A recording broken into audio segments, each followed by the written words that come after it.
The Louie Tee Network is powered by the Print Champs, a print-on-demand marketplace for influencers and creators. Y'all know what it is. What is going on, beautiful people out there? Who else could it be but me, your man, Louie Tee, here with these three gentlemen that when we all combine, we form the NFC EAST Super Friends. I got the self-proclaimed Philly bully down below, Lord Brunson.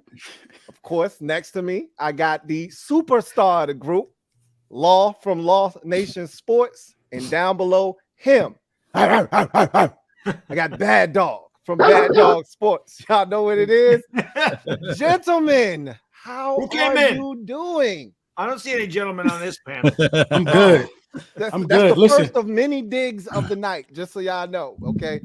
They're going to be fast and furious tonight, but the last time we spoke, and so what I want to kind of do is kind of lay the foundation for tonight's show. We're not going to give any predictions for the season in terms of record yet, even though we've seen the schedule. I know a lot of times we like to jump the gun. You want to see what our team looks like, right? Okay. Kind of get a feel, because I know last year Law in particular was like, look, I want to look at my fellas. I want to lay eyes on them. Yeah. And we did it so early that we didn't have a chance. The reason I was so ready to do it last year is because I didn't respect the schedule. Right? I thought we played soft teams. I thought we were going to dominate as a division, and we did. Unfortunately, we didn't hold up our end of the bargain, but we still dominated the other divisions that we played. And so I'm not as confident this time around that the division is going to be as dominant. Schedule is a lot tougher than it was last year. So I want to give everybody an opportunity to kind of lay eyes on their team, make sure that everything's coming together in a cohesive manner before you make a prediction on what you think your team's going to do this year. But we are going to talk about those schedules. We are going to talk about everybody's draft and everybody's offseason overall and what they feel like their team has done. Have they gotten better, stagnant, worse, whatever the case may be, as we head into training camp. So we were going to touch on all those things tonight. But before we get to any of that, I just want to let everybody know that this video is brought to you by the Print Champs. Look, my guy, Lord Brunson, as you can see, shaking his head. He's done amazing work for him with the Hurt season promotion and all the different things that LB has going on. Obviously, I've done several things with him as well and their company. I'm trying to tell y'all, if you're looking to create a space for yourself with merch or anything creative, they've got different teams of guys that can help. You can produce your own images. They've got a whole catalog of things that you can go through to create the look that you're going for. The Print Champs is all you need if you're looking to create a brand for yourself. So sweet. Do they do the designs? Because I definitely have. They do anything. Yes, anything. They have in-house. I got something. It's not sports related, but there's definitely a T-shirt that I had a saying in somebody's Discord, and like, you got to make that into a shirt. Yeah, he can do that for you. They can do that for you. It has nothing to do. It has nothing to do with sports. It doesn't have to. It don't even matter. It has something to do anything for it. Yep. It doesn't have anything to do with in-house guy by the name of Jesse Wine. Shout out my guy Jesse. Does phenomenal work. Somebody give me his information or link or something, because I gotta hook it up. I gotta talk to him. Yeah, I got you. I'll pass it over to you. And that's all you really got to do. You talk to him, and he got a way of. You're good. Yeah, I'm telling you right now, you won't be sorry. And again, for those of you out there, I'm glad Bad Dog brought that up, because it doesn't have to have anything to do with sports. It could be about anything. That's dope. Bring your vision to life. And if you don't have a vision, they can help you create one. Right. Okay. So like my 420 stuff, that's got nothing to do with sports. Yeah, absolutely. That's LB, he knows. No, nothing at all. All right. So, gentlemen, last time we spoke, we were on the precipice of the 2023 NFL draft. Free agency had pretty much come and gone by that point. So we already kind of got a sense of how we felt about what our teams did in free agency, but we were kind of looking forward to the draft. The draft kind of completes your offseason, kind of gives you a sense of what your roster is going to look like. And so we didn't know what our teams were going to ultimately do via the draft. all of us had an idea of what we thought our teams needed to attack going into the draft. So what I want to do is start by going around the panel and getting everybody's take on what they felt like they needed to do, what their teams needed to do. Did you execute, and how did you feel about your team's overall draft? We always start with the winners. Victors go to spoils. So LB, you start us off. What did you feel like the biggest need for your team was going into the draft, and did you feel like you guys executed the way you wanted to? I felt like the biggest need going into the draft was a replacement for Javon Hargrave. I'm sorry. Mm-hmm. A lot of people were saying, safety. Mm-hmm. I just felt like, what we do and build within the trenches. I felt like getting that defensive tackle or somebody comparable to what Hargrave brought to the roster was a serious need of the Philadelphia Eagles. Now, not only did we execute, I think we were dominant. You know what I mean? You go out there and you get that defensive tackle from Georgia, Jalen Carter. Then you follow up with, his mate in Nolan Smith. Then you find one of the best, probably pure safeties in the draft in the third round, and Sidney Brown. You also add some depth in that on the offensive line. So yeah, I think we executed beautifully during the draft, and we got better. Yeah, and you didn't even touch on what a lot of people felt like was one of the bigger, topics of discussion day 2, which was the trading for the running back. Right. DeAndre Swift, right? Mm-hmm. So, when he's healthy, he's dangerous. I feel like so. I'm going to ask you: do you feel like that's an upgrade over what you had at running back last year? I do, because Miles Sanders, we don't throw the ball to Miles Sanders. Miles Sanders just purely isn't a guy good at catching the ball. I feel like that's what separates DeAndre Swift from a Rashard Penny, who we also acquired. Rashard Penny can be that battering ram style running back, but DeAndre Swift can catch. And DeAndre Swift you saw what he did to you guys. He caught the ball, got back up and still scored the touchdown. Right. Yeah. So you know what I mean? He has those kind of plays when he gets the ball in his hands in space. And I feel like the Philadelphia Eagles, that's one area where we can be better, where we're throwing to check downs and throwing to our playmakers in space out of the backfield. We didn't throw a lot of wide receiver screens or anything like that. So I really feel like DeAndre Swift is an upgrade over Miles Sanders. I personally would extend him now rather than wait, because I think he's going to do big things. I think the hesitancy there might just be health. That's been his right. Yeah, I was waiting for him to preface it with health. If healthy, then Swift could be that guy that we've seen in Georgia. But it's just been one of those things where he's been snake bitten. And on top of that, the other running back that you guys picked up, Penny, I believe he's been having his issues and warts of being healthy as well. So if you're leaning on running attack of being the same. And I will say this, though, in terms of our running back room, I feel like from week 1, the guy that deserves the carries first is Kenneth Gainwell. I feel like Kenneth Gainwell was borderline special in the postseason, and he's earned those reps first. And those guys are going to have to, beat him out with their play on the football field. When Penny is healthy, you're talking about a 6 yards a carry kind of guy. Nobody's really done that in a very long time in the league, but, snake bitten by injury. So it is a lot has to do with health. For sure, when you talk about those two running backs. Absolutely. You still got Scott over there? Yep. We do still got Scott. He's actually the highest paid. He's the highest paid guy, on the roster. But this is the thing about Boston Scott. We need to get better in kick return and punt return as well. I think that's a beautiful spot for Boston Scott to be a Philadelphia Eagle for like 4 or 5 more years if he's willing to accept that role. So I think Scott got high value on the team. Has he done that before? Especially when we play in New York. Not much last year. I feel like he did it towards the end of last season, if I'm not mistaken. But you know what I mean? I think he could do it. I hate that little guy. Oh, well, he's a giant killer. Yeah, for sure. If nothing else, he knows how to find the end zone against y'all. Not to jump here before we get into the thing, but Law Nation got my guy. See, I love Deuce. Deuce Vaughn. And I wanted Deuce Vaughn so that we could have a guy smaller than Boston Scott get back to Philadelphia, because all the diminutive running backs for the Eagles always hurt the Giants. LaShawn McCoy, Westbrook, Sproles, yeah. And now even Sanders sometimes. But Sanders is a bigger guy. I mean, these guys are like 5'6", and they're McCoy's like 5'10", but Yeah, they always. There's just something But, about those. Your Giants fool around got one of your guys now. Eric, he's no one. Oh yeah, we'll sneeze at, talk man. about it. I love Go that ahead, guy, go but we'll get there. We'll get to. I've been hating on I Deuce did Vaughn wanna ask too. I ain't gonna lie. I've been hating on him. Lord, I've been hating. That's you want to be honest. That's what. Oh yeah, I got that the one right there, Cowboys- man. Come on I with think it. the Cowboys Yeah, fans yeah. have been more excited Appreciate about him than their first round pick.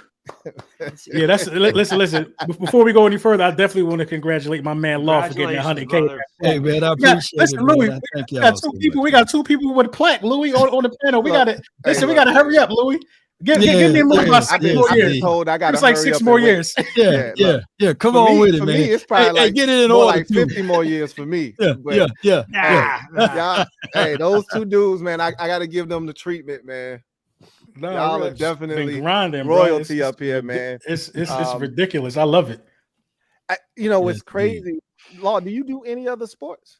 Yes, well, if I get a chance to, man, we talk a little bit about basketball. We talk a little bit about boxing, but man, Cowboys is year round, man. Yeah, Shoot, we year round around this thing, man. I just flew around and painted myself into a corner. I move in sports. Yeah, Well, you're a Laker fan. I see you pop in once in a while. Yeah.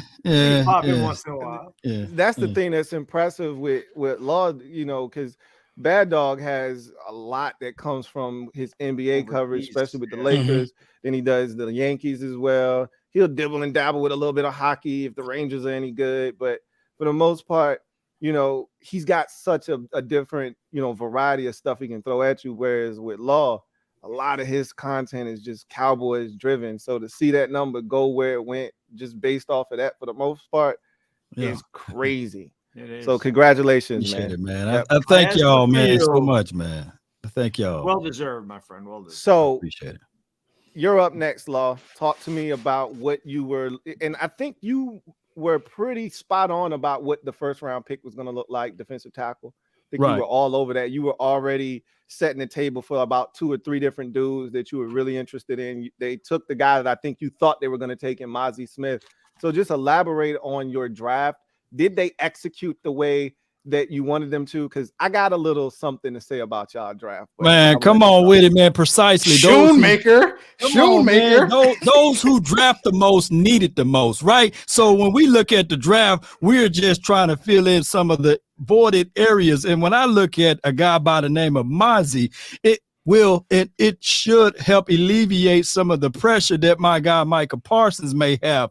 And on top of that, it will allow Micah Parsons to eat more and allow Sam Williams to eat more, and it will allow other things to do. Now, the Schoonmaker pick, I wasn't really a big fan of that one, but then I started to look at how this team is really built. We're going to get back to run sets, 13 personnel, 12 personnel. I know my guy Bad Dog know about that 13 personnel, but we presented it on the Giants that week. So we're trying to get back to power football. You win down in the trenches on the offense and the defensive side, although we passed up on an offensive lineman guy, but we're going to need more athletic guys to pin to pull to get to the outside. So it's all cool with us. Overshawn was a nice pick. You talking about a guy that can play safety, linebacker, and give you some edge rushing capability. So those 3 levels right there. And then we already talked about Deuce Vaughn, who bench pressed 225 17 times. That's more than some people defensive edge guys. So he's strong. Yes, he's 5'5", but everybody gonna know his name by the end of the season. So we're pretty good, y'all. Look, those who draft the most needed the most. We didn't need that much. So, okay. I mean, when I look at your draft, I feel like y'all do this every year. I feel like the Cowboys are out to prove that ain't nobody drafting like them. Ain't nobody doing the homework like them. It's like y'all trying to prove y'all the smartest team in the room with some of y'all draft picks. Keep doing what you're doing, Law. I tell you what, though. Hold before you say something, Louie Tee. In the last 3 years, right? Who's drafted the better wide receiver? Okay, CeeDee Lamb. I can keep moving. In the last 3 years, who drafted the better DB? Oh, Trayvon Diggs. Oh, I don't have to go no further. Okay, you see what I'm saying? We draft really good over here. I didn't say you didn't. I just said you try to prove that you guys are the smartest in the room. Some of these draft picks. Who was the corner y'all took last year that was like 6'6", 175 pounds, in like the third round? Who's that dude? Oh, you talking about Nashawn Wright? He didn't really plan out good for us, especially against the Washington team. But I can tell you that inside of the last year or so, we drafted a guy who had just as amount of interceptions as Darius Slay. His name is DeRon Bland. Yeah. D Bland. We hit. See, we hit. That was a late round pick, man. We hit. You're gonna hit when you got 11 picks every year. So you're gonna hit those who draft the most need the most, man. Leave me alone. So, I love it. Yeah, like I said, keep doing a good job. It's gonna be all those conference championship you guys play. Oh, wait a minute. I'm sorry. Wait a minute. And with that, but this is the thing, y'all ain't been drafting as far as you did last year. Don't do it. What you trying to say? Go ahead. Say it. I'm gonna wait. Wait. No, you gonna wait? Y'all should have drafted a quarterback. I knew you were gonna go all three of y'all make sure that y'all don't forget about Rain Dakota Prescott for Father's Day, because he is 27-7 in this division. So he is the father of the Washington, the father of the Eagles, and the father of the Giants. Let me know if I'm wrong. I really can't. How many playoff wins do he have? Man, sometimes I really can't stand that stat. He's 2-4. Since he's been in the league, the Eagles have been to the Super Bowl twice, won a division like 3 times. So them regular season numbers don't. It's like congrats. Okay. You know what I'm saying? Let's talk about what really matter. Oh, okay. But he's still. Hey, send him a card now. Send Daddy Dak the card. Look, don't leave him out on Father's Day. What did he say? He kicked Joe Lewis's ass. Sam Howell kicked Dak Prescott's ass. Oh my goodness! See, he undefeated against Dak. I don't know what everybody else record is. He 1-0. Oh yeah. Oh yeah, Sam Howell by himself. Yeah, he is the Dak Prescott maybe best son. Killer. He's gonna be the Dak Prescott killer. Well, we'll see. If healthy, we see him 2 times this year. Yeah, I believe that. You gotta wait though, because we won't see y'all to the end of the season, man. They made us wait for y'all. Bad Dog. Yeah. Talk to me about your draft. I thought we'll get to that. I'll save that for when we get there. But our draft was about as good as you could get if you were a Giants fan. All 3 major positional needs: cornerback, center, and wide receiver. Nailed them. He nailed them. Best available. John Michael Schmidt's fall into 57 was unbelievable. That was criminal. The Giants are going to take Jalen Hyatt there had Schmidt's not been on the board. Not only do they get Schmidt's at 57, they move up and get Jalen Hyatt, who a lot of people are saying is just as fast, if not faster, than guys like Tyreek Hill and Jalen Waddle. The reason he didn't run, he only ran a 4.40 is because he had a tight hamstring. We all know the kid could fly. Now, granted, he needs work on his route running. Tennessee ran a very unique offense. It was pretty much just run to the line of scrimmage. It was almost like, going out, he didn't run a route, run that way and whatever. So he's got to work on that. But as far as everything we needed to happen, I love Deonte Banks. I think he was a great pick. I mean, again, as a Giants fan, I don't think you could have expected anything better. I think we've had 2 great drafts in a row. And again, you get in the 5th round, you get my guy, Eric Gray, who again, it was an absolute steal. I didn't think Eric Gray was going to be there in the 5th round. That's what I was talking about Deuce Vaughn. I was like, I'd love Deuce Vaughn, but Eric Gray's a downhill runner, man. He runs between the tackles really hard. He can spell Saquon Barkley those tough yards, depending on what happens with Barkley. I don't know what's going on. I still in my heart think the Giants are going to sign Saquon, but they might not. I mean, who knows? But I do. Eric Gray is, like I said, he's a guy that's going to get you tough yards. He doesn't dance behind the line of scrimmage. He's a no nonsense, square up their shoulder pads and use that power. Watching him run at Oklahoma was always a pleasure because he's kind of a throwback. So, hopefully Azudu is healthy. We're working on that offensive line. It is getting better every year. And I was pumped. I loved what we did in the draft. And I said this probably last time, and I know I said it last year, and I know Giants fans understand this. It's been years, but we finally have a really good front office that knows what the hell they're doing. They have a direction, they have a plan, and they're following the plan. They're not just kind of all over the place. And the fact we took such a major step forward last year with the guys we had under a first-year, offensive coordinator, defensive coordinator, head coach, and now you're adding guys like Darren Waller and Paris Campbell, and you're drafting Jalen Hyatt, and you're adding John Michael Schmitz, and you're shoring up your secondary. You're adding guys like Sean Robinson in the middle of that lineup because the Eagles bullied us last time. So we said we're going to beat up the middle of the order. We extend Dexter Lawrence. We got him locked up. So, they got the Daniel Jones thing done. I love our front office. I think they're brilliant. And I think it's going to go a long way. And I don't think the Giants are Super Bowl contenders. I don't think we're where the Eagles are. I hate saying it, but it's a fact. And I try to be as unbiased as I possibly can, although I hate them sons of bitches. Absolute passion. They're good. And they had a great draft. They had a great draft. They had another great offseason. And, I don't know how much we closed the gap. I think we closed the gap on Dallas a little bit, but we're going to find out on the field. Well, let me say this, though. I love all of your first 4 picks, man. Me too.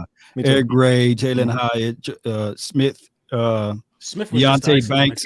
I had Banks up there as top 3 DBs. Yeah. The guy that I had above Banks is Emmanuel Forbes, and he went to Washington. You know what I'm saying? And shout out to all of my Mississippi boys. I just hate it when you guys got Banks. This dude over there got doggone Forbes. And I've seen even my guy LB, he got Nolan Smith. So all of those guys were my top favorite picks coming out of this draft, and everybody did a pretty good job in this particular NFC. The Philadelphia Bulldogs. Yeah, pretty much. Yeah. Let me ask you a question. They added DeAndre Swift in a trade. Straight Bulldogs. Yeah, because didn't they add the corner too? That nobody else. Yeah, we did. We get Keely Ringo. Yeah. Ringo gonna have to work on some things. I think that I see him more of a boundary guy. He's a little stiff at the hips, but he's been working out all off season with DK Metcalf to go against that, to be a physical cornerback, as well as Richard Sherman. Richard Sherman compared him to Patrick Peterson. Now, I don't see Patrick Peterson in his game yet, but the quickness is there. He's just gonna have to work on a few things. I ain't gonna say it out loud what he's gonna have to work on, Giving them no help. But he got high talent though, high potentials. Law. So when y'all drafted Mozzie, would you have took Nolan Smith right there? Me personally, I said that I want down in the trenches. Nolan would have been more of a luxury situation because we got so many edge rushers already. We got DA, we got D-Law. We also still have Parsons that going to play on the edge and Sam Williams. So we needed to go out there and get someone that can really help this team out from the interior aspect. So although Mozzie said he's the strongest guy, and it was presentable that he was the strongest guy out of this draft, he wasn't asked to play any pass rush in Michigan. They did some weird stuff on the defensive side. So he's going to probably give us 3 tech and 1 tech, and I can't ask for more out of that because this pick will help other guys eat. You saw how your boy played last year, and you willing to say he's better than Parsons. Hassan Reddick, you willing to say he's better than Parsons? He had a better season than Micah last year. But here's how I contextualize it from here. You had a guy from the inside by the name of Fletcher Cox to give you 7 sacks, Hargraves to give you 12 sacks. That helps on the edge. That makes people focus and put their attention on the inside. So I'm looking at it, if we can generate pressure from the interior, this is going to benefit Parsons even more, and you will see the difference between Parsons and your boy Hassan Reddick. A lot of those guys on our defensive line ate because of Hassan Reddick as well, though. So I think it kind of goes hand in hand. Now, I will say this about you guys. If you start getting some interior pressure, that's definitely going to unlock another level for Hassan Reddick, who's supposedly moving to the edge, right? You mean Parsons, though, right? I'm sorry, Micah. Yeah, he's supposed to be moving to the edge, right? I mean, I don't want them to announce that Parsons is going to be a full-time edge guy. I still want the mindset of him moving everywhere along that LOS. But if he's more on the edge and if we get more pressure from the interior, let him do it. Then you will see him put up those crazy good numbers. Let me ask the panel, though. Louie Tee, Bad Dog. Who do y'all got better, Parsons or Hassan? Oh, it's not even close for me. Parsons. It's Michael Parsons. That ain't even a debate. Ain't nothing even talking about. I mean, I think Hassan had the better season. Is really. We're not. I'm not even talking about statistical. This is the main difference for me when you talk. And I'm not just saying this because he's an Eagle. This is the main difference for me. Hassan Reddick has a deeper toolbox. I've seen Hassan Reddick do moves that Micah Parsons hasn't even developed yet. A deeper toolbox. I've seen Hassan Reddick do moves on that LOS that Micah Parsons hasn't even developed yet. Micah Parsons got a quick first step for sure. He got that quick that jab step lethal. But then past that, I mean, it's like, who locked up Hassan Reddick this year? I know Lane Johnson locked up Micah Parsons. It's still some guys that Micah Parsons don't have much success against. I can't point nobody out who's just going to give, Hassan Reddick problems all game. I just can't do it. You know what I mean? And when you're talking about moves, Hassan Reddick got the moves. Von Miller type moves. And I think that's the major separation for me. See, I'm not going to put my guy in there with those two yet. He has to prove himself, but I'm telling you, man. I love Kayvon. I love Thibodeau. I love Thibodeau, man. The games that he had, obviously got off to a slow start because of the injury there, and he missed the first 2 games. But that game on Thanksgiving, I know, we got our ass kicked. We weren't allowed anybody healthy. He was all over the field. Like, I haven't seen, again, I don't throw around the Lawrence Taylor comparison often. But I said, I'm not comparing him to Lawrence Taylor at all. He ain't Lawrence Taylor. Parsons ain't Lawrence. There ain't no other Lawrence Taylor ever, never will be. But that performance, man, Thibodeau, he was this side, running across the field, tagging running backs, covering wide receivers. I'm like, that's the type of stuff LT used to do. Thibodeau, you add a Bobby Okereke, and you get in a healthy Azeez Ojulari to go with Dexter Lawrence and Leonard Williams, and you talk about getting pressure up the middle, how it can open up the edges. The Giants defense, if healthy, can be really dangerous, especially when you get a press cover corner like Deonte Banks, which is exactly why we needed him. He fits wing system. You need those press cover physical corners. That's going to allow guys, him to send the dogs. And he blitzed more than any defensive coordinator in the NFL last year. So, is a guy that's older and a throwback to the 80s Giants and just a throwback to defensive football and powerhouse football. I love that. That's exciting to me. I always look forward to, defensive football. I think the Giants defense can be really good this year. Again, I'm not sneakily, my Cowboys, I look at the schedule, our first 5 games or such is with good defense. Minus maybe the Cardinals is still an unknown with that, but we are playing you. Then we're playing the New York Jets, who's been known for their defense for the last year. And then, of course, we got within that array of games, we got the 49ers in that mix. So, yeah, we got some defensive teams that we got to play up against. So it will be a good measuring stick to see how good your defense will be week 1. Because everybody should be fresh and healthy. So I'm looking at probably a low-scoring game in week 1. Yeah, well, I can say this too. I saw somebody mention it in the in the chat. As a Giant fan, again, I know a lot of us like Darian Beavers out of Cincinnati, and he, again, throwback type of kid, nonstop energy, just a full energy guy. You can't teach that. Darian Beavers is a lunch pail type of guy. He's big. He's like 6'4", 255, explosive, and like I said, he's a hustle player. You don't teach that. He's a full motor guy. And unfortunately, he had the injury that, ended his season last year. So it'll be interesting to see exactly what he brings as well. If he's healthy, he could add a whole other element to the Giants defense. Our front seven got a lot better this offseason, adding the A'Shawn Robinson, adding Okereke.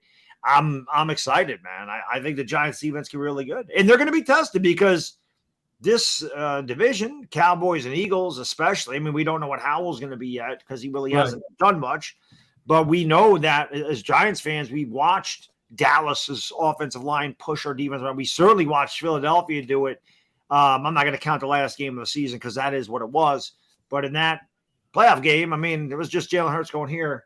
And it didn't matter who was back there. And he turned around. It was over. Then when Hurts turned around, the offensive lineman had Dexter Lawrence 10 yards down the field. And, adding depth in the interior line is not going to gas our guys. Going to have some plays off, so be fresher in the fourth quarter. Mad Dog, I'm asking you a question. The offenses in this division are pretty damn good. There's good wide receivers. There's good running backs. I love Washington's duo. But let me ask you a question though, and then all 3 of y'all can take it. Who got the best front seven in this division? Oh, that's tough. Philadelphia's front seven was pretty damn good. LB, how many guys you have double-digit sacks last year? 4? Yeah, we had 4. I mean, it's clearly it's clear. I mean, okay, we lost Hargrave. They didn't Philadelphia lost Hargrave. Good. I'm not in that conversation because you count linebackers, and our linebacker position stinks.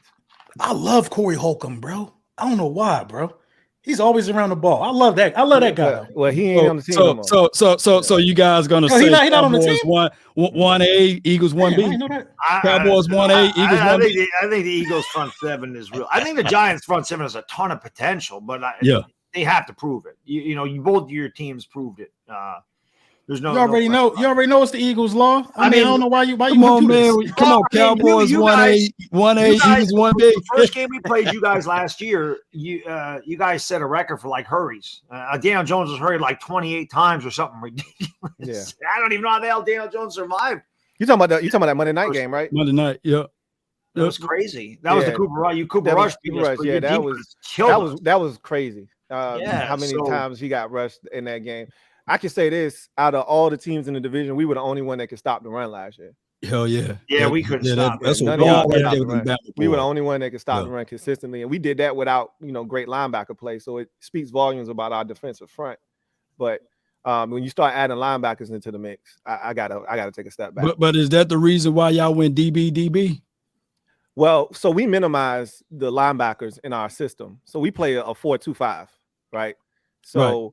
When you do that, you kind of minimize the impact of linebackers in your system. And a lot of times we even take it a step further and you might remove another linebacker off the field. And now you got 6 DBs on the field, 4 defensive linemen and 1 linebacker. So we really have done a really good job of minimizing the impact of linebackers in the system. But at its core, you want your linebacker group to still be really good. And you would think playing behind the line that we put on the field, that if you put a talented linebacker back there, you should be able to get tremendous production, but we just haven't been able to do that. Where they gonna put my guy at, man? Forbes. So they gonna put him he's a boundary corner all day, every day. So the emphasis for us was turnovers, right? It says we could stop anybody from putting up a ton of points or a ton of yards. Our problem was we just make it so hard on our offense because we don't get any turnovers. Like one of y'all calling cards last year was turnovers. That's the thing that y'all did. You know what I'm saying, Law? Is y'all produced turnovers, right? Yeah, we didn't get Philadelphia. Y'all produced turnovers, right? Anybody. We had very few interceptions. It's so beneficial when your possession starts at the opposing team's 26-yard line. All you gotta do is go 26 yards for a touchdown. As opposed to 75 yards, where all it takes is one holding penalty or a batted ball on 3rd down, and now you got to punt. You know what I'm saying? So the emphasis for us was turnovers. So our first 2 picks were dudes that dominated college football in the takeaway category. Forbes had 6 picks last year. He finished his career with 6 pick sixes for touchdowns. And Quan Martin had 4 picks last year for the Fighting Illini. So we went and got dudes that we feel like could take it away in the secondary. Does Forbes' size bother you at all? The fact he's like my size, he's 166 pounds. So he's 173 pounds now. But I mean, it's never been that's still a small corner. No, he's super small, but he doesn't play small. He doesn't play small. Right. So when he needs some milk. Play against no grown men yet. That's what I'm saying. I mean, can he cover an AJ Brown? A big physical guy. Can he go? We didn't go get him. He too small for Smitty. He too small for Smitty. We went and got him. I know about that. We went and got him for Smitty, specifically for Smitty. He already said he was scared of Smitty. Well, no. The first thing he said was he wanted. What did he say? Smitty. He said. What did he say? Smith cooked him in college. He was on a podcast, scared to death. He was scared to death for Smitty. He was a freshman. Smitty was in his 3rd year. He was supposed to cook him, man. You bring me a young tender freshman out here, I'm about to cook barbecue his ass. Chicken. Hey, Louie Tee, you just better tell him he better throw that ball right. Jalen Hurts better throw that ball right because Forbes gonna pick it off, man. Oh yeah, I'm just telling you, Lord Brunson. I mean, last year, when he should have got picked off 3 times. I'm gonna tell you right now. Hold on. You better tell Dak Prescott to throw the ball right. You ain't got to be worried about Jalen Hurts. Jalen Hurts don't throw no picks now. Dak Prescott needs to be worried about Emmanuel Forbes. I ain't worried about no goddamn Emmanuel Forbes. I read right into that one. But I'm gonna tell you, man, Dak is not finna lead the league in INTs or tie the league in INTs this season. I highly doubt it. He shouldn't, man. We gonna have some rookies starting this year. You know how those rookies do. He shouldn't be at the top, but let me find him somewhere in that 5-6 He's gonna be range. top 10. Let me find him in that 5-6 range. If he's in there, you got problems, Law. Oh man, you know, touchdown or check down. That's West Coast. We're gonna see how that goes. I did want to just piggyback off of Bad Dog real quick because he had brought up a couple of things that I wanted to mention. Thibodeau first. He kicked our ass in that second game as well. That first quarter and a half. That was the change of our season. That got us in the playoffs. I literally think he might have single-handedly beat us in the first quarter and a half of that game. Yeah. I mean, his sack force fumble changed the whole game. Changed our whole season. Whole season because we needed that game and we were doing nothing. Y'all was dead in the water. That play changed everything. So I love Eric Gray. And I think I feel confident in saying this, and you can back me up or you can disagree with me. He's the best backup running back Saquon Barkley's had in his career. Without a doubt. Yeah. And I think a lot of people underrate his agility. He's not fast. You can also catch the ball out of the backfield, too. It's yeah. another thing that he does well. Yeah. But, boy, can he make people miss in space. He can stick his He's foot in a power runner, too. He's tough to bring down in the open field. And then – he's not small either. No, he's big. He's a strong kid. When you talked about Hyatt's route running, I thought about Law because Law had posted a video. I think it was the Cowboys who were working him out, and they asked him about route running, and he said something to the effect of, he said, "You're gonna see. You're gonna see. You're gonna see." Confident. Right? Because the dude, he was telling the dude he was fast. The guy was like, "So yeah, you fast. That's the one thing you can do, right?" He's like, "I can run routes." He said, "Oh, you can?" He said, "You gonna see." He said, "All right, well, we gonna see then." So that's the knock on him right now is can he come in the league and show people that he's more than just a 9-ball guy. You know what I mean? Well, you know what? I think that can be taught. I think route running can be taught. I think that can be coached. You can't coach speed. You either have that or you don't. Correct. And so, I mean, you watch it. It sounded like Alabama was a bad team. I mean, that man. 5-2. Alabama for 5 touchdowns. I mean, that's always the best. Georgia's the best defensive team in the country right now. They ain't got no joke. That was the worst Nick Saban coach defense that I've ever seen, though. Yeah, but they were terrible. But you got to understand though that Hendon Hooker though. I'm surprised that nobody in this division picked him up, man, because that dude. I like Hendon Hooker a lot, but it was the injury that. What do you guys think about Stetson Bennett going in the 4th round? I like Stetson Bennett. I thought that was insane. I was joking around like hot take. Giants gonna take Stetson Bennett in the 7th. Yeah, as a backup. I actually didn't he go to the Rams, right? Yes. Yeah, that's a perfect place for him. Like, Sean is. McVay nurture him, give him confidence. Like, I mean, he is older than Daniel Jones, so he wasn't trash though. I mean, he really wasn't trash in college. He got better. He got better and he grew. He's got no talent though, man. He's got no arm strength. He's got no. If he can throw with timing and precision, this sounds like this all sound like we're talking about Jalen. And look what happened. Give it to Jalen. Always had athleticism. Jalen always had athleticism. Jalen was always a leader. I don't get that from Stetson Bennett. And Jalen's a different dude. Like LB. Yeah, he's a pay attention to Tanner McKee though. He can sling it now. He can sling it. Don't be smiling on that, man. Look good, man. I'll peek at it. Then y'all draft him. That's a camp art. Yeah, he trash, man. Don't let Law try to hype you up. He trash. He ain't gonna get me. He will never see the field in a meaningful snap in his life in the Eagles jersey. Hey, everybody say don't sleep on him. Though. Watch, he gonna be camp hero over there, man. And preseason guy. Watch. All right, so I'll just recap Washington's draft real quick. I kind of gave y'all the basis for what needed to be done. They were looking for guys to produce turnovers. They took a corner. They took a safety.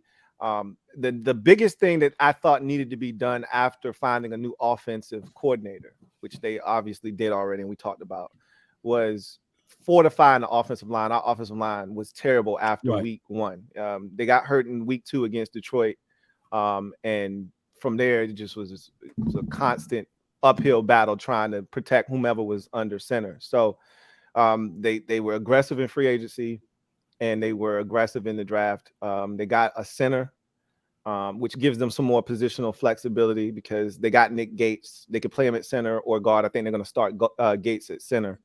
And they also drafted a tackle / guard. So they're going to, see what that guy can do. But I think all of the offensive line positions are now spoken for. We do have a position battle that will go into camp at left guard. But outside of that, we know who our left and right tackles are. We know who the center and right guard are probably going to be. Now it's just who's going to lock up that left guard position. So it was a really solid draft. It wasn't, eye-opening or, and I hit 3 out of our first 3 picks. I hit all 3 of them. Player and I did position? a mock draft for our team, and I hit all 3 of the picks. Now, I hit the first rounder in the first round. The second round pick we took, I had him as our 3rd round pick. And our 3rd round pick, I had him as our 5th round pick. But I hit all 3 of them. I knew we were going to take those dudes.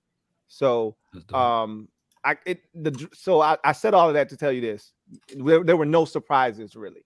And I told our fan base, you're going to be disappointed because we're not taking a linebacker again this year. And what did we do? We didn't take a linebacker. So, I was all over that stuff. I thought they would take a quarterback, though, a developmental quarterback in the draft. They got a guy as an undrafted player, as a guy that they want to develop. But I thought that was the only thing that surprised me, that they didn't take a quarterback that they could develop that would be ready to back up Sam Howell next year, because Jacoby Brissett is a 1-year rental. He'll come in, be that steady, guy in that quarterback room this year. He hopefully won't have to see the field at all under any circumstance unless we beat the brakes off somebody. And he'll be gone next year to help some other young quarterback develop. But you don't think there's no way possible he can beat Sam Howell out for this job? Zero. I told you that last time. This isn't even a real competition. If we were really trying to have a true competition, if we were really trying to entice a battle, we would have got a better option as a backup, like a Mike White, for instance, like a Mike White that was out there. You know what I'm saying? Bennett. I don't think Mike White is a better option than Jacoby Brissett. Jacoby Brissett got some starts under his belt. He got some starts under his belt, and he's a solid backup quarterback. But Mike White he's like a low end starter, if you ask me. Like the Jets make the playoffs if he doesn't get hurt last year. It's not even a question. He didn't get hurt, and they're not playing their 3rd string quarterback. They probably. So you think Mike White is on the level of Heineke? Yeah. He and he's better than Heineke. He's better than Heineke. But yes, he's on that level. Okay. But a lot of stock in that Cowboys game, man, versus Washington. It's a lot. You talking about Sam? Sam. I'm talking about just off of that last game, because no. I get it. It ain't just that though. Like I told y'all the last time, I watched this man play in college. Right. I watched him play in the preseason, and then we watched him get an opportunity against y'all in week 18. Now, when you put all of that together, that body of work, and you see all the things, keep in mind, and this is what I've been trying to tell everybody. Now my coach says it, and now everybody, oh yeah. I'm like, I've been telling y'all that shit for 6 months, that this is a dude that would have been a 1st round pick had he come out, or a second, no worse than a second, probably more like a second. In that same draft, Jalen Hurts went in. He'd have been a 2nd round pick. In the draft the next year with Trevor Lawrence and all those dudes, he'd either been a late 1st or early 2nd round pick in that draft. What conference he played in again? The ACC. Oh. So you take all of that into consideration, and he lost so many weapons, and he still had, this is the crazy thing, he still had a great year, right? And he showed so much in that last year at North Carolina, because he lost both of his starting receivers, Daz Newsome and De'Ami Brown. He lost both of his 1,000-yard running backs, and he lost half of his offensive line. And what it forced him to do was it made him more of a runner. He had 370 yards rushing total in his first 2 years at Chapel Hill. He rushed for over 1,100 yards his junior season out of necessity. So he even had to change his game up a little bit and to survive. And so it showed me a lot that he can adapt to his surroundings. And he's the moment isn't too big for him. I liken him in this sense to Jalen Hurts. He's not Hurts from the mental aspect. Like Jalen Hurts is just different mentally. Like he gets it, right? Like I said, if he played for any other team than the Philadelphia Eagles or anybody in this division for that matter, I'd be rooting like hell for Jalen Hurts because the dude just gets it. He's mentally sharp, right? I see a lot of those same qualities in Sam Howell. Not to the extent. So Sam Hurts, huh? Not to the extent of Sam Jalen Howell Hurts. will be in the XFL in 2 years. But Jalen Howell. I'm gonna tell you They right got a now. quarterback. Sam Howell will be in the XFL in 2 years. I'm just gonna say this again. He was 11 for 19. He was 11 for 19. I'm gonna tell you right now. 169 No. yards. We've been having a peaceful stream. How dare you compare that mid to Jalen Hurts? We're having a real peaceful stream. We're gonna see. I'm just telling you right now that it's gonna be extra special when you get blessed because Law already knows. Right? Come on, Law already knows. Putting a lot of weight on that game, man. I'm gonna tell you right now. After you, I can't stand the Cowboys, and I mean, that's a lot of weight. Put a lot of weight on Sam's shoulders. You putting Lizzo size weight on that game, man. Listen to what I'm saying. No offense to Lizzo. Shout out to Lizzo. But come on, man. You can't say what you just said and then say no offense. Shout out to Lizzo. Right. Damage is done already. I'm trying to recruit, man. I'm trying to gain ground, man. Come on, man. But man, he was 11 for 19. Right. He was 11 for 19, 169 yards, 1 touchdown, 1 interception. He was sacked 3 times with a quarterback QBR 46. I'm not finna say that he's going to be the end all be all. You watched the game. Okay, break it down. You know what was up, man. You watched the game. All right, come on, bro. Boy, it was so vanilla that game. Come on, man. We were thinking about Tampa Bay. That was the problem. Was we was super vanilla too. Well, our vanilla ice cream was better than yours. So what I'm telling you, y'all about to win 6 games, Louie. Look, it's about to be bad this year, Louie. I'm telling you, Louie. I'm telling you, this about to be bad. You telling me we gonna win 6 games with a better roster this year and a better quarterback and better coaching? I don't think he's better than Taylor Heineke. Well, you should say that because Heineke blessed you last year, so you would say that. No, what you're doing is you're speaking off of hope because you know, just like everybody in this panel, that sample size, you should be saying we gotta wait and see. No, you should be telling. You should be saying we gotta wait and see. For those of you who aren't confident, I'm confident. I don't have to say wait and see because I know what he's capable of doing. The question is, just like I said with Wentz last year, and I've said this a million times, we failed Wentz before he failed us. If the line doesn't break down, I really think Carson Wentz would have had a shot last year because the first 2 games he threw 7 touchdown passes, and that's part of my rationale for Sam Howell is. We got so much talent. He ain't got to do but so much. Right? We're not asking him to come in here and uplift the Giants roster from last year. That's not what we asking him to come in here and do. We asking him to come in here and get the ball to Terry McLaurin, Jahan Dotson, Curtis Samuel, Antonio Gibson, Brian Robinson, and the tight ends and let them work. That's all we telling him to do is get the ball to these playmakers. And that's so much talent. I heard you name McLaurin. That's another big misconception with these Commanders fans. Y'all don't have so much talent on the offensive side of the ball. And y'all got an unproven quarterback. You got McLaurin. I give you that. You got McLaurin. I like the young kid. It's a lot of mid players over there, bro. And Sam Howell. Let's keep it a bean. So I was looking at a list today. I was going to bring it on the show, but I ran out of time. And it was a list of the best trios in the NFL. All right, receivers we talking about because this is where I plant my flag. Y'all can talk all that other shit y'all want, but I always plant my flag at the receiver position because that's where it starts for us in terms of talent. All right, and I keep trying to tell y'all that don't nobody in this division got a better receiver group. You might have a better duo, you do not have a better group. You weren't on the list, LB. You weren't on the list, Law. We know you weren't on the list, Bad Dog. Okay, now so they went out they way to find teams with 3 receivers, and I'm like. I would have took the Eagles 2 receivers over there, 3 receivers, but it just goes to show you don't have nothing else after your first 2 dudes. Nothing. But look what you just said. They went out their way to find teams with 3 receivers that they can compare to your 3 receivers. A lot of people don't have that luxury of having 3 good wide receivers. Right. Well, you just told me they were mid. They are mid. They mid. They ain't mid. We wouldn't have been on that list if they were mid. is what I'm trying to tell you. You the same dude that told me that Quez Watkins was better than Jahan Dotson. I can't even. I thought he was. I retract that. I retract that statement. You did retract that statement. But I'm here for you to come out your mouth saying that in the first place, though. How was it? Quez Watkins just came off of a 700 yards. Yeah, he come off the year before that. He came off a solid year as a number 2 wide receiver. Skill set is. You know what it is. It don't matter. His skill set was so translating. Good, you wouldn't have traded for AJ Brown. His skill set was translated. Who don't want to trade for AJ? What? No, but what? Not he ain't on AJ Brown level. Right. Quez Watkins ain't no number 1. My point, he's a number 2. If it lets you tell it, he's a number 2. If you had, I think he's better. I think is a 1. Why do you need to trade for another one? I think he's better as a number 2. I think Quez Watkins is the guy that needs to be in a game plan more. That's why I think Quez slipped last year. I'm telling you this.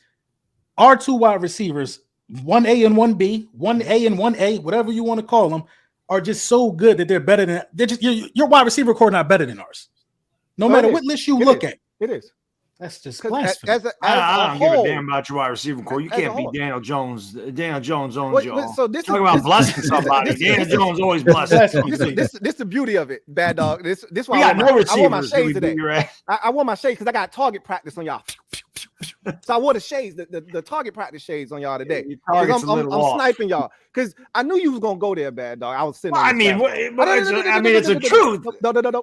Because you've been getting away for a very long time because we haven't had a quarterback.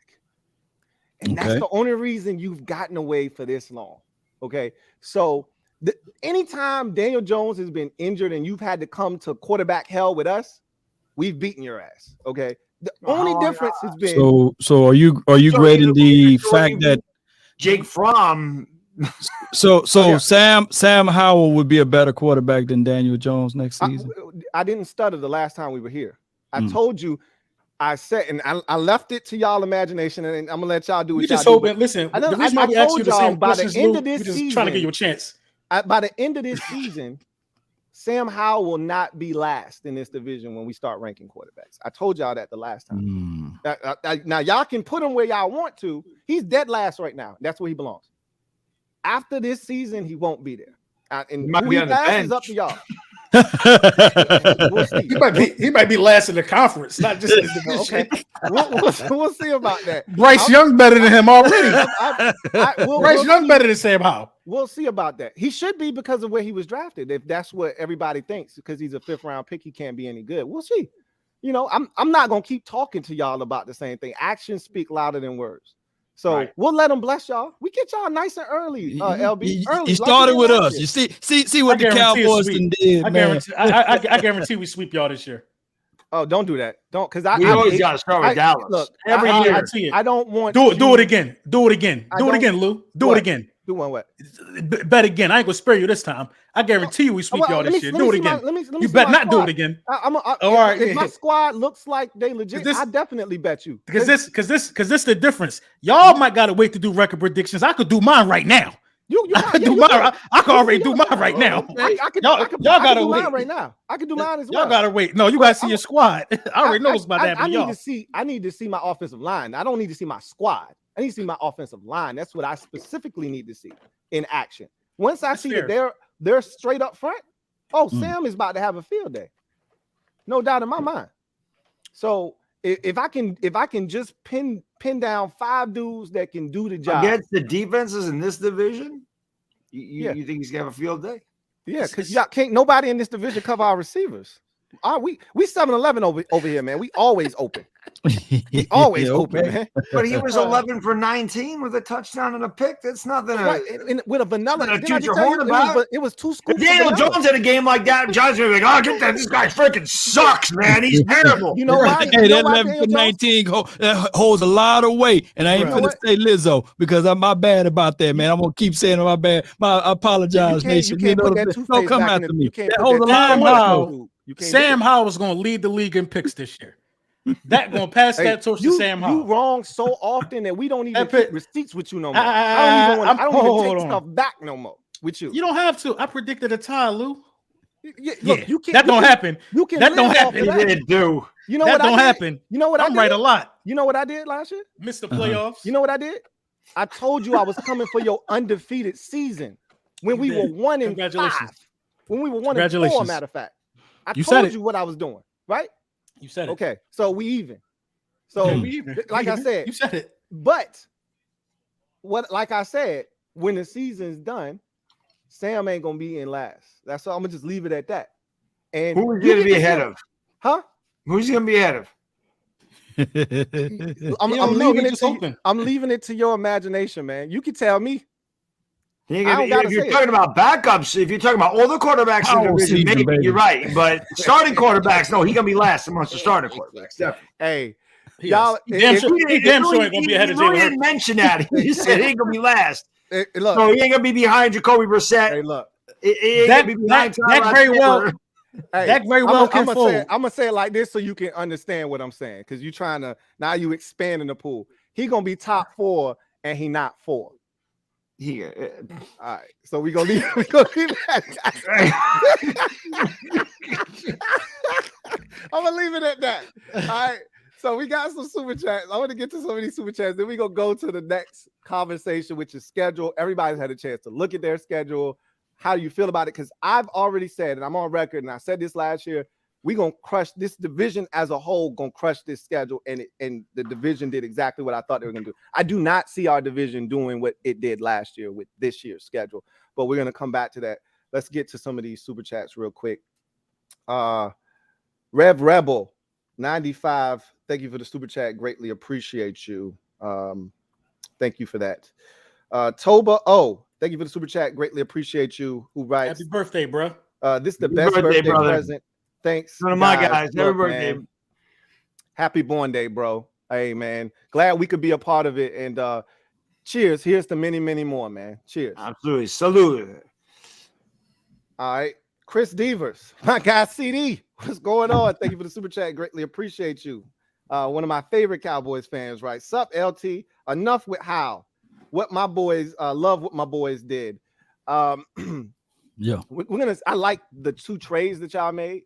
To me, this is the first time I feel like the Cowboys are actually going for it. Like I think Jerry Jones last year kind of felt mortality for the first time. Like, yo, I could die next year or 2 years from now, 3. Like, we got to win another Super Bowl for our pass. Like, I think it's starting to set in, bro. You're not living forever. We better win now. And so I think it's more of enough is enough. You know, they've been trash for damn near 30 years, Lou.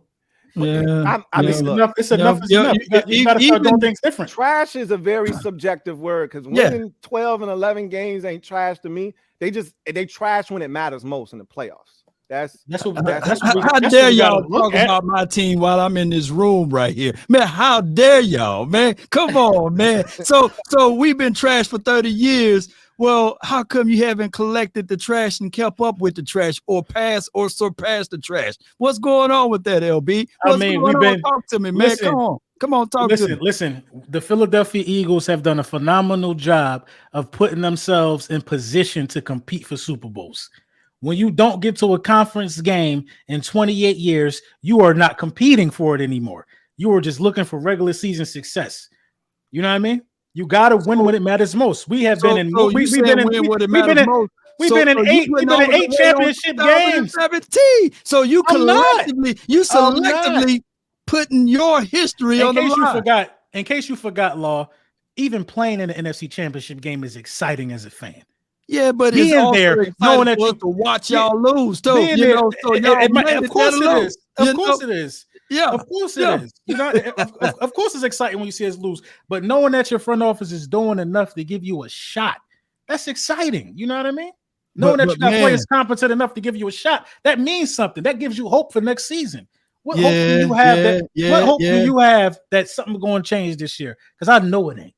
Well, it's different between leaning on hope and then we are leaning from experience. We have been there before, even though it was in the 90s. But I'm trying to figure out, even though ours are old and you got to blow to get the dust and all of that stuff off of it, how come in the last 30 years y'all haven't caught up? That's all I want to know. But why are we talking about you got current it's Super Bowl champions on my roster still from 2017.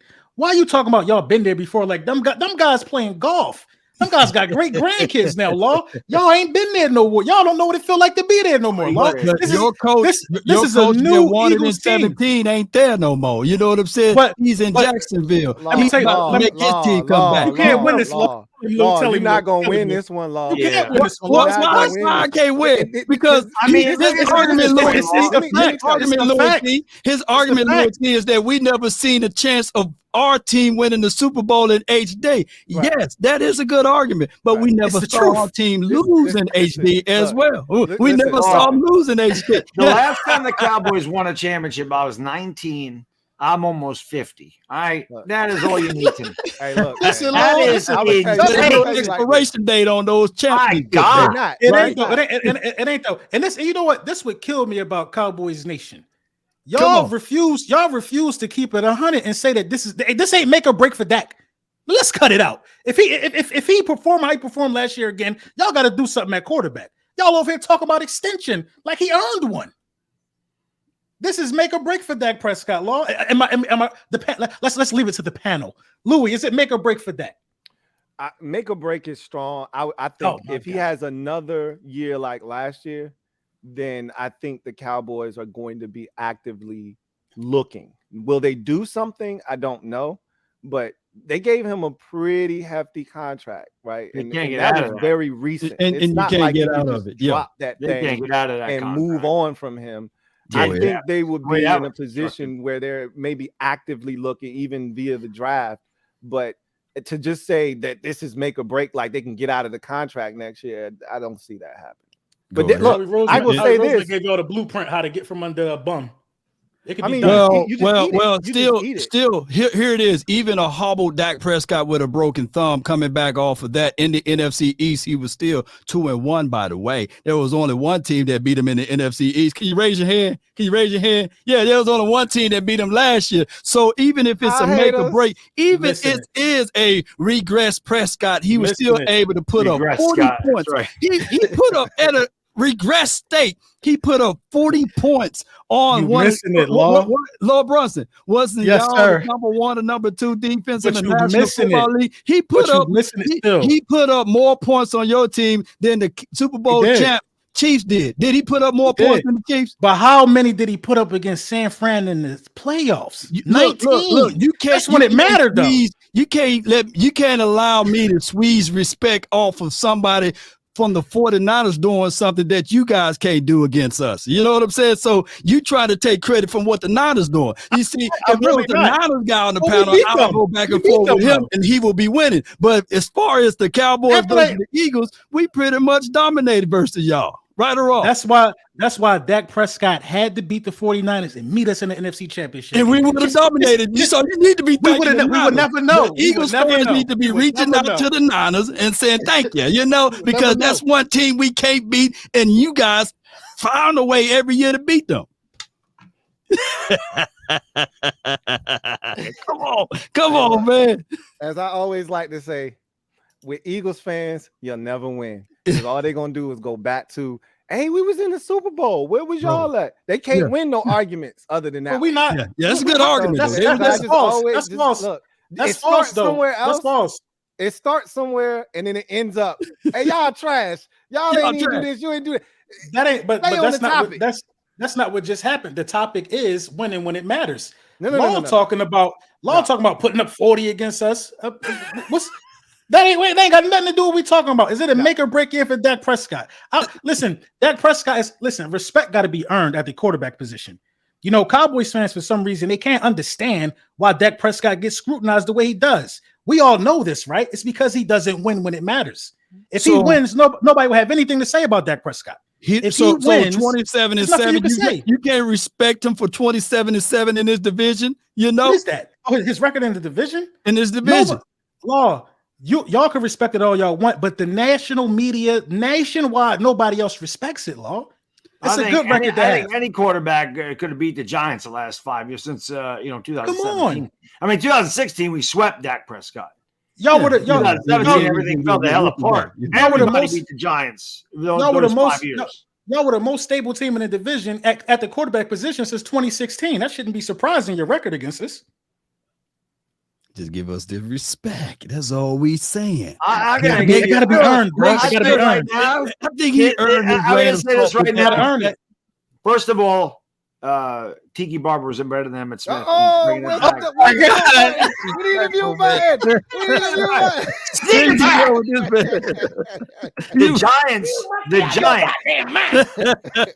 The Giants may win their 5th Super Bowl before Dallas wins the 6th. I think so. That's a fact. That's fair. That's fair. We're going this way. Dallas kind of tread water, but you can only do that so long before you have to take a dip. Based off of 1 year, of Giants evidence, legitimately could win a 5th Super Bowl for Dallas wins. Based off of 1 year of evidence, I'm going off for 2 though. Based off 1 year. Based off 1 year, I'm going off the last 2 years with training.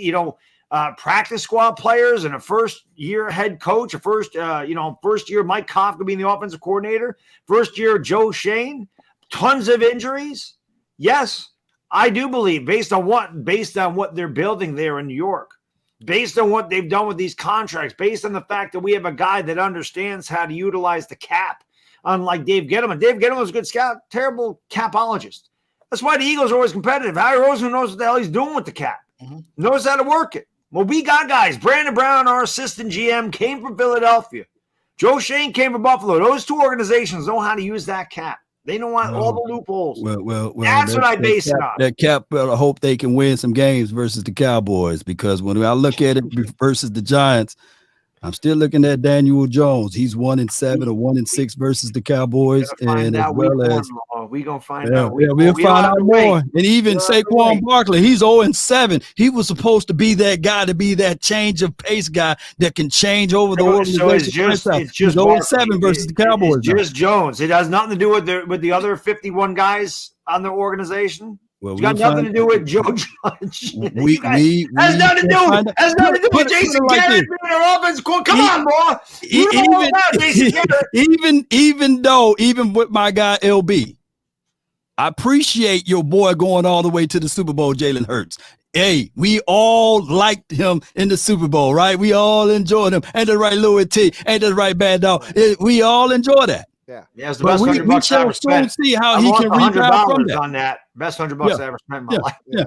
$100 as long as he was getting that silver medal at the end, I was all good. Yeah. They said it was 2 trophies. Cool. It was 2 trophies lifted in that Super Bowl. One by Pat Mahomes and one by Dak Prescott. That's the only trophy Dak going to raise, though. Yeah, right. Dak was at the Super Bowl with a fitted 3-piece suit on. He wasn't playing. Y'all shouldn't have booed the man. See that bad karma, man. Y'all should have congratulated the man from representing the NFC. But no, y'all booed the man. I have nothing to say about the actions for my Philadelphia natives. Hey. You be egging them on, man. What you mean you ain't got nothing to say? You be egging them on. And that's why they tough, man. That's why they know. That's why they know I'll never give them up. That's why New York and Philadelphia bang heads the way to do. We're the same type of fan base. Pretty much. But Jalen Hurts got some big shoes to fill, because there's a lot of quarterbacks that went to the Super Bowl to lose and never went back again. I'm looking at them boys like the 2015 Panthers. I'm staring at them, looking at them like, You're gonna be disappointed. What's your rebuttal to that? Y'all gonna double back and get back? Man, real familiar. We're going to the playoffs. We win in the division. We win in the division. No. You going back to it? You won it back to the Super Bowl. I never predict Super Bowl. I never predict Super Bowl. I'm asking you. Y'all won the division last year, right? We did. I don't care about the myth. It's about the y'all not making the playoffs. Your ass ain't. Every time we do these panels, I got to tell you that. Now we gonna win the division. The Eagles gonna win the division. Okay. Win the division. Okay. We're gonna win the division. All right. The Giants gonna get the second playoff spot, and y'all two gonna be rebuilding. I like it. I get on board with that. Hey, he told me why he take it so easy on Bad Dog. So I don't respect that shit no more. Why? What did I say? What did I say about that? You already said you take it easy on because he's not a threat to you. You already said, we listen all the time. So no, don't try to change the shit now. You already told me why you take it easy. So I'm gonna let that shit slide. I'm not even. You know what? I know he's threatened. Listen, man. When LB started on YouTube, he didn't take it easy on me. LB and I used to throw blows at one another. He ain't never shitted on you on this particular show. Okay? We beat them easy. Exactly. And he disrespected you. You took it, bad dog. Instead of you standing What you mean? What the hell can I do? Bad dog. Listen, if we lose it, we gotta beat them. We have to beat them. You They remember kicked our ass. I would have still It been wasn't hanging on to close, that Louie. 3-interception Jalen Hurts game from 2 years ago. That's the best thing that ever happened to me. Okay. I bet Philly 500 that if the Giants lost, I was going to have to wear a damn Eagles jersey. Day one, thanks to him. Jalen Hurts saved my ass. He did. He said, you know what, man, look, I know you gave me a hard time about being drafted. I was going to suck ass, and I did suck ass that year. But you're a Sooner fan. I get you. Let me throw 3 picks. Should have thrown like 6. In that game, we dropped a bunch of them. Even his own players are dropping passes. That's how bad he was throwing the ball that day. Was necessary. Those were less necessary lumps but that Jalen Hurts took. I'm glad that we won that game because Lord knows I didn't want to wear that damn Eagles jersey. And I'll tell you, blue looks good on Philly 500. It looked good. Good on that hat, that Pavard jersey. That looked good. Philly looks good in blue. He wanted to buy that Pavard jersey. I gave him a reason. Hurts gave him a reason. Terrified to even accept the bet of that magnitude. Money, we cool with the bread. Daniel Jones. I tried to put him in some Washington garb last year. He wasn't having it. Daniel Jones Kurt angled your asses in that game. He beat you with a broken freaking neck. He definitely did. Know what happened to me? You know what happened to me? If I ever lost a bet and had to wear a Cowboys jersey on Cam, I would have to delete Twitter. I would have to remove myself from the app, bro. I would have to remove myself from the app. I would really have to do a wellness check on you then. Yeah, man. That silver and blue, would look nice over there, though, man. It won't. Bro. I will say this though, LB. We will be competitive with Philadelphia this year. You're not going to blow us out.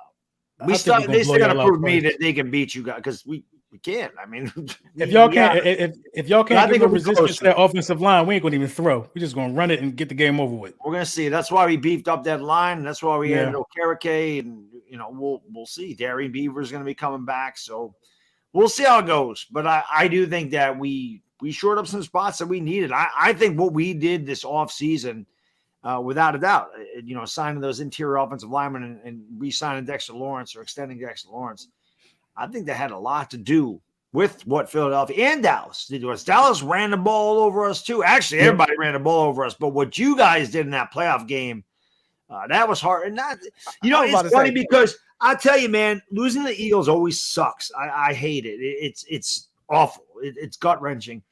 But when you look at a game like that, as bad as it is, and you get embarrassed, you can't get mad because you're just like, they were just better. There's no excuses.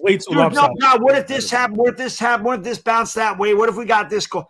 That is just a good old-fashioned ass whooping. As a wise man once said, a good old-fashioned, passionate ass whooping. You just say, my God, they were better than us. We're not there yet. We're not that level. We had a great year. We're not there yet, but we're building towards it, and we will be there in a couple of years. Mark my words. I Joe Shane going to get this team ready to go.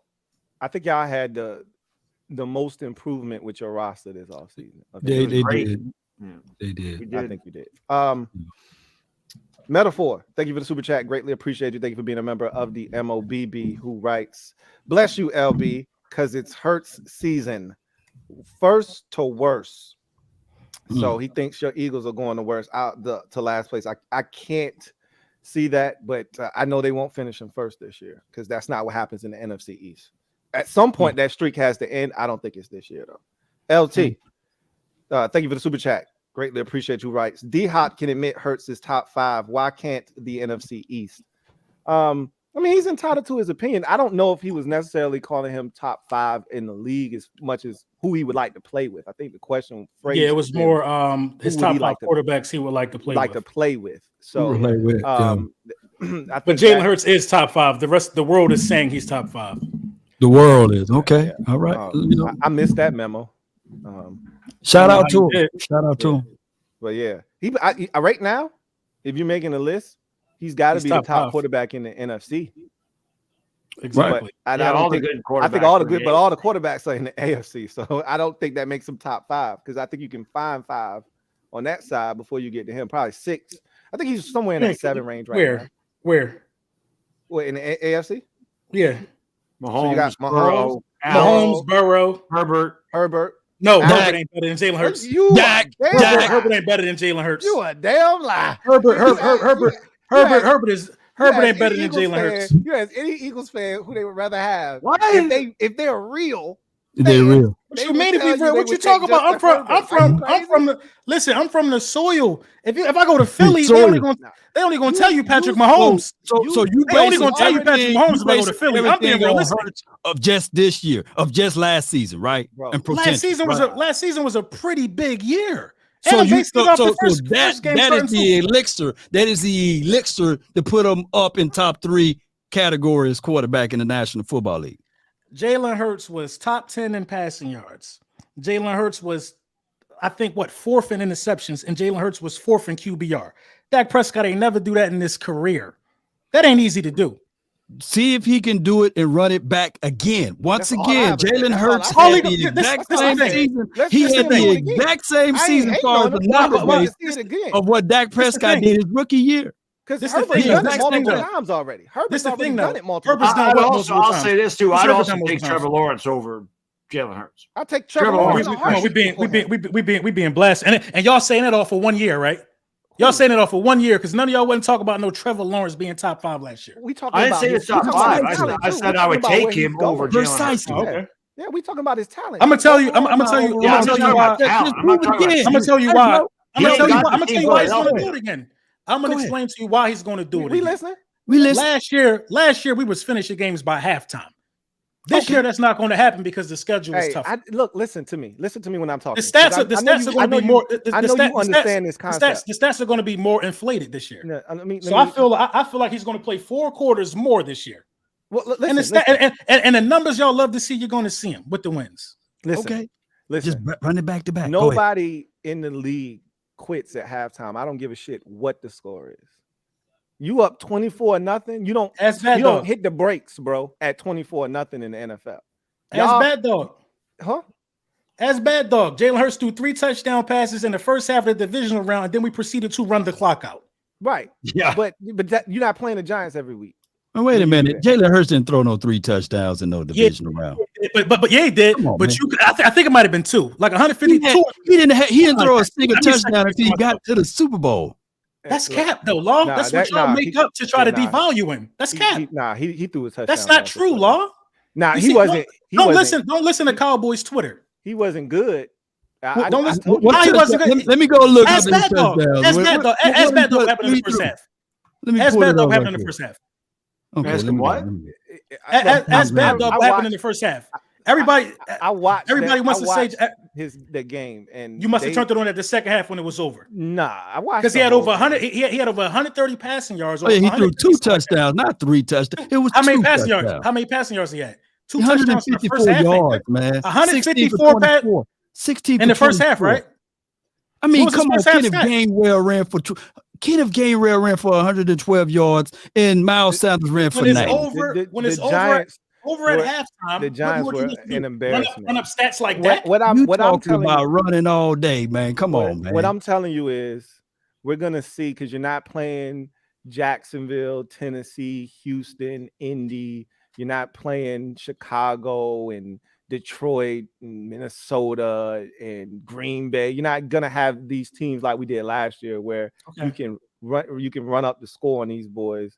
And you tell me where it gets scary at when we put the schedules up. Well, your schedule is brutal. After week 10, after week 10, though, we very well could be 8-1 before that even happened. Your schedule is brutal. After week 10, and it's not after week 10. It's kind of spread out. I think it's spread out. It's sprinkled. Spread out over. You got Aaron Rodgers before week 10. And then you got a bunch of guys who just gonna get ran over. I'm telling you, bro. I'm telling you. Hey, after week 10, that's when you see the Bills, the Chiefs. We gonna go to the next. So when you play the Dolphins, I guess they just trash. They mince meat. We gonna beat them, but they ain't better than us. I know. I didn't ask you if they're better than you. I just asked you. So we can affect our defense can affect Tua better than we can affect Patrick Mahomes and Josh Allen. So I'm not afraid of Tua, if that's what you're asking me. My defense against Tua, I like my defense. You don't have to be afraid of Tua. He's in a very similar spot to Sam Howell. Just get the damn ball out of your hands to Tyreek Hill and let him do the rest. Get the ball to Jalen Waddle and let him do the rest. You gotta stop overvaluing your offense. Y'all don't have no Tyreek Hill with no Jalen Waddle over there. We got a collection of dudes. All right, none of those dudes are faster than either one of those dudes, but we got a collection of guys that can give it to you. So again, you'll find out because you really overrating your whole defense. I told you, last year your defense was ass. Told you that last year, and you got to the Super Bowl. We held 8 teams to under 20 points last year. How many points you held the Cowboys under? How many you hold Washington to? And you love to no, just go ahead and spit it out, man. Come on. I'll wait. Tell me about you, Louie. You love to forget about week 3. Like we ain't just go in y'all house and dismantle y'all. You went in our house and stomped a mud hole in us, and we came back and returned the favor to you. In your crib on a Monday night when you was all rowdy, huffing and puffing with your chest out, all that tough talk, huffing and puffing. Took all that air out your lungs, though. Mr. Wright, Antoine Myers. It's just nothing to say to somebody who ain't make the playoffs. See, I told you we was gonna go back there. There's nothing to say. We on the topic is we went in your house and didn't take our shoes off and ran around your house and left muddy tracks all on your carpet. That's what we talking about. We ain't talking about the playoffs. And then you was making draft videos about week 17. Season was over. You were scouting players. You were scouting players by week 17. The scout team had their hotel booked because we were busy dusting the Cowboys in week 18. We won't make draft videos in week 17.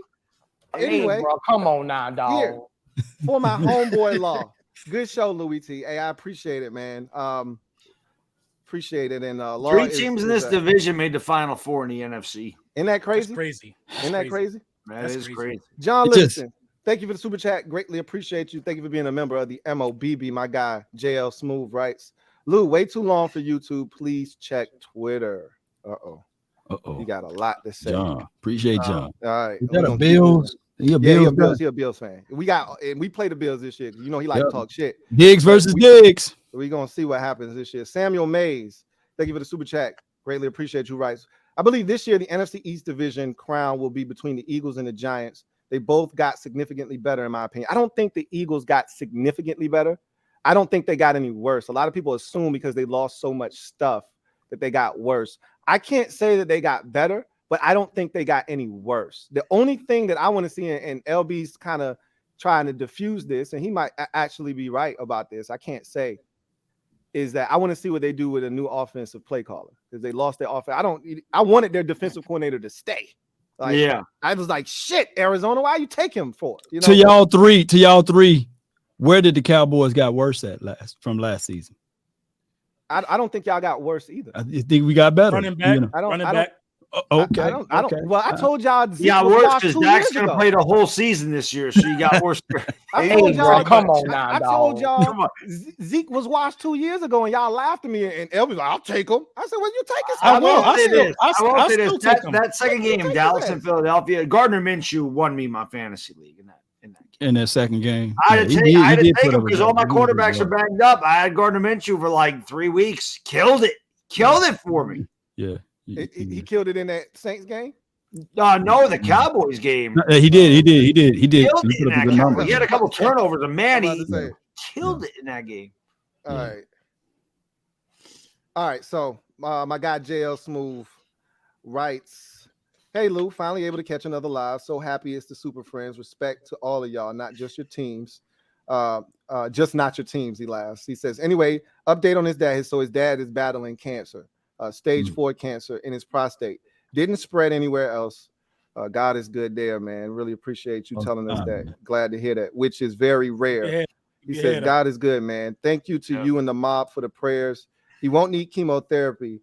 He said, "Now on the football. D-Hop, I haven't left that train. He's been begging for D-Hop to come to Buffalo. It's still out there, even though I heard Cleveland is looking really, really Deshaun Watson wants to reunite with. I heard. I mean, the last thing I saw about D-Hop is it's unlikely he goes to Buffalo. D-Hop and Amari Cooper, that would be crazy. There's talk now that D-Hop might be done. No, ain't no way that's gonna happen. You got one more contract. I don't want him over here. I know Giants. I don't want him nowhere in the division. I don't want him. That's all. I just don't want him in the division. Don't rule out the Eagles. That's why I was saying that's the place. Like, don't let them land in Philadelphia because they don't give a shit. I seen. Did you see D-Hop going back and forth with that Kyler Murray, bad dog? No. He was frustrated with Kyler Murray of throwing the ball the wrong way. I wonder what he would say about Jalen Hurts, man, if that situation happened over there. It could be. I get mad at Kyler Murray for playing Call of Duty all the time. But Kyler Murray he's not a student of the game. He's not. True. He don't love all the talent in the world, but talent only takes so far, man. You gotta work. Yeah. You gotta work. True. Jalen Hurts is somewhere right now getting better. Jalen Hurts right work. now. Exactly. Jalen Hurts. Nobody questions his work. He probably sleep right now, but he's getting better in his sleep. That's how hard this guy worked, bro. He ain't sleeping. He's watching this stream. Exactly. Jalen Hurts watching this stream right now. Jalen? Right. Getting better. But what I'm saying is, LB, D-Hop don't play defense, man.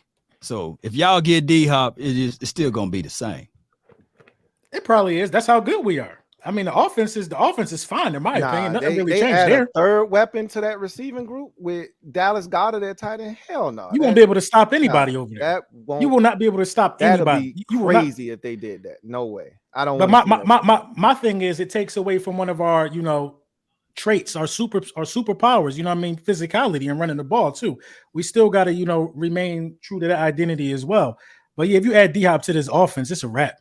Yeah, no, I wouldn't like to see that happen.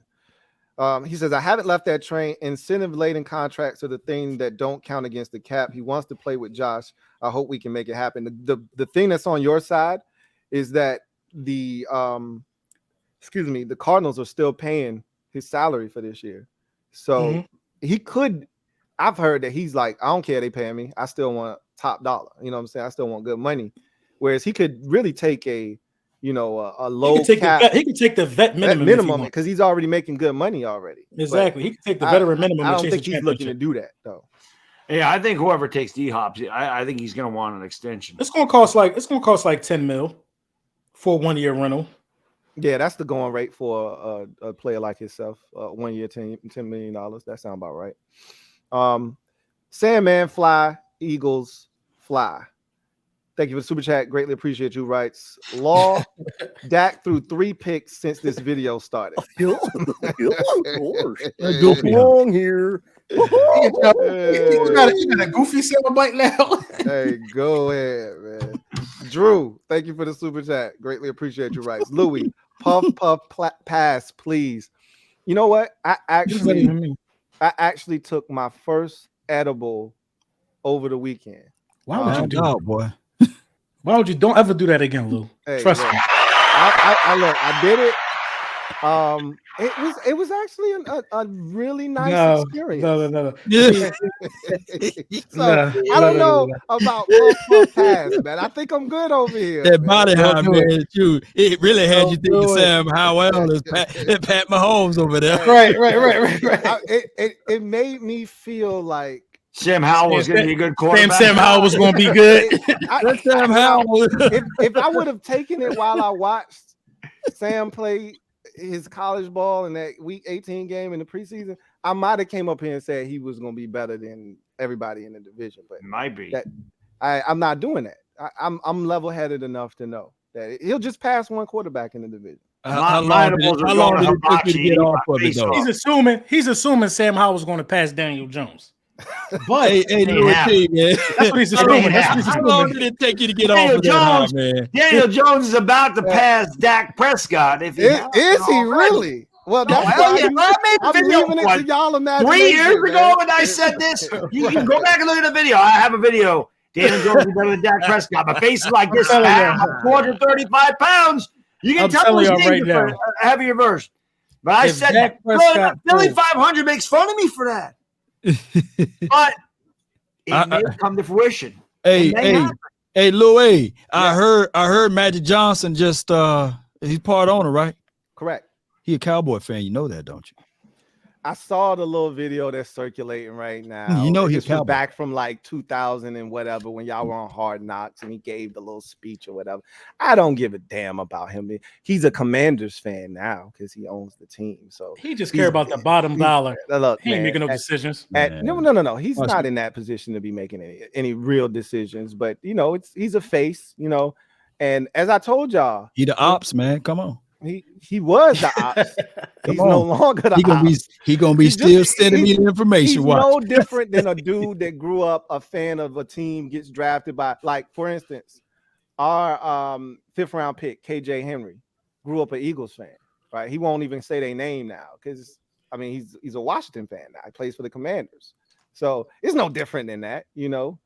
Everybody's got rooting interests before they get wherever they're going. So people say it to me all the time. Oh, what if you were an NFL player and the Eagles drafted you? I was like, I'd be the biggest Eagle fan you ever met. Whoever signed you. Yeah, they draft you? Hell no. You're in this show. You don't give a damn who. Just because I grew up a Giants fan, I mean, Philadelphia. No, thank you. There's only one player. That's why I like Eli Manning. He was the only one that said, "I'm not playing for them. I'm a Giants fan." That was hard, bro. At draft, that was hard. That was Al Capone. He didn't have to play for Philadelphia. You guys said Donovan McNabb. You were in your glory years of going to the NFC Championship game. He knew he wasn't going to have to play for Philadelphia. Yeah, he certainly wasn't going to San Diego. That's what it was more about than anything else. Sabotage it, Magic. Yeah, everybody say, he gonna sabotage it. Yeah, that's real good. Eli's great though, man. He always sings Philadelphia. Eli hates. We hate Eli. You know, Eli is one of my favorite quarterbacks. Eli's beautiful. I don't know why I gave you a double bird. That was one of the best things I've ever seen, man. I think that's what we appreciate with players when they share that same hatred that we have for the teams in the division. Because that's not genuine with players anymore. Oh, Justin Tuck hated the Cowboys. I can say Brandon Jacobs hated the Cowboys. Right. Those guys hated the Cowboys. But that was a different era, though. Like they won't swapping jerseys after every game. And this division still operates like that when you think about it.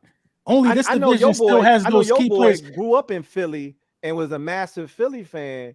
And he was glad to come home. Hassan Reddick was glad to come home. He can't stand none of the teams in the division. He can't stand the Cowboys. Like Brandon Graham can't stand Dallas. You know, and we still got those guys that that's the NFC East for you. We ain't them other guys, man. Yeah. Michael Parker grew up in Philly, but he can't stand the Philadelphia Eagles. Man, he confused, man. This man be all over the damn place getting jerseys and don't know what he want to do. I saw him. Michael Parsons just want free gear. He ain't know if he wanted to keep the jersey on. They were killing him because he had on a Philly jersey. He was gonna take it off, and his boy was like, "Bro, just keep the jersey on, man. If you take it off, they're gonna kill you even more for taking it off."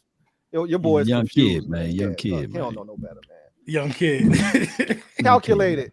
Thank you for the super chat. Greatly appreciate you. Writes, How's sophomore year and Trevor Lawrence final year in college, their statistics were practically the same. Hal stayed another year in college. I mean, if he could have come out, wasn't one the ACC though? Both of them playing the ACC. If he would have came out that year after his sophomore year, he would have been a first round pick. Okay, he would have been a first round pick.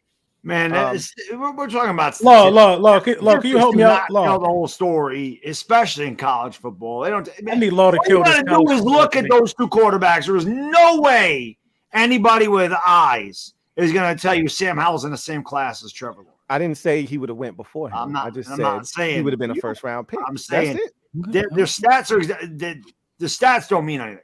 Yeah. No, statistics do mean something. That they take that into consideration. They're half the story. They tell half the story. It's right, half the story, but that's still a big part, right? Half is still a big part, right? I'm not saying it tells the whole story. Like, listen, I'm the first guy to wreck Jalen Hurts. I'm the first guy to talk shit about Jalen Hurts. Jalen Hurts' stats against the Giants are skewed because he didn't have to. Here, hey, Bad Dog. You want to think? No, Bad Dog carries for 6 yards again. I could have ran for 100 behind that line in that game. Everybody was running against y'all, man. That's what I'm saying. So Jalen Hurts didn't have to throw for 350 yards. He's like, you know what? Here, like LB, they're running out the clock from the first possession of the third quarter. Here, take it. I was there, bro. I was. You're hitting the ball. The people in the stands are getting 8 yards to carry. Everybody was high fiving in the stands. We had a damn beach ball. We thought we was in Europe. Man. Everybody throwing a beach ball around. It ran for 27 against us, LB. It ain't nothing worse than the starting quarterback wearing a ball cap with 9 minutes left in the fourth quarter. That's when you know you got your ass dusted. That was as close as you could get to one of those type of ball games in the playoffs. That is, that wasn't a fun game to watch. And you could see Daniel Jones slowly morphing back into Daniel Jones. I thought we had this awakening. What he did to the Vikings the week before. That was the best game I've ever seen Daniel Jones play in his life. It was the best game he's ever played. In his life, right? Going all the way back to Duke. It wasn't even close. No, he was amazing. He was in a different headspace. He was in a zone, right? I expected that same Daniel Jones to show up. And it don't matter who we played in the NFC. We were down 21-0 in that. It don't matter, bro. It don't matter who we would have played, bro. Nobody in the playoffs was going to be able to block that front. That pass rush was just putting way too much pressure on Daniel Jones. Especially when there was no threat of us running because we were so far behind. I don't agree with that, but to your point, y'all were definitely doing damage. I mean, that's how you hurt the 49ers quarterback Brock Purdy. Yeah, y'all were doing that's damage. Listen. We need to touch on that too. Well, we talked about it last time. Like, they created a whole rule for it. They kept the Purdy rule now. Right, they put quarterbacks out there. So and that's what if you knew history, it used to be that way. You used to have an emergency quarterback that you could have that didn't count against your 46-man roster for the game day, and they took that away. Because most teams were keeping two quarterbacks, and they just got rid of that. Well, the Eagles now made bring it back. The Eagles brought the rule they need the rule they need to change because of the Eagles thinking is that funky ass full quarterback sneak shit. That ain't really no goddamn quarterback. That's football. That's rugby. Nah, that's rugby. Goddamn it, that ain't no damn football. That's rugby, man. Somebody gonna break their neck, man. Get some. Listen. And we changing rules. We making people draft Mozzie Smith. That's why Mozzie Smith out here now. We understand it because that's the reason why the Giants drafted Dexter Lawrence. That's the reason why the Washington team got the Bama boys, because we had Ezekiel Elliott. So I get with what people do with the draft situation. So it's okay. And before you start tackling the rest of the league, you got to tackle your division first. Yeah. So you supposed to draft it. John Perez, thank you for the super chat. Greatly appreciate you. My guy JP writes, "Sup, fellas? Good to see the Super Friends collab as always. Anxious to get into these schedules tonight too. Like I said, we're not predicting wins and losses, but we are going to talk about the schedule a little bit later on in the show because everybody's had a chance to process their schedule, kind of digest what it looks like. And so we're going to get into a little bit of that tonight. Trevor Patch, thank you for the super chat. Greatly appreciate you. Thank you for being a member of the MOBB, who writes, per the NFC East rulebook, Philly can't win a division. I've stated this already. Me and you are here, right? They can't win a division this year. The rulebook is that. The rule book that says no team since 2003, 2004 has won the division 2 years in a row. But who was the last team that did it? That's why it's so likely for us. It was y'all. Yeah. Will it be Dallas or New York? We don't think it's a crazy superstition. Harris will hashtag fire Ron Rivera day one and put on a fire sale. Who y'all buying? Hashtag rebuild, rebrand, tank for C-Dub. Hashtag. That's not happening. We're not doing a hypothetical fire sale, what players you taking off of the team, because it ain't happening. Ain't none of that shit happening. Reedy Davis, thank you for the super chat. Greatly appreciate you. Reedy writes, Lou, any panel members see them starting 5-0? Probably LB, if I had to guess. And maybe Law. Law be on that. We are going to start. We're going to do that show when first week before preseason. What time you want to do it? It'll be somewhere once we get into training camp a little while. None of us playing the Hall of Fame game, right? None because y'all played in it last year. Yeah. None of these teams playing the Hall of Fame game, right? Correct? We good there? No. Yeah. All right, so it'll be somewhere in that window. Right around that window. We'll get back and we'll definitely take a look at the schedule. But I'm a guess. My guess would be LB and Law both got their team starting 5-0. That's my guess. I can't say that with 100% certainty, but I feel confident. Donnell Shipley, thank you for the super chat. Greatly appreciate you. Writes, y'all have to wait to do y'all record predictions. We could do ours right now. Talk spicy than LB. That's facts. My guy Donnell. What up? I can put it up. Week 9. I can tell you got an L in week 9. It just hit me. Week 9, you're gonna have an L. We got y'all right before the bye. That's week 9. We sweeping y'all. I can book it right now. Cowboys putting up 40 points on the Eagles week 9. Yep, it just been confirmed. It just been confirmed. I can't deny it. Who's your starting quarterback going to be in that game? That's the question. Put it like this, and this is what I'm hoping. That gonna get benched. This is what I'm hoping right now. Jalen Hurts healthy, Prescott healthy. What I wanted, the NFL did the Eagles a real good favor because I don't think that they look. You don't play a team until week 9. I know that. Looking at your schedule, you don't play a real team. Y'all seem to not know that. I know that. I ain't worried about nobody. I gotta look at the schedule again because I ain't worried about nobody. I know we up there twice. So the disrespect that you just showed right there, Law. I can't even believe you would fix your face to even say that out your mouth. How dare you? They don't play a real team. How dare you? Were you a playoff team last year? It don't matter. Let's get this out the way. You a playoff team last year? So they don't play a team until week 9. Come on, man. Y'all not good, man. I can't believe you. Good. Layup in on the board. I can't believe you would do that. After 11 or 19 for 161 yards, got you a 27-6 beatdown. A beatdown. I mean, a sound thrashing. But hold on. Washington might not win a divisional game this year, bro. Washington might not win a divisional game this year, bro. I welcome all of that. I'm telling y'all, bro. I always tell it's a dark cloud over y'all. Hey, man, I'm rooting for y'all, though. I'm rooting for y'all to do something to the Eagles. This reverse psychology, man. Come on. 3 is y'all. We playing y'all in Philly. I can't say this because I don't know because after Washington FedEx Field, the most sterile environment in the division is Philly. I have no problems going into Philly and doing those boys. Okay. You been there? Huh? You been there? Yeah, I've been there. Most sterile environment is Philadelphia. When the last Eagles game you been to? It's been a while, and it can't get any worse than when I was going. I went when it was probably the vet. Yeah, that's true. Okay, that's so true. this shit y'all got now, the link ain't the vet.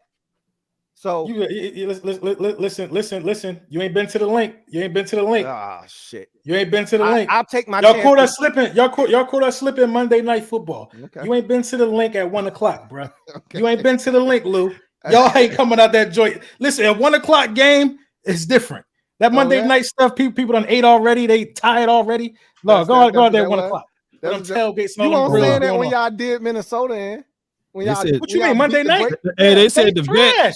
My guy Alex over here said the vet had prison systems. They had it at the bottom of the stadium. The vet had a jail. The link got a jail in it too. The link got a jail? Oh wow. Cell, yeah. Man, y'all rowdy over there. Yeah, that's crazy. And they wear that shit as a badge. That's why I don't step foot in Philadelphia.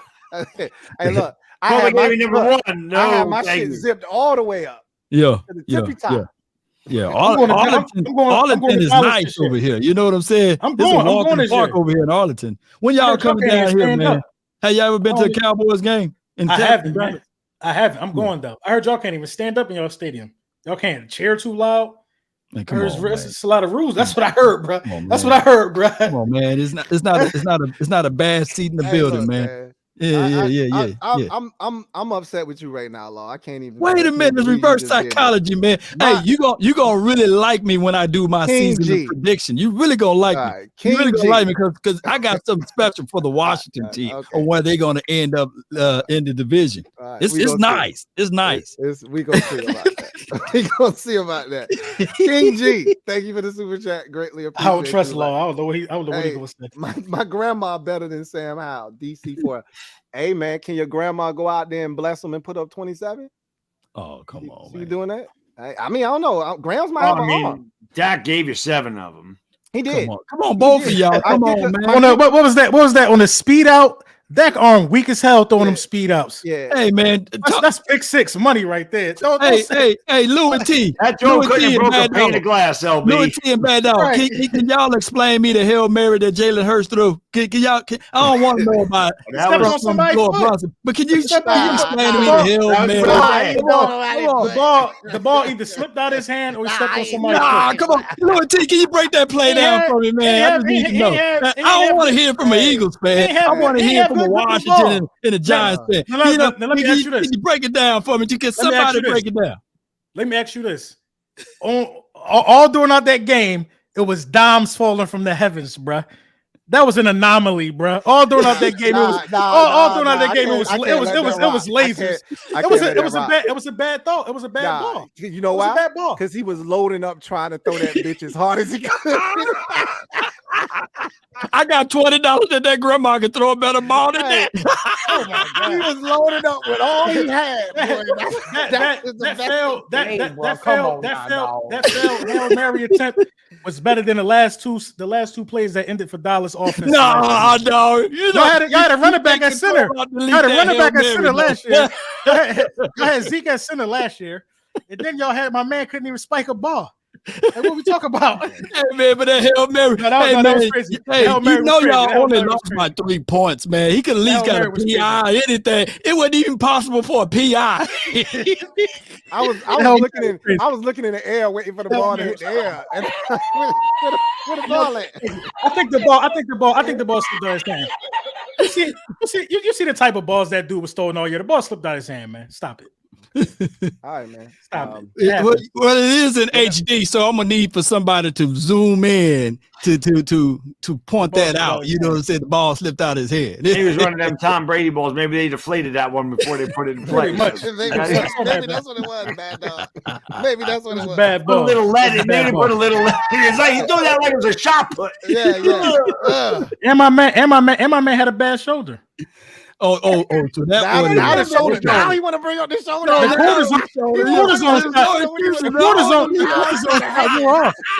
cortisone shot wore off. Right?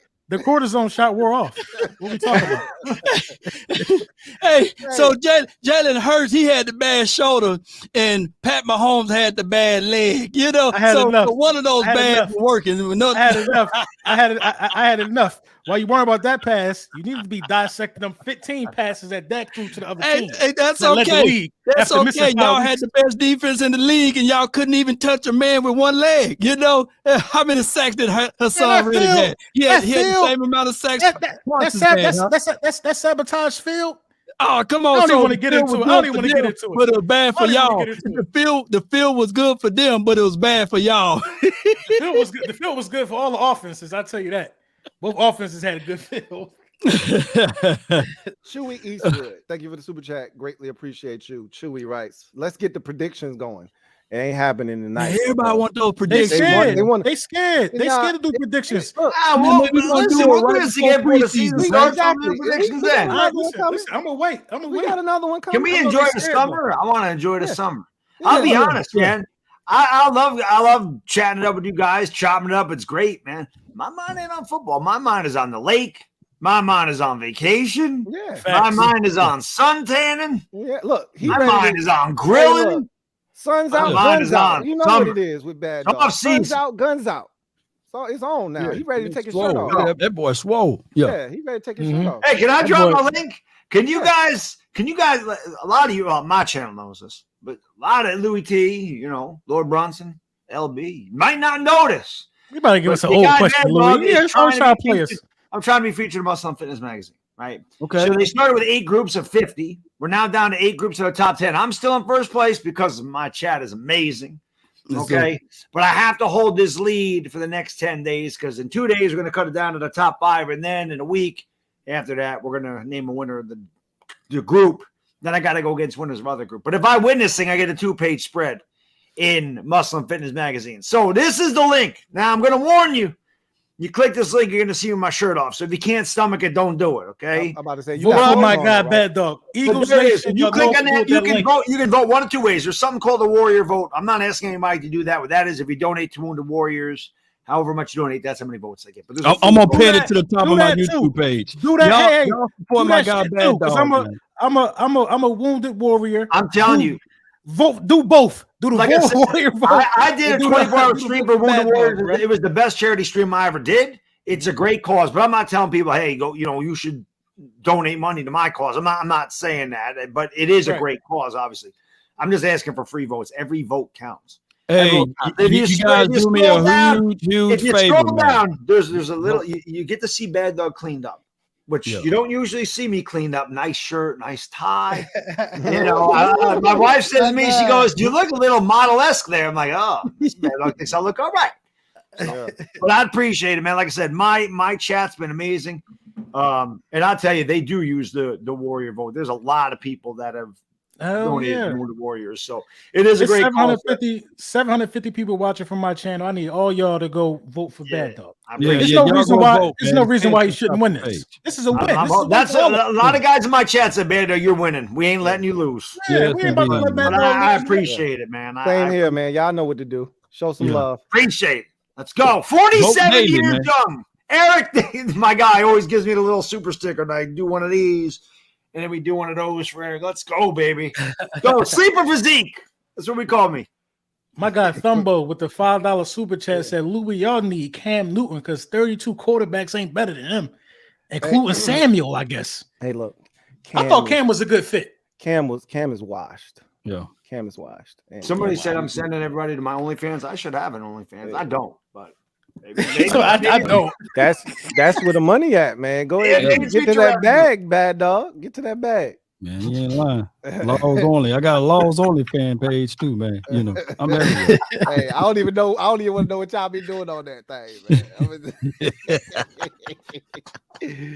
Hey, Cast the Cowboys 817. Thank you for the super chat. Greatly appreciate you. Who writes? I'll do this one. I'll read this one. Clown Brunson, the only thing that's trash is the Eagles want to do. Hit the goofy thing, Law. I got you. Thank you, sir. You bum still ain't caught up. Pipe down with the disrespect. Y'all gotta win for me to respect y'all, man. Yo, I've never seen somebody go back and forth with another fan base more than LB. It's like LB wake up and say, all right, which Cowboy fan I'm gonna piss off today? Oh, that was me. That was me a few years ago. It was like I'd wake up and I'd say, which Eagle fan am I gonna piss off today? Look, man. And he went to your manual, found that and studied it. I'm telling you, 2017 was the most bittersweet thing that ever happened to me. I mean, if you guys watched me before 2017, I don't know how many of you did. I was a major trash talker. Like I brought the heat. Oh, I did. I know. I brought trash to everybody. And LB would say, man, Beto used to piss me off. And that was what I wanted to do. This dude used to get on my nerves. I love it. That was my job, you know, getting just favorite, I want to strangle this guy. My favorite comeback was like, Bad Dog will stream anything. Chicken fighting, he'll stream it. Me and Bad Dog used to go out like every week. But the Cowboys fan base, just the thing. Just win. I won't have nothing to say. Being as though I know it ain't gonna happen, I'm gonna always have something to say. All you gotta do is win, bro. Man, you hoping that we don't win, but boy, the day we win. My son was born in 2017, so I kind of changed what I did because I was like, I can't really do that anymore. And my son, it's kind of like Rocky, you know, when he has the kid, he's like, I can't do this. Why don't you come back and work for the Docs for me? He's like, I can't do that stuff no more. So that's kind of like me. Yeah. Not to mention, you won the Super Bowl in 2017, and I'm like, well, now what do I do? Because I can't be like, you guys ain't never won a Super Bowl. That was my whole thing, and I'm like, son of a bitch, it's gone. So I retooled, and it made my channel what it is today. So in a strange way, God works in mysterious ways. The Philadelphia Eagles winning that Super Bowl is the best thing that ever happened to my channel. That's what I'm saying.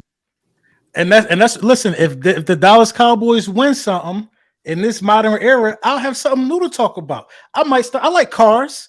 I like rifles, fishing. I might start talking about something else. You know what I'm saying? You know what I'm saying? You should be talking about the Washington every day, then the Giants, then us. We the final boss. You wanna know why? I'm gonna tell you why. We bison. We up top. I'm gonna tell you why. The Commanders know their role. Louis is the only one that don't know his role. He's the only Commander fan that don't know his role. I gotta speak up. He's the only one. I gotta speak up for the masses because they scared. They scared. And so I gotta make sure that our voice doesn't just drown and fall into the background. Because look, this is the thing. This is the thing. No. If the Giants ain't scared of you, nobody should be scared. Listen, this is what I always say. As long as we're having a conversation or even an argument or whatever, a disagreement, and we stay on topic, I hold my own with Eagles because what I'm not gonna do is get into a fight that I know I ain't got a shot at winning. If you talking playoffs, I stay the hell out of this shit. I see that shit on my timeline all the time with LB. and I stay out of that shit. It's only when disrespect is lobbed in my direction and I know we have something to say about it, that's when I jump in, and here come all his little goons. And then he got a lot of them, man. And it's a lot of them. And I serve them one by one. They follow him everywhere. Instagram, Facebook, they on TikTok, man. I got a nice cup of goulash for each of them. Bring your ass on here. Take this shit going on, right? Then they want to pull the LB card.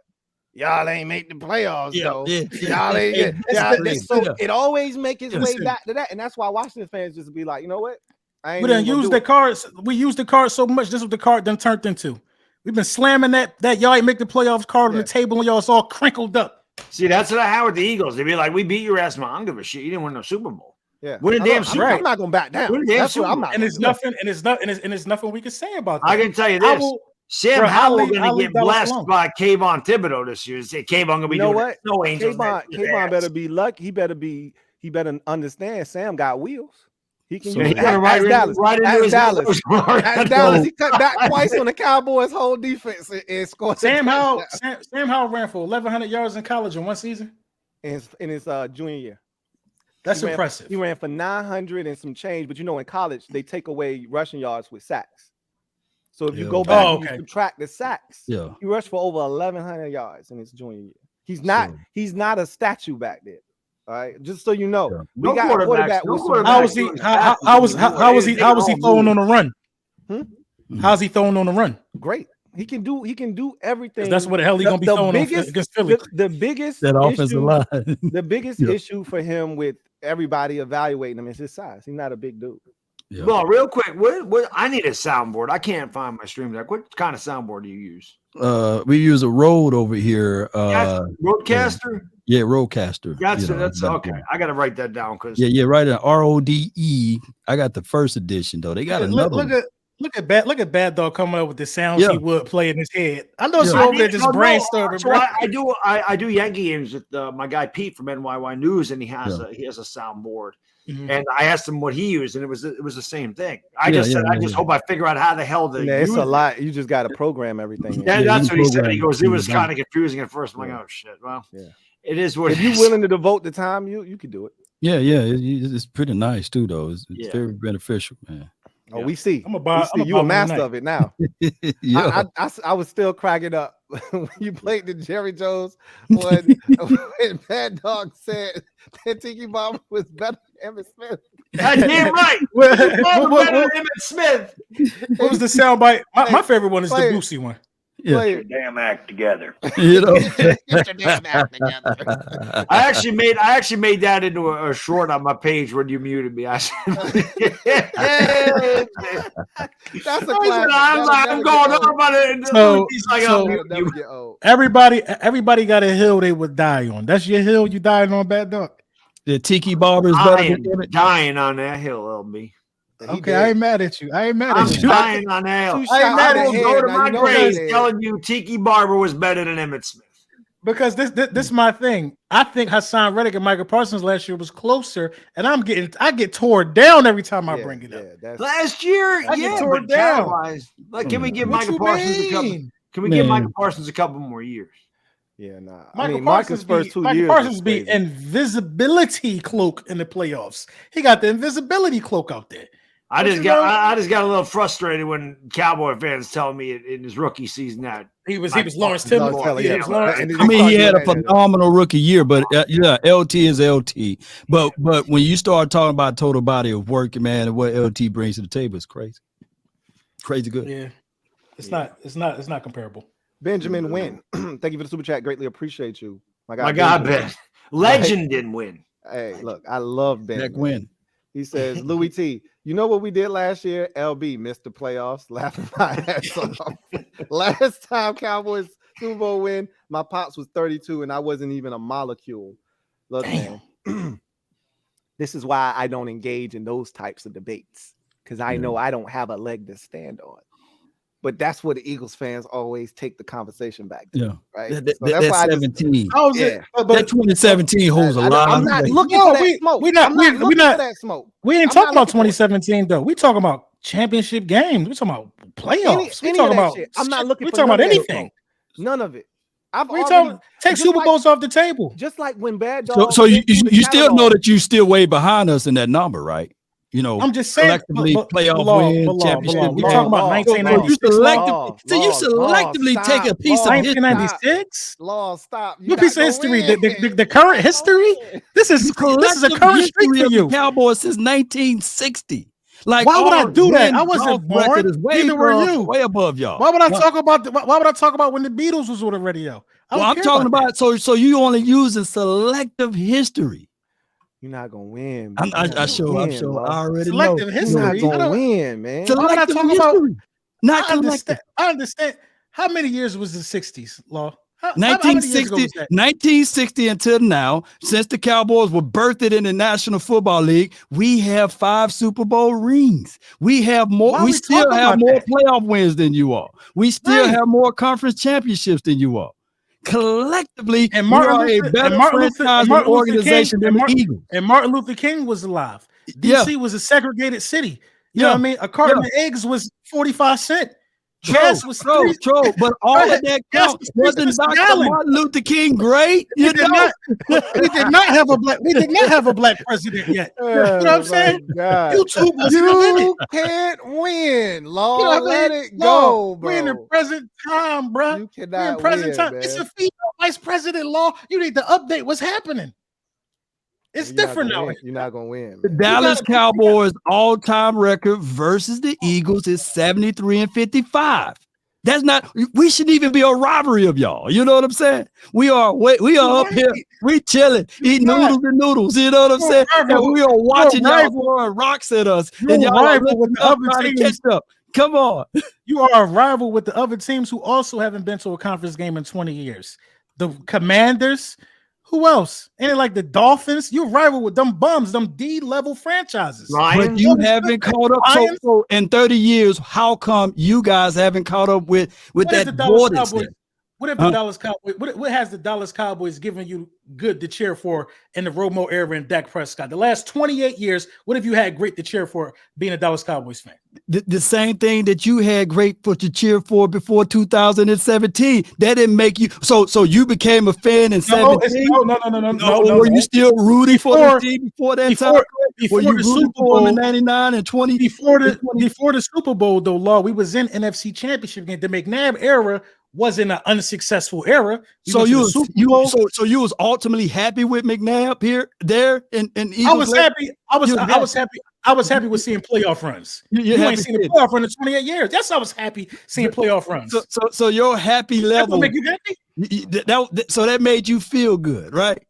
Seeing playoff runs, yes, it did.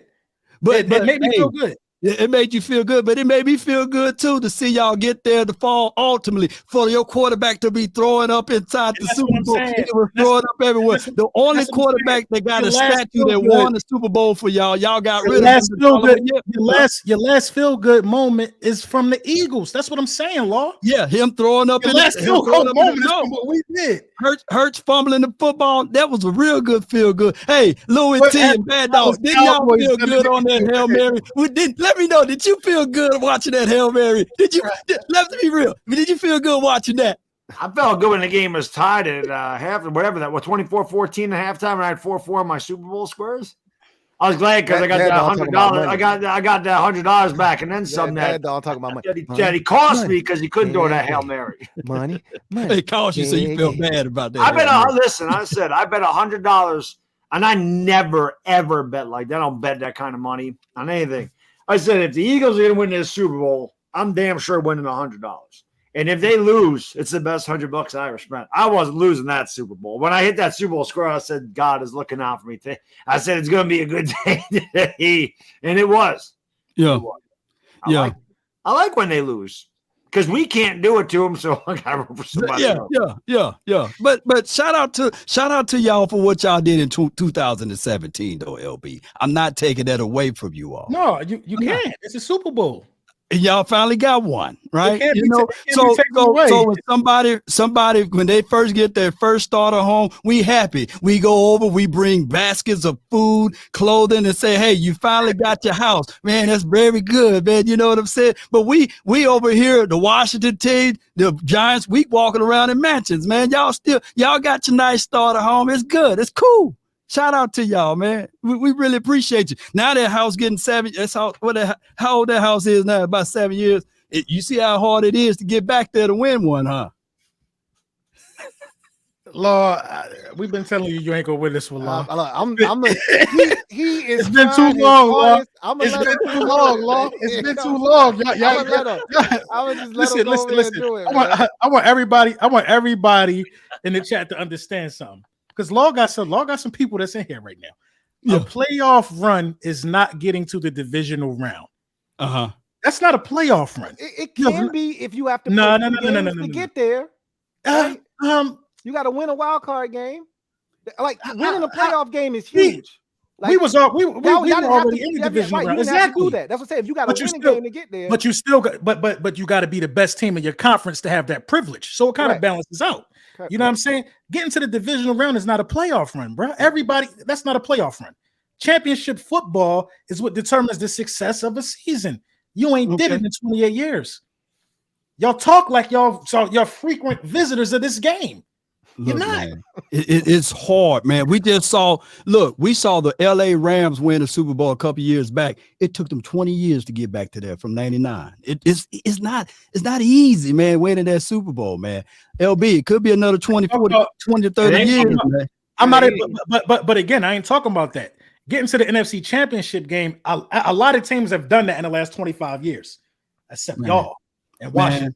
I'm not finna be happy. I don't need to catch sprays over here, man. I don't want the smoke. I already made it abundantly clear. Dak Prescott, so you don't think it's unacceptable that Dak Prescott has not been an All-Pro going on 8 years, and we talk about him like he top 10. He has not been in the NFC Championship game, and this about to be his 8th year. You don't think that is borderline Kirk Cousins-ish? Well, he's had some pretty damn good weapons over there. Let me contextualize it. I'm quite sure I can get Bad Dog on my side with this. So with all of that being said, when we start talking about the history of the Cowboys, we tried to do all of that with Jason Garrett for the first few years of Dak Prescott's career. We only had Mike McCarthy for 3 years here with Dak Prescott. And since Mike McCarthy and Dak Prescott, when he is finishing a healthy season, they finished 12-5. But previously, we had Jason Garrett. Hey, I don't think that there are people beating down the walls for Jason Garrett to be their head coach.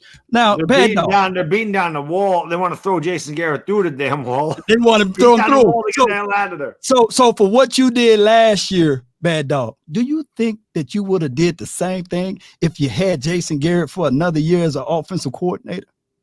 No. So what I'm trying to say here, my guy Louie Tee and Lord Brunson, it was hard for all of those years to have the expectations for Jason Garrett to do what your boy just did, Andy Reid, when he was there. So, yes, we're happy. And yes, we're going to be better than what we were last year. Garrett was with the Giants. Who the hell do we have here? That's what I'm saying. Dak Prescott's had Amari Cooper, CeeDee Lamb, Zeke in his prime, great offensive line. Who the hell your damn Jason Witten was there when he started. Who the hell's the other guy? Freaking who the hell's another damn tight end you guys had? Not Dalton Schultz. Did you guys keep going? It wasn't Gavin Escobar. He used to kill us. I know that. He tore Landon Collins a new one. But you guys have all the talent in the world. Tony Pollard, he's good too. Yeah. And I got a car in my garage that got an auto store with the seat warmers that I can press a button and it will control the temperature of the seat. Just because it got all of those bells and whistles doesn't mean that my 7-year-old daughter can drive it. So that's what happened with Jason can't drive the offense is what you're saying. Bang. That's basically. That's what he said, right? That's what he said. Is everybody fault? You just said it. Y'all acting like Jason Garrett was world class and people we're not for him to be the coach. We're not. Where is he at? No, we're not. If he's so great, where is he at? We're not. Why we talking? Okay, we're not acting like that. Jason Garrett got a #1 seed for you guys. Jason Garrett had multiple playoff. I'm right there with you, LB. That's my problem. Is you can't use that excuse. You can't go 12-4 and then bust in the playoffs and then try to use Jerry. Wait a minute. But what I'm saying is there was levels of improvement since we had Mike McCarthy. Right or wrong, there was levels of improvement since we had Mike McCarthy. Yes or no? Dak went backwards last year. Well, yeah, Dak broke his thumb. Name me the quarterback that broke his thumb and made it to the playoffs last year. Name me the quarterback in the NFL history that broke their thumb and made it to the playoffs. How many games Cooper? If it wasn't for Cooper Rush, you wouldn't have made the playoffs. Right, Cooper Rush held his weight. He did. Cooper Rush held his weight and helped you guys. And when Dak Prescott made it back collectively, who was the #1 offense when he made it back to the team? It was you guys that was Cowboys. It was you guys. So I rest my case. The case is still wide open because where was his 12-5. That means that Mike McCarthy is a damn good coach. He's a better coach than what we previously had. That's what I'm trying to say. Okay, so how come the offensive coordinator got fired then? If everything's all good, if everything's all good, why the offensive coordinator? Why is he the scapegoat for a team that won back-to-back 12 seasons? The offensive coordinator got fired or let go because it was two different principles. It was West Coast versus Digit System.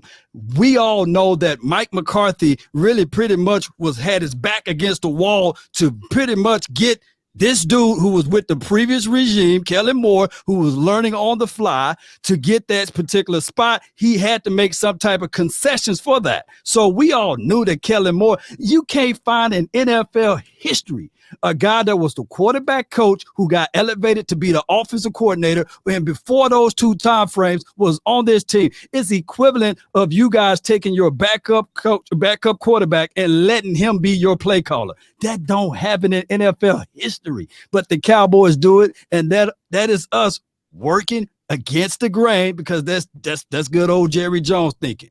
I'm not saying that Kellen Moore. Hold on. I'm not saying that Kellen Moore was horrid, but I'm saying that Kellen Moore still had growing pains, equivalent to Sean McVay being over there in Washington. Oh, excuse me, Kyle Shanahan being in Washington too. Those guys had to go through growing pains before they became good coaches. But this is the thing. So what was? Okay, I understand that. But this is the thing, though.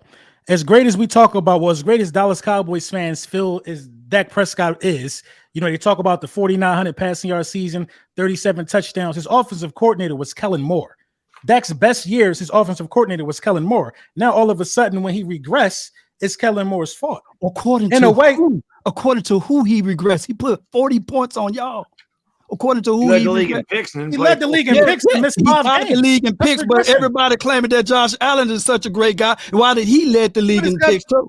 Josh Allen had 3 straight years of 35 touchdown passes in 3 straight years. These are two different type of quarterbacks. And he didn't have a broken thumb, and he didn't have a guy by the name of Kellen Moore calling him the plays as well. And he also went from this level to this level since Brian DeBall left, didn't he? But Josh Allen is a gunslinger though. Oh yeah. See what people say. Dak Prescott ain't that though. So the Cowboys can beat the Minnesota Vikings. Josh Allen can lose to the Minnesota Vikings, and we'll have this type of discourse, right? So which one is it? Is Josh Allen on the same level as Dak Prescott or not? Josh Allen finished 3rd in the MVP voting this year without. Yeah, but he did throw a costly interception against the Vikings and had a word. He was in the red zone this year. That's something he was not. That was a costly interception, was it? Yep. Josh Allen is not. Dak Prescott is not on the same level as Josh Allen. Come on, man. You can't compare those guys. Come on, Law. You ain't walking out. Does that sound like you? Hey, listen. He's starting to sound like LB over there. I'm just saying. You know what, Louie? You're right. Sam Howell may not be 4th in the division. It may just be Dak Prescott. Okay. I left it to chance. Y'all can tell me who it's going to be. I ain't picking. This is what I'm saying, though. Law, he got to earn his respect. But I don't think that. According to who though? According to you 3, right? No, that's everybody saying that. Cowboy fans don't like him. 27-7 versus NFC East. What else do he have to prove against you all? But bro, again, he got all him or is that your team? 27-7. He But is pretty that much him? owned the NFC East. Is that him or is that his team? Okay. Now do a consensus of how many quarterbacks every other team had in that time span. It doesn't matter. 27-7. Now do his playoff. Now do playoff. Last year he was 2-1 against the NFC East. That's fine. And that's in the playoffs. He's 2-1. Hey, the team that beat him was the 49ers. Okay, all right, Law. If you think the regular season numbers are justifiable for Dak Prescott to get another extension and still be here, I'm all for it. Pay Dak Prescott. Yeah, I agree. Pay him. Because from where I'm looking, and this is not because it's the Cowboys. From what, listen, y'all know I have no problem if the Eagles trash. I gotta say it. From where I'm looking at a quarterback who ain't earned no extension, who ain't earned no respect. He's the longest tenured quarterback in the conference, and ain't never been to an NFC Championship game. Keep him. Shit, I might buy his jersey. Go ahead. I love him. You might want to have to go buy it, especially at the end of this year. I love him. Keep in mind, hey, I love him. What was your quarterback numbers last year? When them jerseys, hold on. How many touchdown passes your quarterback threw last year? Your quarterback ain't never have a season. No. Hold on. How many touchdowns your quarterback threw last year? I can tell you how many he had. No. How many touchdowns did he throw last year? 22. Ran for 13-2. I ain't talking about for running. How many yards that was? Add it up, please. How many yards he threw for? Top 10. 3,700. That puts him at 10th. 3,000 what? 700. That puts him at 10th. Okay. Rex Grossman threw for 22 touchdowns and 3,000 yards too, and they were 13-3. Was Rex Grossman ever all pro? No. They were 13-3. Was Rex Grossman ever all pro? They made it to the Super Bowl and lost. Same thing. Rex Grossman had the same stats. Right or wrong? Oh my God. Hey, you're wrong. I'm gonna tell you why you're wrong. Didn't Rex Grossman make it to the Super Bowl with 30? I'm gonna tell you why you're wrong and why the whole argument is flawed. Because you want to leave out a big part of his game, which is 700 rushing yards and 13 rushing touchdowns. Like it don't count. It count too. Oh, y'all wouldn't count rushing touchdowns at 16 and 17 and 18 for Dak Prescott, but that's okay. When? What rushing touchdowns? 2, 3 a season? It's different when your quarterback can rush for over 10 rushing touchdowns. Man, you talking about the ball at the one. What? How many all of those rushing touchdowns? How many was those rushing touchdowns from the inside the 15? For Jalen Hurts? For Jalen Hurts last season. I'm waiting. Who cares? He had 700 rushing yards. He was at the one. We acting like he like Tom Brady. And just QB sneak because he's 6'5". No, Jalen Hurts had 700 rushing yards. Jalen Hurts was a threat to run the ball and move the chains. How many rushing touchdowns did he have for 20 yards or more? Or were those rushing touchdowns? I don't know. All I can tell you is that back-to-back years, he got 23 rushing touchdowns. So what you want, a cookie? He was doing in Alabama. I don't want a cookie. I'm telling you that what we do work for us. It worked for y'all, but let's see what it do for the 2023 season. Now that everybody got good old tape on good old Jalen Hurts, man. You know what I'm saying? I can't wait. The year before. Yeah. Okay. Nah, y'all snuck up on some people last year. It ain't y'all snuck up on y'all. I agree. I agree with that. You want to know why? Because a lot of people wanted to play man. They wanted to play press because they think he can't throw. Now you can't do that. Play press, you're gonna get cooked. I don't think that's the case, but we gonna see. I gotta see it. All right, we're gonna take a quick break. On the other side of this break, we're gonna come back and we're gonna talk about the schedule. We're not making predictions. We'll talk about the schedule and then we'll get to a few more of your super chats as well. See y'all on the other side of this break. What's going on? It's your man Louie Tee here to let you know that this video is brought to you by one of my favorite companies, the Print Champs, a print-on-demand marketplace for influencers and creators. The Print Champs are the leader in print-on-demand merchandise for content creators and influencers serious about making merch. One of the reasons they're the best is because they're more than just a print company. The Print Champs connect their creators with experienced graphic designers and retail strategists to bring your vision to life. It's free to join. Simply apply with the link in the description to get started with your own storefront. As the sponsor of this video, the Print Champs are offering all viewers of this live stream free shipping on all orders site-wide. Simply use the promo code SUPERFRIENDS to get free shipping site-wide. wide. That means if you were looking to purchase an NHL hat or looking to purchase some LTN merch, this is the perfect opportunity to take full advantage of this. Or if you're looking to create your own custom order online in their design studio, this is the opportunity you've been waiting on. Use the promo code SUPERFRIENDS and get free shipping while this deal lasts. Links to both are in the description down below. So take it from me, your man Louie Tee, that the print champs are the only name that you need to know. A print-on-demand marketplace for influencers and creators. So we're going to take a look at the schedule now for all 4 teams and just kind of get the feeling from everyone about what their schedule looks like. Again, we're not looking for wins and losses right now. We will definitely dive into that as we get closer to the start of the regular season. But tonight, I just want to get everybody's kind of initial reaction to the schedule. I remember last year when I first saw the schedules come out, and I always do this for Washington, but everybody in the division. You keep your friends close and your enemies even closer. So I always like to see what everybody's working with schedule-wise. And I remember last year saying, man, if 3 out of the 4 teams in this division, and I was counting us as one of them, and I thought the Giants were going to stink, and it ended up being nobody in the division stunk, but we missed the playoffs. But 3 out of the 4 teams in the division made the playoffs. I thought that was possible last year. I'm not sure that that's the case this year. The AFC East is much better than the AFC South. We play the NFC West this year.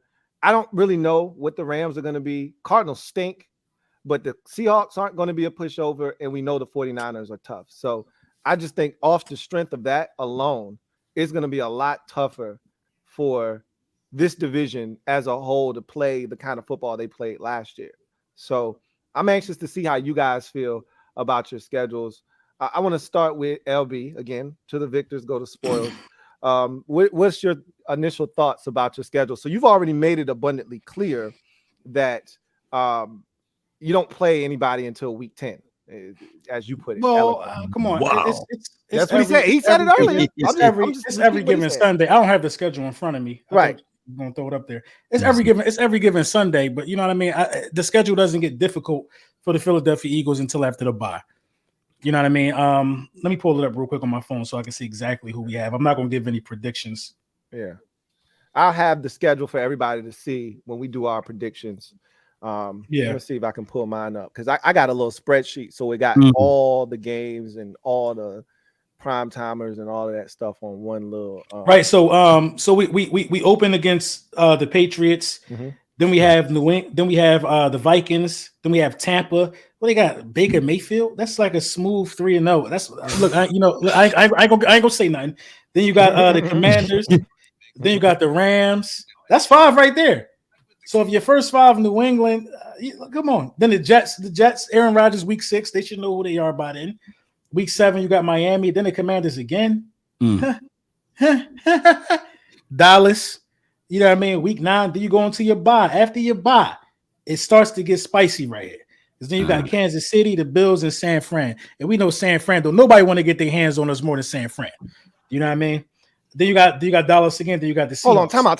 Let me give it 30 seconds. Let me stop you because now I'm looking at the schedule. So I'm gonna pump your brakes real quick. You know, week 1 is Tom Brady retirement day, right? Yeah. In New England, you do know that. Right? I also know he ain't taking the field. I'm just letting you know what the situation is. Okay. I don't care. It's the hardest. I don't care. It's the hardest ticket in the league right now to get. It is. They come in with an agenda that day. Don't think you just gonna waltz in there and bust their ass. Now you might win that game. I'm not saying you're not. The Eagles gonna win that game plus 10. 10 points. Win that game plus 10 points or more. Okay. Who's the quarterback? Mac Jones. Like Mac Jones is not. That's trash. what I'm saying. That's what I'm saying, though. He's not trash. But I like my defense more than I like Mac Jones. Okay, that's fine. That's what it boils down to. I'm just telling you just glossed over it like it won't Tom Brady Day. I just need. I did. That's exactly what I did because it ain't Tom Brady there. It's Mac Jones. Okay. You know what I mean?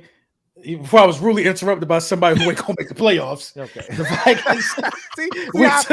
you see how rudely interrupted by somebody who ain't gonna make the playoffs. Okay. You know what I mean? Nah, we gonna talk about this. Okay. So let's just let me name the quarterbacks. Mm-hmm. Mac Jones, Kirk Cousins, Baker Mayfield, Sam Howell. Bust their ass.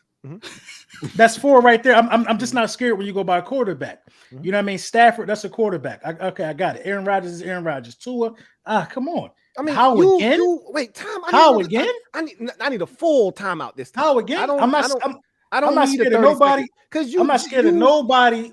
And Law, Aaron Rodgers. And I can't believe you co-signed this law. You in timeout right now, man. Wait, I didn't even say anything, man. Because you already co-signing LB foolishness, talking about the schedule like it was a cupcake first, 8-9 games. It is, bro. This stretch right here. You have to. Hold on, time out. Washington, Rams at the Rams, at the Jets, home for Miami. That's a Sunday night game.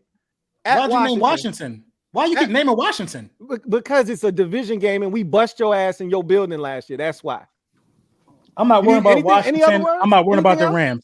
I'm personally not worried about Sam Howell and the Rams. Anybody else beat Jalen Hurts last year? No Jalen Ramsey. Anybody else beat Jalen Hurts but the Chiefs last year? Anybody else? I'm not worried about it. It could be possibly that you guys can split that one, right?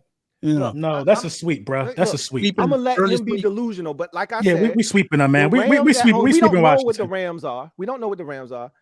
At the Jets, we don't know what the Jets are gonna be, but they're talented enough, right? Miami. I don't care if it's in Miami, if it's in Philadelphia, if it's on the moon. The Dolphins are talented. So you're not, and then Washington again at Washington, and then Dallas after that. You're not gonna tell me that that's not a tough stretch of football. Listen, you can sit here and tell me that it's not. It's not. It's not a tough stretch for us. Okay. Playing Sam Howell twice, that's not scary business. I'm going to tell you right now. I'm going to tell you right now. You're going to lose games this year that you didn't think you were going to lose because I think you're overrating how good y'all are. It would have to be that way. It would have to be that way. It would have to be that way. Yeah, I'm not scared of no Sam Howell twice. I'm not telling you to be. Look, I tell people this all the time. Being scared is not a prerequisite for getting your ass whooped. You ain't got to be scared to get your ass kicked. You go up there, buck, huffing and puffing, and get your ass whooped. You ain't got to be scared. I like the Jets to be a fun matchup. Miami, it should be interesting. But you know what I mean? That's at the link, 8 o'clock. We should beat Miami too. Let me get to the Chiefs, the Bills, San Fran, and Dallas. That's a tough month of football right there. And you could throw Seattle in there too. That's a tough 5 weeks of football right there. That's what you call a stretch. You see how he disrespect you, bad dog? You the next game. He ain't want to add you in. Listen, I'm on my phone. I ain't scrolled down yet. I ain't scrolled down yet. But that's a tough 5 weeks. Because you won't go add him in there either. After that, the last 3 games, you should win those games. They can't stop us. Yeah, I mean, if you want me to be honest, am I worried about Daniel Jones and the Giants? No. So that we just embarrassed them. Hey, add that to the screen right there, Louie. They should be able to see it. They should be able to see it. If you add that to the screen. You got Kyler Murray. Can y'all see that? I can add. So what I'll do is, let me see. I'm gonna try to. Yeah, they should be able to see that. I got a what's it called? My final synopsis of the schedule in one sentence. They think it's not as hard as they think it is. I'll tell you that. It's not as hard as they advertising. So you saying W right here. No. I thought we weren't doing that. We're not doing that.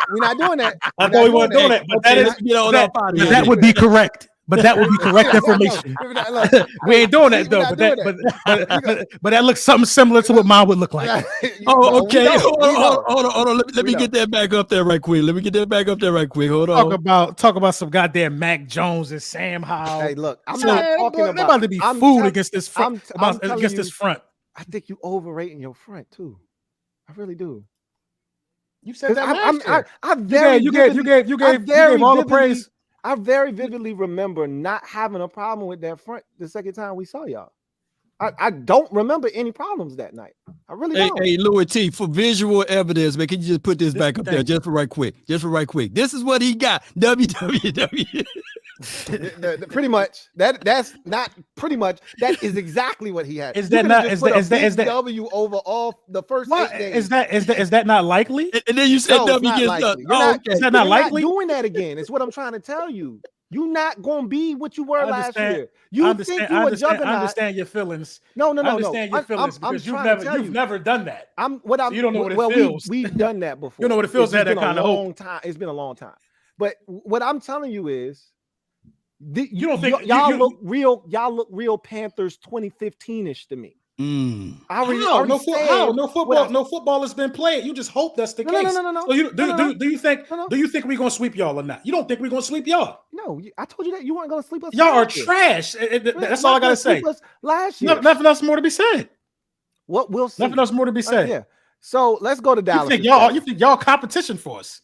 So this is a losing argument. You've already validated what I feel. Okay, you don't have the same smoke for Bad Dog. You already told me why, because you don't respect Bad Dog. The reason you come at me, I don't respect Bad Dog's team. No. Don't try to clean it up. Okay, you don't respect Bad Dog's team. Okay, you respect Bad Dog. You don't respect his team.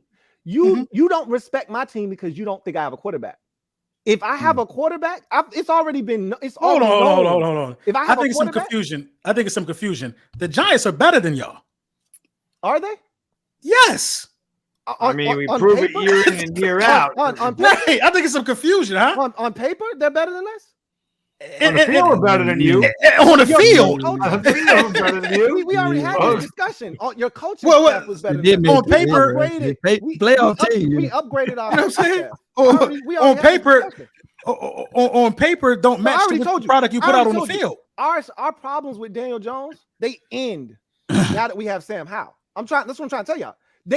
He beats us because we putting out Colt McCoy and Dwayne Haskett. These are the quarterbacks that he's routinely beating up on, right? So this shit ends this year with Sam Howell, is what I'm trying to tell you. Because our roster is ready to win some games. I'm not telling you we win in a Super Bowl and none of that shit. We're ready to win games now. Don't sit here and act like my defense is a bitch, because they not. And don't act like my offense ain't got some weapons, because they got some dogs. But they got Sam Howell. And you about to find out what that means. Right. He right now is the unknown. What it means to be in the Sam Howell, man. Find out what it means. He's the unknown right now. We don't know what he is or who he is. But I'm leaning on 46 QBR versus the Cowboys. This is the thing that I am banking on, right? Daniel Jones has a ceiling. You ain't winning shit with Daniel Jones. Well, he ain't hit the ceiling yet. Daniel Jones, we know who he is. We know who Daniel Jones is. I don't think we do. You tell me. I've seen enough of Daniel Jones. You tell me one good receiver that guy's had. You gotta give him some weapons. This year he needs to step up. He can't be where he was last year. He needs to go up. He's got weapons now. Second year under this system. We're gonna see. They went out there. They did a lot for Daniel Jones, and they paid him. So he needs to improve. There's no question about that. Confident. He's like a Ryan Tannehill type quarterback. You can win some football games with him. Rich man's Alex Smith is his ceiling. And you can get to the postseason with him, but you ain't beating no good quarterbacks with him. Why? He doesn't need to beat the damn quarterback. He needs to beat the defense. Or defense in the playoffs. He don't play your quarterback. This is the Dak Prescott discussion all over again. When you get to the playoffs, everybody's good, and your quarterback is going to have to outdo somebody's ass. Well, he did. He outdueled Kirk Cousins in Minnesota. Lord knows Minnesota's offense is way better than ours. And what happened the next week? He fell the hell apart. Well, guess what? And don't tell me, and Bad Dog, don't tell me you were down 21-0. He was a part of you being down 21-0, doing dumb shit. Bad interception. Yeah, that's doing dumb shit. Yeah, absolutely. He threw a bad interception. We weren't matching up with Philadelphia interception or interception. They beat the hell out of us the first game. They beat the hell out of us in the playoffs. They're better than we are. We are not at that talent level. What Daniel Jones did with that squad is unbelievable. I am not denying any of that. Wait till this front get a hold of Sam Howell. Wait till we get a hold of Sam Howell. Let Sam Howell for Richie James and whoever the hell are back. I can't wait to see Sam Howell, man. I can't wait to see Sam Howell next year, man. I can't wait neither. Sam Howell's not going to win. Sam Howell's not going to win the divisional game. Having the best game of his career, torn ACL. Sam Howell's not going to win a divisional game next year. I'm gonna tell you, I got an NHL hat for all of y'all. All right. Yeah. I got an NHL hat in the mail for every last one of y'all. So after he bless y'all, I need y'all to wear the hat. Man. So Sam Howell going to at least split with everybody up here. I always go into every season thinking we can split until I look at they play the Giants and know that. This is the thing. I always try. At least to go you tied us last year. That's a start. I always try to go into the season splitting with Dallas and Philly, and I want to sweep the Giants. That's always my. You better worry about beating us one game. No, I'm not worried about y'all no more. I'm not worried about y'all no more. You see that? You see that level of disrespect right there? I hate to see you down so bad like this. Y'all should have got a quarterback this offseason. Hey, you gonna find out, man. You know what a wise woman once told me? Those who don't hear, feel. Yeah, he's gonna feel Kayvon Thibodeau. Okay, tell you that right now. Who the hell told you that? Who the hell told you that? Helen Keller? What was that lady name? Right, who the hell told you that? Helen Keller? I'm gonna just tell you right now. What was that wise lady name? You know, watch your mouth. Don't be disrespecting my grandma, man. Watch your mouth now. All right, don't step out of line. All right. That's Graham. You gotta say when you say you gotta say my grandma. Nah, that's a wise woman. Normally I don't have to get into specifics.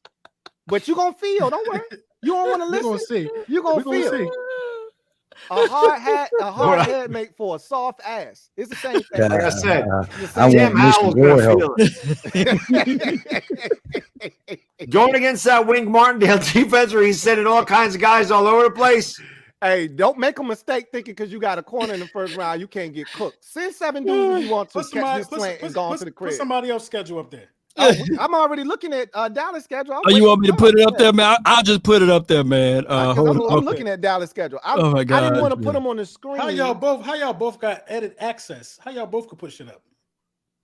He's gonna have to prove it. You're gonna have to prove it to the screen. You can share down at the bottom. Yeah, you can share. All right. So that's my schedule right there, man. So we're looking at Dallas's schedule now,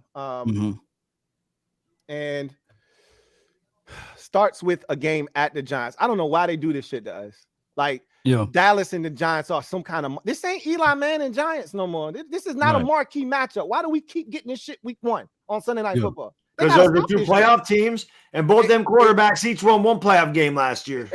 Facts. I still don't need to see this shit because the 2 times they played y'all last year, they cooked y'all ass. I don't need to see this shit on primetime TV.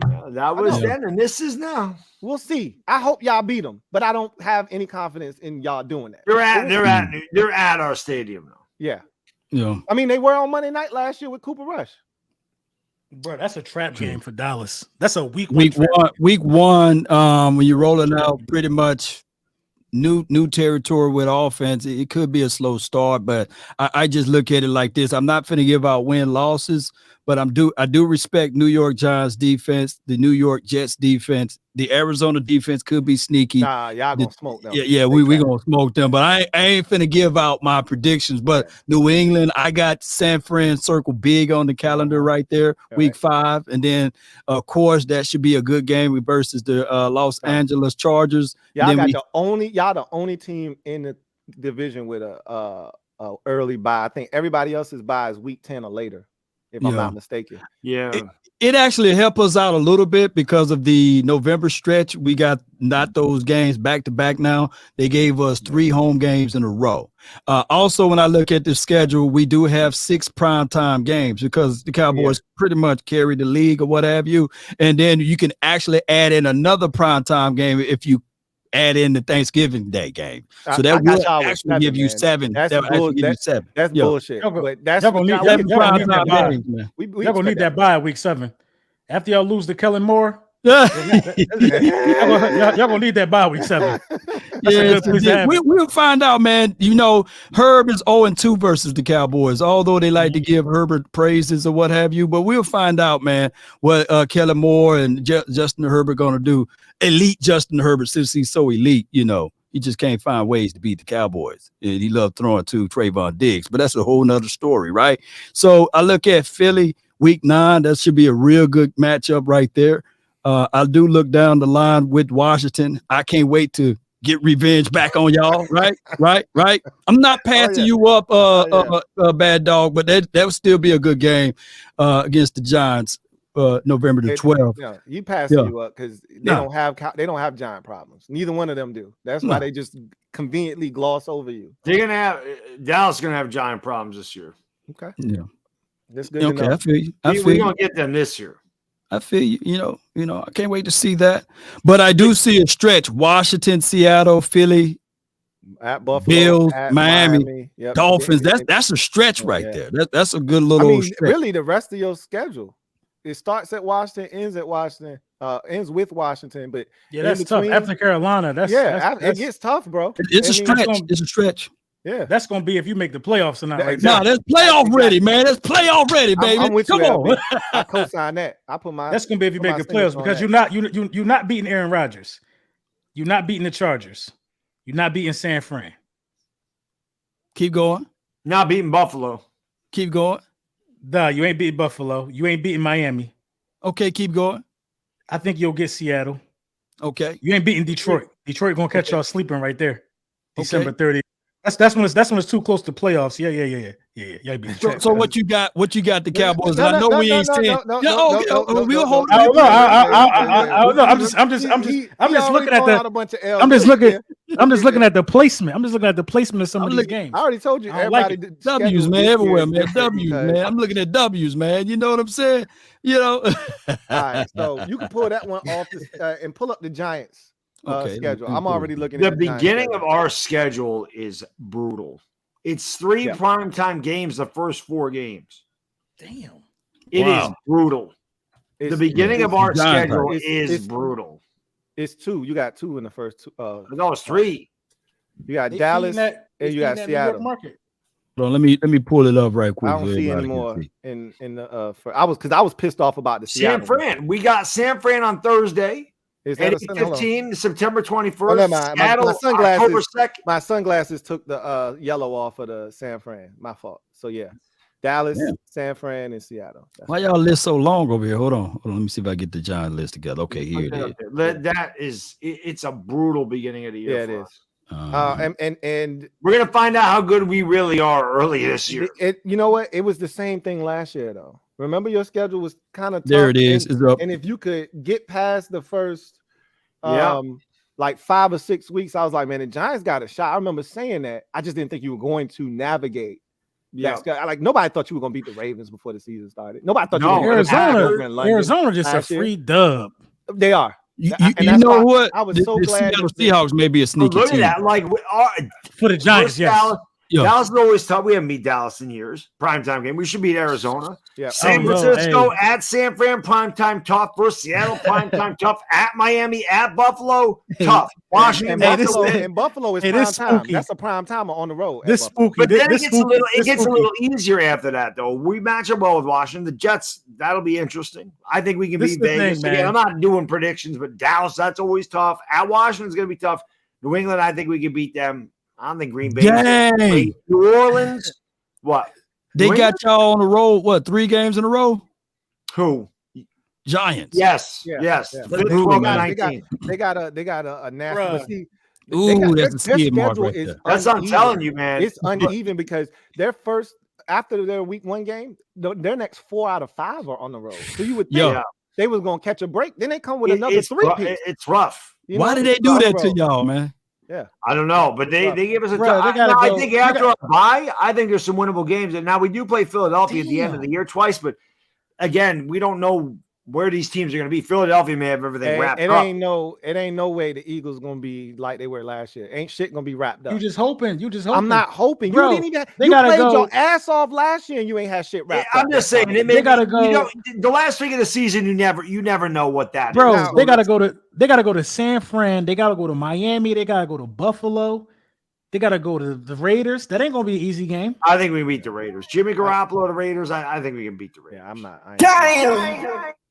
I don't know, Bad Dog. Y'all might. No Judge coming back with New England. The Giants winning 6 games. The Giants winning 6 games. The Commanders winning 5. No, I think we're winning more than 6. But we got the beginning of that schedule. I welcome the disrespect, man, because I don't know what he's looking at and what he think this is, but he gonna find out. So if the Giants can get out of those first 6 games 3-3, they got a good chance about you last year. Those first 6 games are rough. Because I remember last year you had Tennessee week 1. There's another primetime game in there. Buffalo. 4 of our first 6 are primetime games. Yeah, I don't time. understand how the hell y'all got so many. I was jealous. I ain't gonna lie to you. That was all because, like Law Nation says, we carry the league. Y'all don't. Now that we're good again. Now that we got to respect. New York's a big market. That's why. How many primetime games do you think the Jets have this year? No, but that's the Aaron Rodgers effect. I know, but I'm just saying. It's because the Giants. We only had 3 last year because we were terrible. But but in a year where you're supposed to be garbage, you got 3 prime. Let that shit sink in. That's what I'm saying. And now we're not supposed to be garbage. Now it's like, oh shit, look at what they did. Yeah, things are back. They were in the playoffs. Let's get New York back in prime time. I was hot because they shitted on us because I thought we were gonna get 3. I won't ask it for much. I just wanted 3. Now, if you count, I hate those primetime games. They gave y'all 1. They gave us 2, but I wanted 3. So I felt disrespected. But we need to trade y'all ass out this division. And again, man, depending on what that last week looks like, that could be a primetime game. Keep that energy for Bad Dog. Don't bring that shit over here because you ain't sweep us. Keep that shit over there. All right. We need to get them out of this division. We need to trade them for the Cardinals. All right. So the Cardinals gonna stink this year. Why you bullshitting? Anyway, you pull up in Washington. You want to pull up Washington? Yeah, you can. Our schedule is same as it was last year for the most part. It's pretty balanced. There are different pockets of the schedule this year that are a little bit tougher than it was last year, but for the most part, they blessed us again. It's not a crazy schedule, and they cut us a break with some of the trips because all of us have to travel out west, so they didn't give us these crazy games where it's out west back home type shit. You don't want that. You rather them stack 2 of them on the road. It's up there now. You can squeeze it over. And so going through it real quick, Arizona, I literally begged for this game. The schedule maker said, hey, you got rid of Dan Snyder. We're going to throw you a bone, man. We're going to bless you. I said, I need Sam to get off to a fast start. You can't get off to a faster start than Arizona at the crib. So that's a good one to put in your back pocket. Then you go on the road at Denver. That's sneaky. We're going to find out how good they are with Sean Payton. I expect them to be much better this year. You guys have one primetime game? We have 2. So I count Thanksgiving as primetime. What the hell? Who the hell says let's make Chicago and Washington primetime game? I cursed them because I said, who wants to see the Giants in Seattle in week 4? We don't need that shit.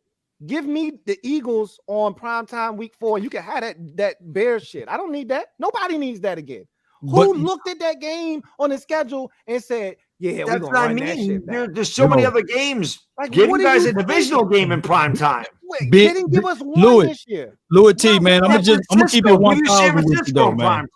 If you guys can come out above 500 after Philly, that will be crazy momentum for your organization. Y'all gonna spring head and do some crazy stuff, man. You talking about after the second one? I'm talking about after the first one. I'm talking about the first 4 weeks. Oh yeah. Well, if you go over there and just be the goal is to be. I can see Washington starting. I can see you guys starting 4-2. Is to come. I think Buffalo and Philadelphia be losses, but Arizona, Denver, Chicago, Atlanta, you should mop the floor with those teams. They're not gonna beat Denver. I think Denver's gonna be much better this year. And they may. They can't be worse. I still think Washington's better than Denver. At the end of the day, there's certain games on the schedule that you look at and you say, hey, if we serious, you gotta win that game. Yeah. And those 3 games are Arizona, Chicago, the Falcons, Atlanta, and Chicago. Those are the 3 games. You got to beat Arizona, you got to beat Chicago, you got to beat Atlanta. If you're serious. If you're not serious, then don't worry about it. Right. So just like last year when I said if you serious about making the playoffs, you got to go 6-2, no worse than 6-2 against the AFC South and the NFC North. And what did we do? We went 5-3. You're not serious. Everybody else in the division pretty much did what they needed to do, So you got to take care of business against the teams you're supposed to be. And again, I hate being that guy. I always tell the fan base, everybody looking at us like food. You think Arizona ain't looking at us like food week 1? Oh, we finna eat. You think the Bears ain't looking at us like food in week 5 or the Falcons ain't looking at us like food? Like they circling us on their schedule. That's what I said last year about us. I said these teams are circling the Giants. Well, that's a W. Hey, that's a dub, right? They count wins and losses. They count us as a win, right? So we can't go in there just like, oh, we supposed to beat them, but we need to beat them. You know what I'm saying? We got to have that mindset. So after the first 4, Arizona at home, at Denver, Buffalo at home, at Philadelphia. You get Chicago at home. That's on a Thursday night, or is that I think it's a Sunday night. No, I said it right. It's a Thursday. Well, put that Thursday night game right in the trash. Yeah, I don't know why they put us on with them again. Like last year was so bad. Yeah, I was gonna say, weren't you guys with Chicago primetime last year too? It was a Thursday night game, right. Same spot, pretty much. I don't know why they decided to run that back. Why Chicago give you guys, like I said, a divisional game? I thought that's what they were going to do. Chicago should be much better this year. They should be, but I'm not. They took the Eagles blueprint. I'm not worried, but we'll see. They could be a lot better. Everybody expects this quantum leap from Justin Fields. We'll see. At Atlanta, at the Giants, home for Philly, at New England, at Seattle, home for the Giants. At Seattle. So we're done with Philly after week 8. We're done with the Eagles. All right. Before we even see another NFC East team, we've already done our season series with the Eagles. So that's crazy. Or we see the Giants once. I shouldn't say that. We saw the Giants once. We don't see Philadelphia till Christmas. Right. It's crazy. We don't see Dallas until the end of the season twice. Right. It's crazy. What game worry you the most though? On the schedule? On the schedule. I mean, all of them worry me. I mean, we're not good enough to just say we're gonna beat this team, we're gonna beat that team. But I mean, I want to make sure we get the ones that we're supposed to get. Because if I've learned anything about our team, is that we're capable of playing up to the level of competition, but we also are capable of playing down to our level of competition. So I'm not worried that like Buffalo at home, we can beat them at home. I told anybody before the season last year, we could beat Green Bay because Buffalo on the road, they have these stinkers like they had with Jacksonville a couple of years ago where they scored 6 points. Like you don't know what Buffalo team is going at home. Like I'm glad I don't have Buffalo in Buffalo. Josh Allen will turn the ball over though. That's a kamikaze mission. You ain't coming out of that shit alive. You go to Buffalo, good luck. Hey, blessings, right? We got them at home. I take my chances. Like when we play divisions, I look at the 2 teams in the division. I say, which one of these wouldn't I mind playing on the road? Buffalo ain't one of those games. Give me Buffalo at the crib and they'll give me a shot. It sucks that the Giants play. It's dangerous. I might have went to that Buffalo game at Buffalo because it's way cheaper than going to the East Rutherford. It's way cheaper than going to MetLife. Yeah, you were going to drive. You were going to drive up there. You was going to drive up there. Yeah, it's like a 4.5 hour drive. I mean, it's probably an hour longer than it is for me to get to East Rutherford. Low key, they showed you love. Wait a minute. Okay, no. So y'all got it on the road here. On the road, they keep killing y'all with these 2 back-to-back road games. Though so, they ain't showing you no love. It would have been love if it was. Yeah. You know, look at how far they got to fly too. They go from New England to Seattle back to New York. Yeah, that's crazy run right there, man. The only thing that I would say is we didn't have one of these stretches last year. We got a 4 out of 5 on the road right here, and it's actually, if you extend it out, it's 5 out of 7 on the road. We didn't have that last year. Last year, our games were broken up. Home away, home away, home away. We didn't play 2 straight road games until weeks 10 and 11 versus the Eagles on the road on Monday night, and the following week against the Texans. This could be brutal right here. This little stretch right here of games right here could be brutal for y'all. See, it's a lot of division games right there. That's so brutal. That's your brutal point right there. And the game at Seattle. So that is where the pocket of the schedule that I circled for us was week 7 through 13 to heading into that bye, right? Like I feel like the first you go down. You could go down more to Miami. You could if you come out of this first 6 games 3-3, 4-2. You got a chance. No, you go down a little more, Law. Wait, but if they can win favorable and come out 500 here, we don't have to get this bye right here. No further than that because the back end of the season is brutal, but by then you already know who you are. You know, if you a good team, because these 2 road games right here is terrible, a good team, you're gonna figure it out. Oh, because we don't know what San Francisco gonna be. Boy, them boys about to win 5 games. Y'all see the schedule? This schedule crazy, yo. When you start looking at this, listen.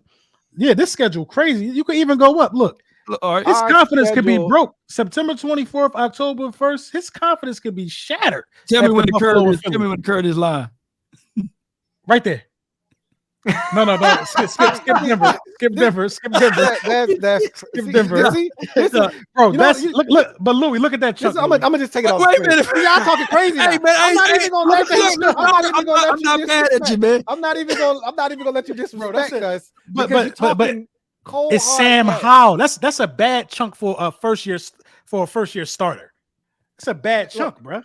First year starter or not. Yeah. He is tasked with doing one thing. He's gonna make mistakes. I've already I'm not expecting him to come in. Yeah, that's inevitable. Right. But I expect us to be able to pick him up. This is what happens when you build the roster. Like our blueprint was the Seahawks and the Bills, right? You build the infrastructure of your roster and then you drop the quarterback in. That's what the Seahawks did with Russell Wilson. They made the playoffs his rookie season in 2012, and they didn't look back, right? That's what the Bills did with Josh Allen. They built the infrastructure of that roster. They dropped Josh Allen in. They had that one season, his rookie season, and that next year they hit the ground running, and it was what you see from pretty much now until whenever that window of opportunity closes for them. So that's what we are hoping that we've established. Now, the biggest difference with those two teams is they're well coached.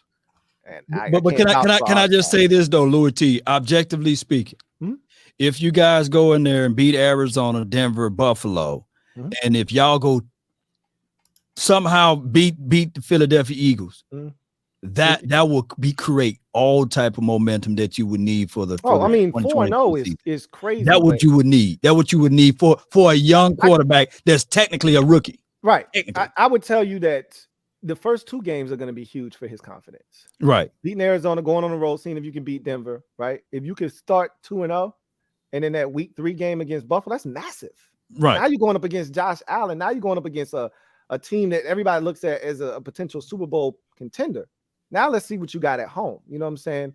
So those first 2 games, Arizona in particular, we got to send a message to them. Like I don't care how we win. It could be 17-16, but I prefer us to, step on their throats in week 1, like 34-13. Is Kyler Murray even going to be ready? He's not playing. Kyler Murray won't play for the first half of the season, I don't think. He's done. It's Colt McCoy. If you play the Arizona Cardinals within the first 6 weeks, you're probably getting Colt McCoy. More like if y'all lose the Colt McCoy, it's a wrap. It's a wrap. That's good. Bury my head in the sand if we can't beat the Arizona Cardinals without DeAndre Hopkins now, with all the guys they lost, JJ Watt and all those guys that are gone now from that team. If we can't beat them, I'm gonna bury my head in the sand. But beating Russell Wilson, and I know Russell Wilson had a horrible year last year, but beating Russell Wilson and Josh Allen, that will bring all type of crazy, Neither one of those things are going to happen. I'm telling you, he's going. And then you have Jalen Hurts, so he's going to make he's going to make mistakes.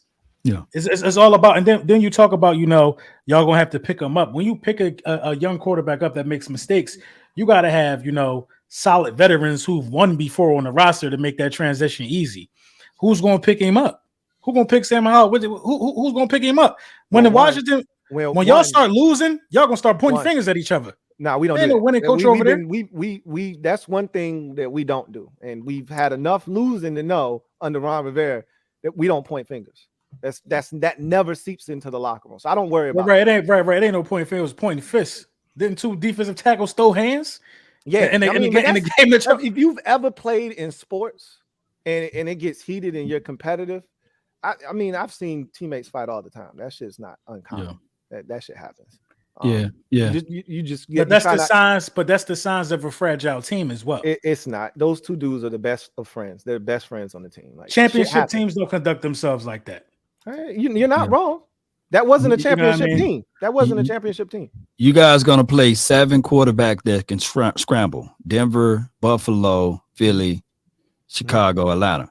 Desmond Ridder can run. And then, of course, the Giants, and then back to the Philly. So your defense is going to be we have to hold outside contain because the interior pressure may be there, but you're going to have to hold outside contain. We probably got the fastest defense in the division. Well, you're going to be tested for 7 games in a row. So, we'll see. This is why you draft all these first rounders, right? This is why you draft all these athletes for games like Chase Young a bust. Chase Young done. He heading in that direction, bro.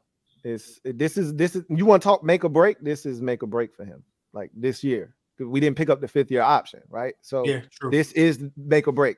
Either he'll be back on a franchise tag, or he'll be back on a long-term deal, or he'll be gone. Next year. I think Montez Sweat is the one that they're gonna end up paying. So we'll see. Can't pay both of them. No doubt, man. It's a good show, man. I appreciate y'all, man. Yeah. It's gonna be really interesting. It's gonna be really interesting when we get to the schedule, because I already see where LB going. You already told me you got a surprise. I'm just saying. I'm just being logical, though. Yeah. I'm being logical. You're not being logical. You're never logical. I was told that last year. And LB don't go in the same sentence. I know, and then when it's like I told you so, it just get dark. I was told I wasn't being logical last year. You were told that. You absolutely were told you weren't being logical. Again, there are more instances of you being illogical and actually being proven to be illogical than there are you being proven logical. It's not true. You know how my supporters are. One of my supporters sent me a video of just 10 minutes of me just saying shit that was deemed crazy first, but it ended up happening. Send it over to me, man, so I can look at it, man. Send it over to me, cross-reference. Kind of like me years ago saying Daniel Jones was going to be better than Dak Prescott. Right. Everybody thought it was crazy. Right? That's Kobe Dean in the Kobe Dean video better than Parsons. They send that ain't what I said. That ain't what I said. But y'all let it twist that. That ain't what I said. This is where we are in the Sam Howell process. We're in that mode right now. Of, oh yeah, Louie Tee's crazy. Yeah, Louie Tee puff pass, all that bullshit y'all saying. We'll be back. It's just I've already admitted this multiple times. It's the same shit we did to Jalen Hurts. And then he proved I'm gonna tell you why it's different. I'm not saying it's the same situation. No. It's the same type of situation with how we treated you, is what I'm saying. Facts. I'm not talking about Jalen Hurts. But after he stinks it up for a year, is he mentally tough enough to come back and change his game and work hard on the things he got to work? Jalen Hurts, they wanted him done. People was asking for refunds of these hats after that first rodeo. I've said it once. I'll say it a million times. They wanted their money back. He was one of the only guys that I know that rode with Jalen Hurts the entire time. Because I obviously going to pick on Jalen Hurts. I'm going to pick on Eagle. And I get all these Eagle fans now. Years later, this video age boy. I'm like, you're the same assholes. Like, get him out of here. He freaking sucks. I'm like, where? Nah. Now, and LB knows this. LB knows there's Eagle fans. I'm ready to get done with. Hey, he sucks. Get him out of here. Bro. I still go through the emails of people asking me for their refunds that they had. I'm telling you, it's about and now they sold out. It's about to get dark, Louie. You about to go through it, Lou. This is the difference. You about to go through it. This is the difference between what you went through and what we don't have to go through those dark years. I've already been there, bro. You can't. It ain't nothing you could tell me. I done seen 5-6 different starters in 1 year. Ain't shit you can tell me. I've been to the bottom, bro. What I'm telling you is he don't have to go through a 4-win season because he don't get another shot. Is what I'm trying to tell you. He already know what's at stake. He don't play well. Ron gets fired. Next GM comes in here, new head coach. He ain't guaranteed shit. He know that. That was, and you know what? That was Daniel Jones this year. Yeah, exactly. Right. And didn't pick up his 5th-year option, new head coach, new GM. If he played like shit, he was gone. He was gone. When you're back against the wall, if you got any same thing with Jalen Hurts. If you got any game and your shit is against the wall, you know what you got to do. Yeah, and he did. And so we're gonna see what Sam Howell is made out of. I think I already know, but he's got to show everybody else. So that's where we at with that. Listen, guys, I got to get out of here because I was about to ask y'all. It's 11 o'clock now.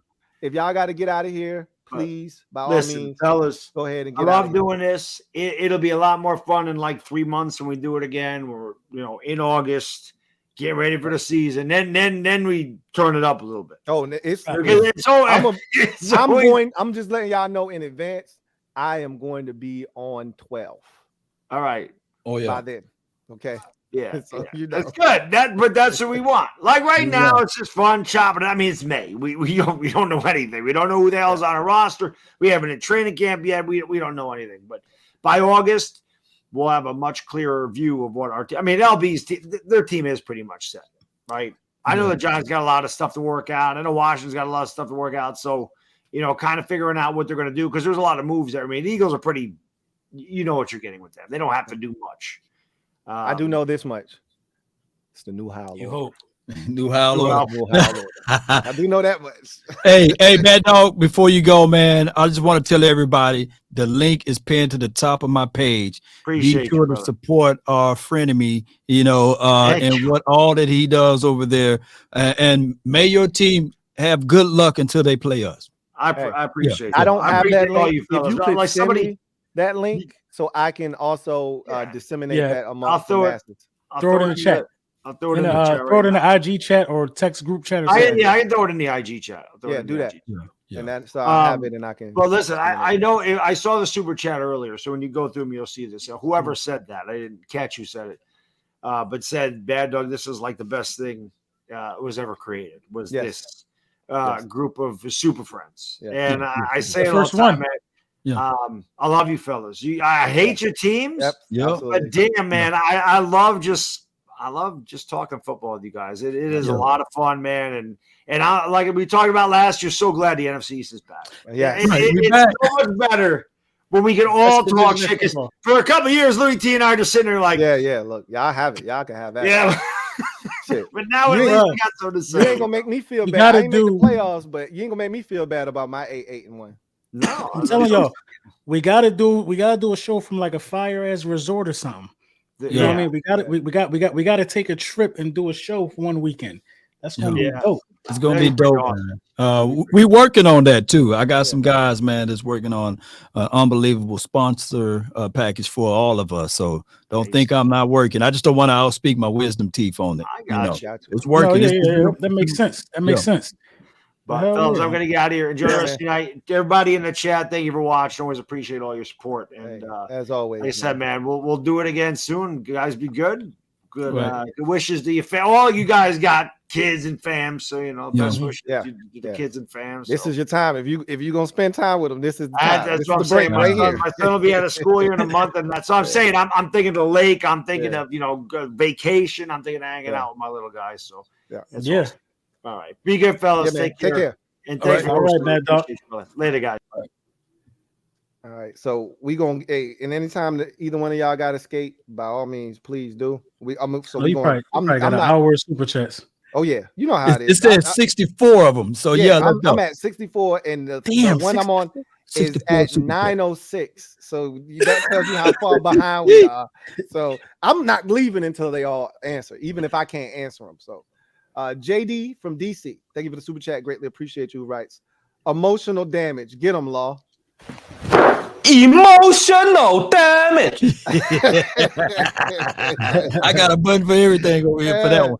Hey, that got to be one of your long-time dudes right there. He got the whole soundboard memorized. Reb Rebel 95. Thank you for the super chat. Greatly appreciate you. Double up. Thank you for doubling up with rights. One Super Bowl since the NFL merger, and you talking like you better. What you talking about, LB? Washington and New York got more Super Bowls than the Eagles. Again, that's not the argument. We know what the argument is. The argument is relevancy. Who's been relevant of late? We could argue about the 3 Super Bowls. They know what the argument is, though. They just act like they don't know. I mean, come on, man. Reasonable Doubt is been out many years. People still listen to it. It's still relevant, Yeah. No, look, we're not discounting the Super Bowl that we won. I'm just messing with you, LB. No. Because you know I'm a huge music guy. I was just listening to it in the gym today. Reasonable Doubt. That's what Reasonable Doubt. I was listening to it today. Actually, that was a classic from '96, man. That was, why Law brought it up, because that was his heyday right there. Of course. That was on top of the world right there. Independence Day by Will Smith, still a good movie too. Hey, man. Shit. Y'all killing me over here, man. Killing me, Small. Oh no. Rosario Satara Poleski, thank you for the super chat. Greatly appreciate you. Thank you for being a member of the MOBB, who writes, thanks to Bad Dog for creating the show. That's who he was talking about. It is a special show, NHO. It is, man. It is. And I can't wait until we do the next one, man. This is how I know that this has impact. Every time it's been like 2-3 weeks, I'm like, dude, we just did one. Yo, when y'all doing another one? Right. Bro, they say we ain't doing it enough, bro. Bro, they want. That's what they say. We ain't doing it enough. They want one like every week. I'm like, y'all. Like, I mean, these dudes have their own channels. Like at least every quarter or something. Yeah, like that's what I tell them. That's what we did. We broke the season in the quarters last year. But they want more, bro. They wanted more. So we definitely got something we can battle up here, man. For sure. Yeah. Tacoma John, thank you for the super chat. Greatly appreciate you. Who writes? Come on now. That's my favorite nickname. No, read it. Lady Brunson talking about earning respect in the Eagles. Hit the goofy button. Hit the goofy button. Wow. Read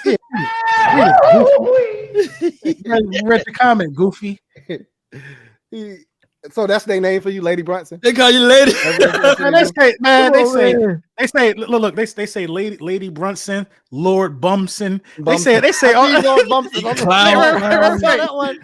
all types of stuff, bro. That one was funny. They say all types of stuff. But why would I be mad, bro? Yeah, look, I can't be mad. I be tearing them up. Yeah. I can't be mad. I think you get a little pleasure off of it, man. Because I said, LB, man, every morning, man, he's gonna say something about Cowboys every day. So I said, I get some of my content from LB. And go down his timeline and find it's not. But Cowboys fan and say, all right. I get it. Some people pick on you too, so he gonna respond. So it's like a give type of. It's like all day. Right. Like today, I ain't say nothing to nobody today. But I still got about 85 notifications before noon from previous things that I said. Right. You know what I mean? Well, those don't expire, bro. Right. Some girl put up a tweet, and I knew what this was going to do. She said, "How long is it to wait for a ring in the relationship?" I said, "Cowboys Nation, y'all want to take this one?" You know what I mean? It's all I read that one. See, I be reading this because I got you tagged on one of my things on Twitter. So I'm sitting here like, man, and then when I start going back and forth, not do that. Yeah, they do that, man.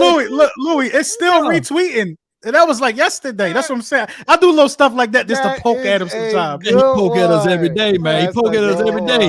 I'm saying, man, you can poke at the Washington, the Giants, but he love to poke at us, man. You know?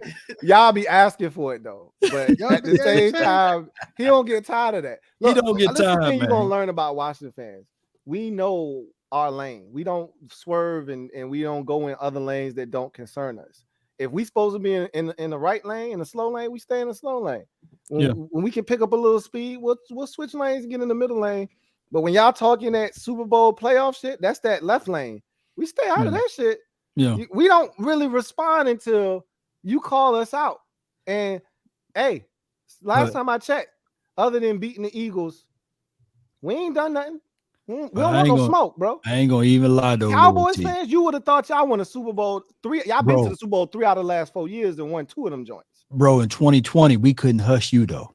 Ain't it right, little Brunson? Bro, no, I already 2020, and the start of 2021 season, we couldn't even hush you, man. He was putting out all the receipts, weapons. LB is a good man. He's a good, wholesome, clean young man. You know why? Because if I had the season they had last year, y'all would never. I don't give a shit if we won the Super Bowl or not. Right? I would never hear the end of that shit. You know how long I've been waiting for one of those seasons? He got some hell of troll techniques too. Louie Tee got some troll techniques, but we don't hear him because 2020 is far from now. I'm gonna tell you what though. But this what makes Louie rational though. Cowboys fans will not admit that they would have cut their damn left foot off to play in the Super Bowl. They would have cut their foot to even be a part of it. Yes, to even be a part of it, man. Even be a part. No, I got a brother. I got a brother that's a die-hard. I'm talking about he eat, breathe 49ers, right? He got a beard just like me. When I seen him laid out on the floor like Family Guy when they lost that Super Bowl against the Ravens, I said, man. And then he did it again against the Chiefs. I said, man, I don't want that feeling. That feeling. Listen. How you feel though, LB? I know that feeling hurts, man. We lost to the Patriots the first one. So I mean, we lost to the Patriots the first one. That made you feel bad. You're sick, man. Because you don't never know when you're getting back, especially as a team who don't got one. Right. We could have never been back in the Super Bowl again. So the first one affected me. The win, that's the win. You know how I feel about that. The second one with Jalen Hurts, I felt like especially hurt. Y'all being up in halftime. It hurt for sure. But if you're gonna find out what you got in a guy that's playing the most important position, I have no problem finding out that way. I'm gonna just leave it at that. I have no problem finding out the character of my quarterback if you're gonna put up that type of performance. But losing hurts though. I want to be in that position. I know that's what I'm saying. You want to feel that hurt, Louie Tee? Bro, you want to feel that hurt? You know what comes before that hurt? A lot of pleasure. A lot of excitement. A lot. First of all, Louie Tee, can you say that quote again? What that wise lady said? Keep saying it. Those who don't hear. Hey. First of all, to have the whole 2 weeks be about your team and the other team is good in itself, bro. The media run, just the excitement of it. See, y'all was about 6. Y'all was about 6 and 7. Y'all don't remember. It's different now, y'all. Bro, I don't want that pain, though. I do not want that feeling because all I know is to feel good. All I know is being great. Dog, Lord Brunson, that's like taking your sister to the prom. I don't want to take my sister to the prom. I want to, I forgot we PG-13, but you know what I'm saying?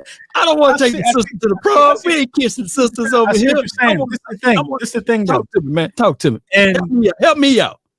And your grandkids' lifetime when y'all go back, because it ain't happening in your lifetime. And your grandkids' lifetime when y'all go back. They will be able to enjoy it's a vibe, it's a moment, it's a moment. And then I went there bigging up a dude who everybody told me was going to be benched by week 6. I was on cloud 9 the whole experience because for 2 weeks I was telling people I told you so and then run me my money for 2 weeks. We ain't lose because of Jalen Hurts. We ain't lose because we don't have a quarterback. Well, we lost. What did Smitty say? What did Smitty say? Can you give the quote what he said? I'm just being messy a little bit, but I want to hear what he said. Can you repeat the quote that he said? What he said was we lost because the offense turned the ball over. That's what he said. We lost because the offense turned the ball over. Now let me get back up for the camera. Let me ask you this. Let me ask you this. What's a better statement though, Law? Should he have said we lost because the defense couldn't get off the field? Half them guys still on the roster. No, so what I'm gonna do is he said point to where it hurts. He didn't. He named nobody. He took accountability for his side of the ball. It's an accountability for his side of the ball. I have no problem with it, bro. When Jalen Hurts fumbled that ball, especially when Jalen already owned up to it. When Jalen Hurts fumbled that ball, did anyone touch him? No, I think it slipped out of his hand. But I'm more concerned about how he responded. How did he respond? He did respond. Went back down there and got 7 on the biggest stage. Went back down there and got 7. And this is what me and Louie Tee. This is the hardest thing that me and Louie Tee have a situation with. We absolutely love Jalen Hurts. Ain't that right, Louie Tee? We like him, but we just don't like the team he play for. So we gonna forever dog him a little bit. He got some heart though. When the Philadelphia Eagles was down 8 points, that man went and got a touchdown and a 2-point conversion. 5 minutes left, they couldn't get him the ball back. That's the most frustrating part of the game to me, bro, is that the defense could not get anything done. Then it's trickled down to special teams all season. Then it trickled down to special teams. They was about to run back a punt in the Super Bowl. You know what I mean? It was that's what broke my heart, is how unprepared the defense looked. Jalen Hurts came out there and looked like every cent that he got was earned. You know what I'm saying? He earned every bit of that. So I got video of you saying the same thing about my guy Dak Prescott, that his first few years he was doing everything. But this ain't his first few years though. So this ain't his first few years though. So if Jalen Hurts in year 8, you know what I'm saying, just borderline not getting it done like how Dak Prescott is right now, what just happened last year, what just happened in the Super Bowl ain't gonna matter no more. I mean, so and I know this could be long-winded, Louie Tee. But I just love talking to my bro, man, about this. And I just have to say, we went 12-5 with a guy by the name of Noah Brown on our team. Mm-hmm. So do you ultimately believe that your team would have had the same record last year without A.J. Brown if it was just Jalen Reagor and Smitty, would you have still had that same record? I think it's irrelevant. I think I want to plead the fifth on this one. I'm gonna tell you why. I don't think I even want to answer this question. Okay, that's all I wanted to know. Y'all told me that it don't matter because he can't throw. So now we blaming the weapons. Y'all all told me it don't matter who back there. Jay Rice, Jesus Christ, because he can't throw. That's what y'all told me. That's the argument that they said about my team. You know. What was the argument? Is that Dak Prescott can't throw? Who said that? Who? Nobody. There's a lot of people, man. Even Cowboy. I fight more Cowboy fans than Eagle fans, by the way. But what I'm trying to say here, can't read. Can't read. Oh. It's a difference. It hurts, can? Okay. Huh? Hurts. Listen, ain't nobody read better than Hurts last year. Man, we're gonna be here until like 2:00. Man, go ahead and start reading them super chats. we gonna answer all of the super chats, man. Swaggy P, thank you for the super chat. Greatly appreciate you. Thank you for being a member of MOPP. Who writes, love it when the Super Friends get together. All the trash talking in the training camp hasn't even started. Question for everyone: which player on your team you think will have a breakout season? That's easy for me. I got two, but I'll let y'all go. N'Kobe. Oh, he said Dean. On the defense? No, it doesn't matter. Just on the team. Yeah, N'Kobe Dean. Who I want to have a breakout season would be my guy, Jalen Tolbert. On the offense, I'm gonna give a combo. Jalen Tolbert and Deuce Vaughn, the 5'5" guy. I need for those two to have a breakout season. For me, it's easy. It's Sam Howell. On the defensive side, it's Sam Williams. Go ahead. Yes, it's Sam Howell and Jahan Dotson. If it ain't Sam, it's Jahan. But one of those two dudes is going to explode this year. So I feel confident about it. I think if Jahan exploded, then Sam exploded. Well, pause. There you go. There you go. I mean, we already know what Terry going to do. So if Jahan does what I think he's capable of, I think we're going to have that same kind of combo you have where you got 2,000-yard receivers. I think that's what we got a chance to have now. Coming out of college, I love Jahan Dotson more than I like Terry McLaurin. Even all though of us Terry did, because Terry was a third-round pick. We didn't know what we had when we drafted him. Yeah, but I love some Jahan, man, and that's a good guy for you, man. If he's healthy, he's a problem. Yeah. Low key, I like, even for what the Eagles did. You know, I'm a defensive guy. I like Sidney Brown. For some strange reason, people keep knocking him. Secondary was so good. I like that. Like Brown. We took the other safety, Quan Martin. So I mean, that secondary, and they had Devon Witherspoon as well. Like that whole secondary was crazy. Mm-hmm. Crazy. Sidney Brown was the catalyst, though. He was the commander in chief.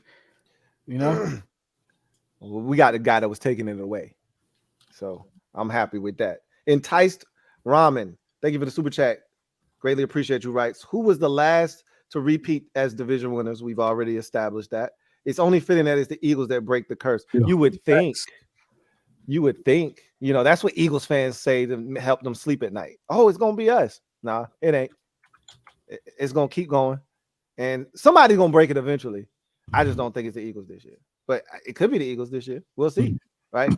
You got to win one first in order to have that opportunity. They've done the first half of that equation, so let's see if they can do the second. Leo Vega, thank you for the super chat. Greatly appreciate you. Who writes, someone asked Law if he trades Dak's 27-7 division record for his 2-4 playoff record, which would you have rather had, a better playoff record or regular season? That's $1 million question. Right. That is a That's not a hard question. It's hard for Law. It's hard. Look at it. It's hard for you, Blue. Yeah, that's not a hard question, but Law, because he runs with that 27-7 so hard. 27-7, I go hard with that. But Jimmy Garoppolo in the last 5 years got a better playoff record than that's right. Than Aaron Rodgers. So do that mean that Jimmy Garoppolo is better than Aaron Rodgers? No. So it is what it is. I get it. Playoff records is where you ultimately be judged at, but it also proves that your team, your collective team, need to be better. Right. And hopefully the Cowboys this year will get it done. Yeah. I mean, collectively, 12-4. Everybody was ready last year to go to play the Eagles in the championship game except Dak Prescott. Collectively, the rest of that team was ready, and Dak wasn't. Yeah. So let me say 4 curls. You know what I'm saying? But I'm gonna tell you, I hate to put the 4 curls. You know what I'm saying? Because I get with what Lord Brunson will say. He said, "Well, damn, you wasn't dogging a man in Tampa." You know what I'm saying? When Dak Prescott was just launching and killing it all over the field. But if you look at the game plan and the philosophy, right, of the Tampa Bay Buccaneers, and you look at what the Niners did, you know what I'm saying? Far as from against our philosophy and how they played us, 2 different teams on how we approach the game. That's all I'm saying. It's just that Kellen Moore, one day he's brilliant, the next day he just stop it. You know, he would showcase 13, 14 personnel, and then he will go away from it, you know. On that last drive, that legacy drive, with Dak Prescott almost threw the pick 6 to Greenlaw, whoever it was, Kellen Moore called some damn good plays on that last drive. He called some damn good plays. Dak missed. Dak was just bad when it mattered the most on that legacy drive. So I don't know about the 4 curls during the course of the game, but that last drive with the ball in his hand to win it, the plays was on the money, man. Yeah, man. Come on, man. He put what got him up out of there, man. He put Zeke at center, man. Come on. Hey, look. I mean, that play that was give you. Yeah. That was fitted. Christopher Pope, thank you for the super chat. Greatly appreciate you. Who writes? What up, Lou? Long time lurker. What's going on, Chris? Says happy anniversary, man. I appreciate that. Thank you so much, man. Today is actually our anniversary. We celebrated it over the weekend. Oh, okay, good. Today is our anniversary, so thank you for that. You thought it was yours. Like, wait a minute. Did I wait? I appreciate that, man. But you still gave us something for the day, though. You know, you got to still do that, and just let you know. You know what it is. Yeah. Okay. JP, thank you for the super chat. Greatly appreciate you. Double up.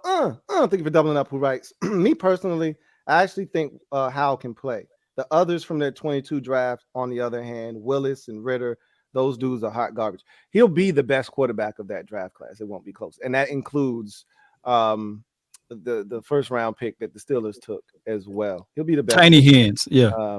What the hell is it? Yeah, Tiny hands, yeah. He'll be the best quarterback of that draft class when it's all said and done. But we'll see what happens. I feel confident in that.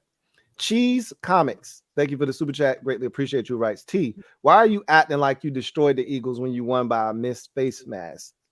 That face mask was a big play in the game, but that's not why we won the game. So it was a part of why we won the game. I mean, you turned it over 4 times that night. That was one of the turnovers that we probably shouldn't have had. Clear face mask, by the way. Yeah, it was a face mask. And Dallas also got hurt on that play. So it was a big play in the game. The whole good game was fixed. However, at the end of the day, there were 3 other turnovers. You struggled to stop the run. Terry McLaurin had another field day. There were a lot of other factors as to why you didn't win that game. So that one play didn't lose you the game. But hey, I appreciate you for trying to minimize the victory. Win is a win, right? Win is a win. D Chef, thank you for the super chat. Greatly appreciate you. Writes, why are Lamar and Allen planning to run less? I can say this. A lot of people, when we have the conversation to quarterbacks, I think like LB is losing sight of the fact that Lamar Jackson is still in the league. Like Lamar is still better than Jalen Hurts. I disagree, but okay. All right. Well, he has an MVP, just so you know. He does. He has an MVP. And he was playing at an MVP type level before he got hurt.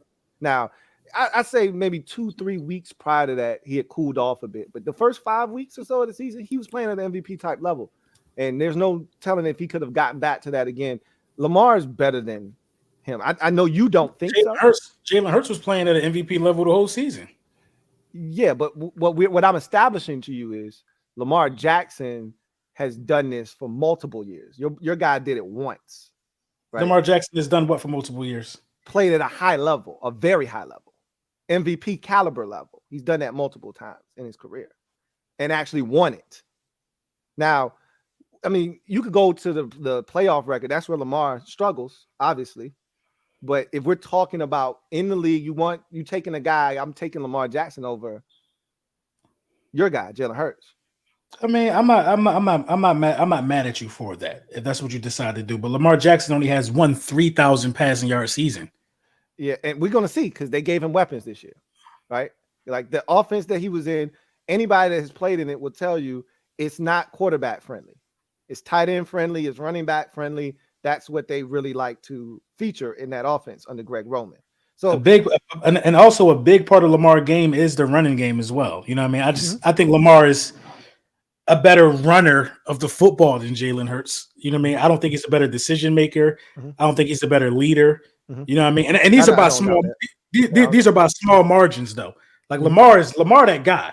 I think Jalen Hurts has the mental edge, so that's why I'm taking Jalen Hurts over Lamar. Yeah, I mean that's your guy, so I'm not mad at you for that. I'm just telling you, if we're making a list, this is how your guy gets to 7, 8, somewhere in that neighborhood, because there's guys that I think are over him, and before you get to him, but it's a debate. You know what I'm saying? Yeah, it's very. Christopher McLaughlin, thank you for the super chat. Greatly appreciate you. Thank you for being a member of the MLBB. My guy Chris writes, "Hey Lou and the Super Friends, what's going on?" Chris says, "Hope everyone is well. Likewise, what is the area or intangible that you are concerned about that would prevent your team from succeeding this season and advancing in the playoffs?" So, what's an area of concern for you with your team in the upcoming season? And could it, like last year, for instance, LB, it could have been your run defense, right? We talked about that. You guys beefed it up with a couple of veterans.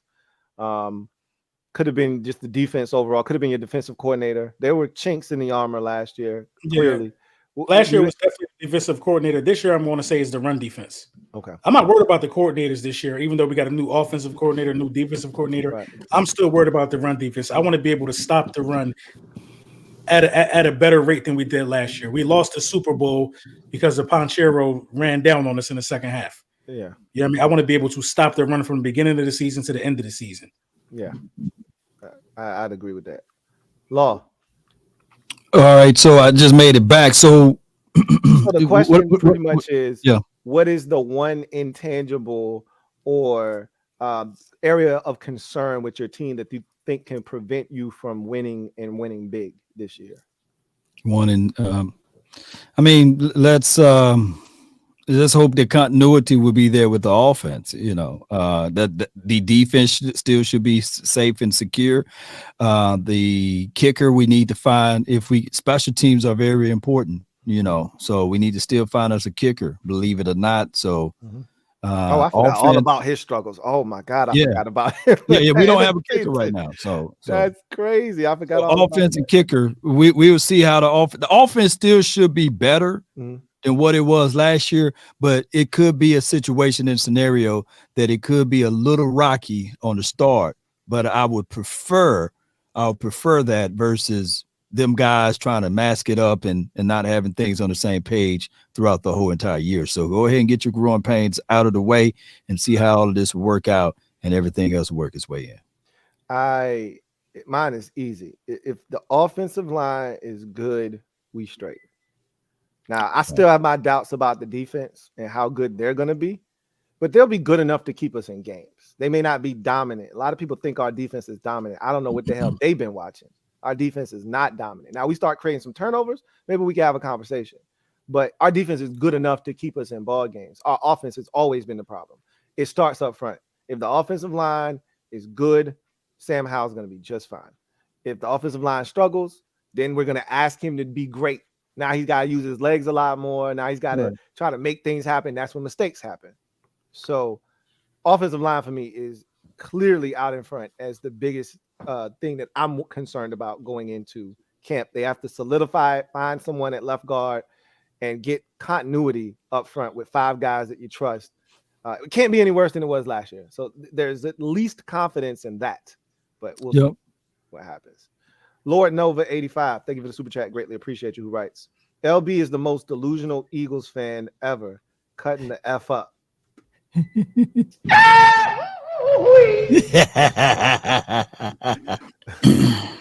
Corey Ransom, thank you for the super chat. Greatly appreciate you. Writes, Hurts was carry 77. Wait, hold on. Hurts was hurried. I'm assuming that's hurried 77 sacks. Oh my God. What that was about. But 2 Batman wide receivers, 3 top 3 tight end, top 5 running back, 2 all-pro DBs, league leader in interceptions at safety, best offensive line, 23 passing touchdowns is average. So, okay, so what he's trying to say is he pretty much had was carried because we had 77 sacks. Got you. Was carried. Okay.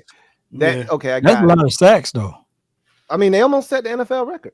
Yeah. They almost set the NFL. I mean, 2 Batman wide receivers. Your team, I bet you your quarterback would love to be carried as well, right? Hey man, I'm never gonna complain about the rest of the team doing the job. I leave that for other people. You want to know, right? You want to know what had to happen? He had to make throws to the 2 Batmans. Mm-hmm. He had to do his job as well. When a bunch of people do their job, that's what you get. I always look at the Colts game. Yeah. And I say, if they didn't have Jalen Hurts, they lose that game. Yeah, it's a couple games like that. That one in particular stuck out because y'all played Chicago like game too. Yeah, Chicago game. Y'all play like garbage in that Chicago game. Even that last Giants game that we needed to win. I mean, y'all were gonna beat. Man, says who? Gardner Minshew couldn't do anything right. Look, y'all knew Gardner Minshew couldn't do it. That's why he wasn't healthy to play in that game. He had to play. They would have much. Yeah, that's what I'm saying. That's what I'm saying. You needed him because you couldn't chance not getting the #1 seed and throwing Gardner Minshew out there. No, you're right. You couldn't trust him after the Saints game. Christopher Pope, thank you for the super chat. Greatly appreciate you. Double up. Thank you for doubling up. Who writes? If I'm going to do it, I got to do it right with the double up. I can honestly see the Giants taking a second-year slump after the new coach we did. You're not wrong because you come in, it's this honeymoon phase. You can't do anything wrong. And everybody gets excited. And then you put all these eggs in the basket in year 2. I thought we were way ahead of schedule. And I told anybody that would listen, the worst thing that happened to Rivera was winning the division at 7-9.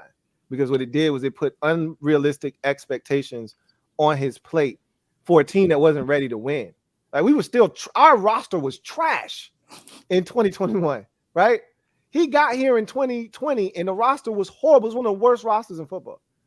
2021, we weren't that much better.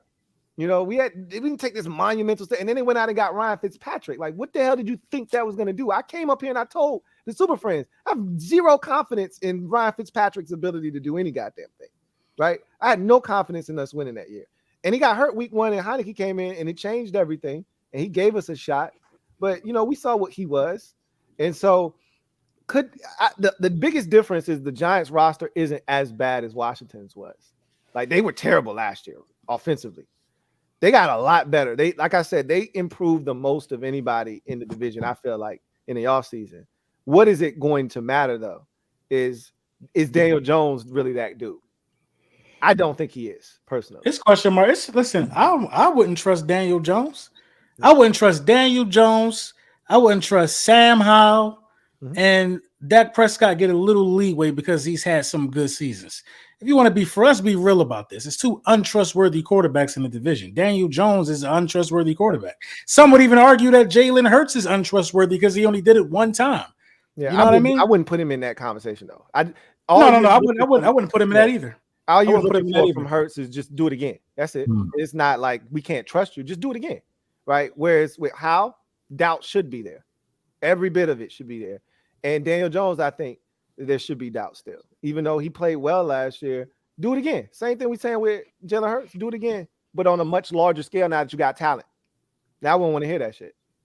So we'll see. Who got to do it on a much larger scale? They ain't a scale much larger than what he got to win the Super Bowl. No, I'm talking about Daniel Jones on a much larger. Oh, Daniel Jones, yeah, Daniel Jones. And he got paid too. Daniel Jones got paid. Yeah, I'm talking about Hurts. He's got to just do it again. He don't need to do shit else. Just do that again. Do it again. Prove it. Yeah, prove it. Now, prove it. Daniel Jones on a much larger scale than what he did last year. Because his numbers, if you look at his numbers, they're 15 touchdowns. They're meager. They're very meager. And I got frustrated because the 2 games. How many rushing yards he had? I don't know. He ran it. He ran the ball though. Like they used his legs as a weapon, especially early in the season while they were still trying to figure some things out. But it was a lot of dink and dunk too. If you watch the Giants play, it's a lot of short passes. Like he might be 16 of 19, but he hadn't thrown the ball 20 yards down the field yet. You know what I'm saying? Daniel Jones threw 15 touchdown passes. That's it, man. That's it. He barely threw the ball down the field, but they didn't have any. But he ran for 708 yards and 7 touchdowns. Man, come on, man. That's crazy though. He played football. He had to do what he had to do to win. I'm not mad at that. Yeah. I ain't glad at him, but I ain't mad at him. Chris Divas, thank you for the super chat. Greatly appreciate you. Double up. My guy CD writes, CD cooks, and we forget about Gallup.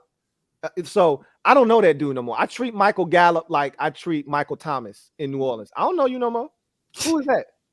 Who the hell is Gallup? Now here's what our argument was last year, right? And I conceded to it because of the way Gallup played. Remember, we was talking about the best trios or what have you, and I conceded. But now I want to rescind that if Gallup is healthy. Yeah, we're gonna see. And if you add in CD Lamb, Cooks, and a healthy Gallup, y'all better watch out. Oh no, I concur with that statement. That would y'all was trying to be cheap. That would that would put y'all up right into the top of the category when we talk about trios. Yeah, but trio. I got to see it. Yeah, I got to see him. So I don't know that dude. I ain't seen him since what 2020, 2021. I would never choose Michael Gallup over no damn Amari Cooper. I would have paid Amari Cooper. Well, they wanted to go the cheaper route. I don't. And you have to remember Amari Cooper. He wasn't a good old boy. You know, Jerry liked them good old boys. The ones that do as they're told, right? Yeah. Amari Cooper won that one. So he was like, Amari Cooper was telling everybody Dak was trash. Face. Thank you for the super chat. Greatly appreciate you. Face writes, question for Bad Dog. He gone, man. Sorry, you missed this one. What are the G-men doing with Saquon? Will they release him? Nah, they ain't gonna release him. But and he already answered this question. So he said he thinks that they're going to give him a contract at some point. That's the end game. But will they get there? He's got to do what he did last year again, because Saquon's gonna sign that franchise tag by the time they get to camp, right? Because again, you don't have to sign it throughout the offseason. You don't want to be there for that mini camps and all of that. Right. You don't sign it, right? Because you're not obligated. He can't miss camp time because it's in the CBA, right? Yep. You get fined for that, and they can't waive the fine anymore. They made that a deal, so he'll be in camp. And the question is, they got to like July 16th or whatever to reach a long-term deal with him. I don't see them doing that with him. I think they're gonna make him play again, and if he balls out again, maybe they then try to find a way to. I think that he's not under contract at all, right? By him not signing the right, he's not under contract at all. So you can't find him for not being, So for example, you can't find him because he's not signed on a team. So yeah. So technically, if he doesn't want to participate in training camp, then you don't sign the franchise tag. Right. Now the Giants have, like what the Panthers did with Josh Norman, they can rescind the franchise tag, and essentially that releases him to the rest of the league. They're not going to do that though. Right. He's not going to miss a year of football, and they know that. So he wants to be paid. They want him to play. He may be upset because he wants a long-term deal, but he's going to play under that franchise tag. It's hard because you're asking him to do it again with a team that don't have no weapons that can take the attention away from him. Well, that was last year, and he was the focal point, and he killed it. So they feel like they added a receiver via the draft. They added a receiver via free agency. They're getting a receiver back that they drafted in Rondale Robinson from injury. They traded for Darren Waller. Like they feel like they added weapons. They're like, no, we got weapons now. The field should open up for you. You should have rush lanes now. So we'll see what he does. With all of that stuff. Yeah. Mm-hmm. I'm about to drop off, fellas. Take my dog out. Yeah, man. I'm gonna get with y'all, man. Yeah. No, I appreciate you guys, man. You already know, man. No doubt, man. Like I said to my guy, Bad Dog, man. Good luck to your team until they play us, man. I mean, he gonna see you again before then. You ain't even got to wish him that. Like you ain't gonna see him until week 6 or 7. He gonna see you again. Yeah. Hey, take it easy on the Cowboy fans, man. I'm gonna leave him alone. If any super chats directed to me, negative or positive, Louie gonna read them. I am. You know all right, be easy. No doubt. Chris Wilson writes, Cooper Rush is better than Dak. we did this last year. We're not gonna do this again. We're not gonna do this again. I even felt like it was disrespectful. I think I addressed this with you last year. I thought it was disrespectful for Jerry to even entertain that. You know, because he could have put that out, right? He could have put that fire out, and instead he kind of just let that gain a little bit more, traction, and it started to, spread like wildfire a little bit before Jerry finally said, all right, let's extinguish this. Because you got to ask yourself on an open market, right? Cooper Rush was open and available with no contract for 32 teams, and all 32 teams passed up on him just this offseason, right? Yeah. So I just look at it like this: on an open market, if Dak Prescott was on an open market, right, and all 32 teams had the ability to pick him up or put him even as a backup, would have happened? Of course. I remember when he was now obviously coming off of the season he just came off of, it might skew it a little bit, but 2 years ago when he was on that franchise tag, I know a lot of Washington fans that was like, hey, if they don't want him, we'll take him. Right. Yeah. So it's everybody is always looking at your stuff. Right. Because it's always somebody out there whose situation is way worse than yours. And while you complain, like same thing with Kirk Cousins, right? We over here bitching and complaining about Kirk. Look how fast the Vikings was like, we'll take him. You don't want him. We'll take him. The 49ers said, we'll give you a first-round pick for him, and we was too stupid to do it, right? Like, you think, oh, he sucks, this, that, and the third. Somebody else will take him off your hands. You don't want him. Yeah, that was funny. Metaphor, thank you for the super chat. Greatly appreciate you. Double up. Thank you for doubling up. My guy, Metaphor, writes, Dark Cloud is in England, LB. One chip already. The rest is just bonus. Why must I be like that? Why must I chase the stack? Nothing but the hog in me. I see what you did there. It took me a while, but I saw what you did there, man. I see what you did there. I like it. Yeah, nothing but the hog in me. Red Wing 0-1. He would. I'm gonna just let you know he wouldn't have got that either. That's before his time. He would not have gotten that. Yeah, he wouldn't have gotten it. Red Wing 0-1. Thank you for the super chat. Greatly appreciate you. Thank you for being a member of the MOBB who writes, hey, I didn't know James Harden was a Boys fan. I know you get that all the time. You even though you've done this stream multiple times, you still get it from people in the comments. Right. And I'm 11 years older than James Harden. Shout out to him. I heard that he's trying to come back to Texas, so we'll see what he's gonna do, man. But shout out to the Harden. You 11 years older and look 15 years younger than he do.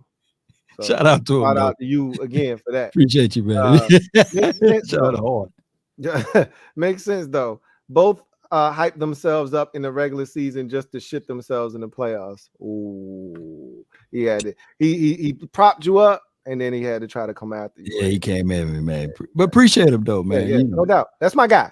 Red Wing 01, that's my guy. Eric D, thank you for the super chat or super sticker. Thank you so much for the super sticker. Greatly appreciate you, Eric D. Chris Devers, my guy, CD. Thank you for the super chat. Greatly appreciate you. Who writes, Yo, Law, who was the last two QB to sweep the East? And can the Super Friends travel channels? And BD, I voted. I'll be real, Law. A little worried about running back. So, last quarterback to sweep the East. I'm assuming it was Dak. Quarterback, yeah. I'm assuming that's why he asked. Because I think we did this. I did this on my show. Right. I don't think Washington has ever swept the entire division. Ever. I only think that you and the Eagles have done it. I think, if I'm not mistaken, and I don't think the Giants and Washington have ever done it. I think it's Dak and Dak. I think he sweep him multiple times. I wouldn't doubt that with him being 27-7, he'd have to have right sweeps in there in order for that to happen, for sure. And he says he's a little worried about running back. How significant is the ankle injury that Tony Pollard sustained in that 49ers game last year. I mean, bones when it's broken, they heal stronger. So he's already out there and cap, moving around.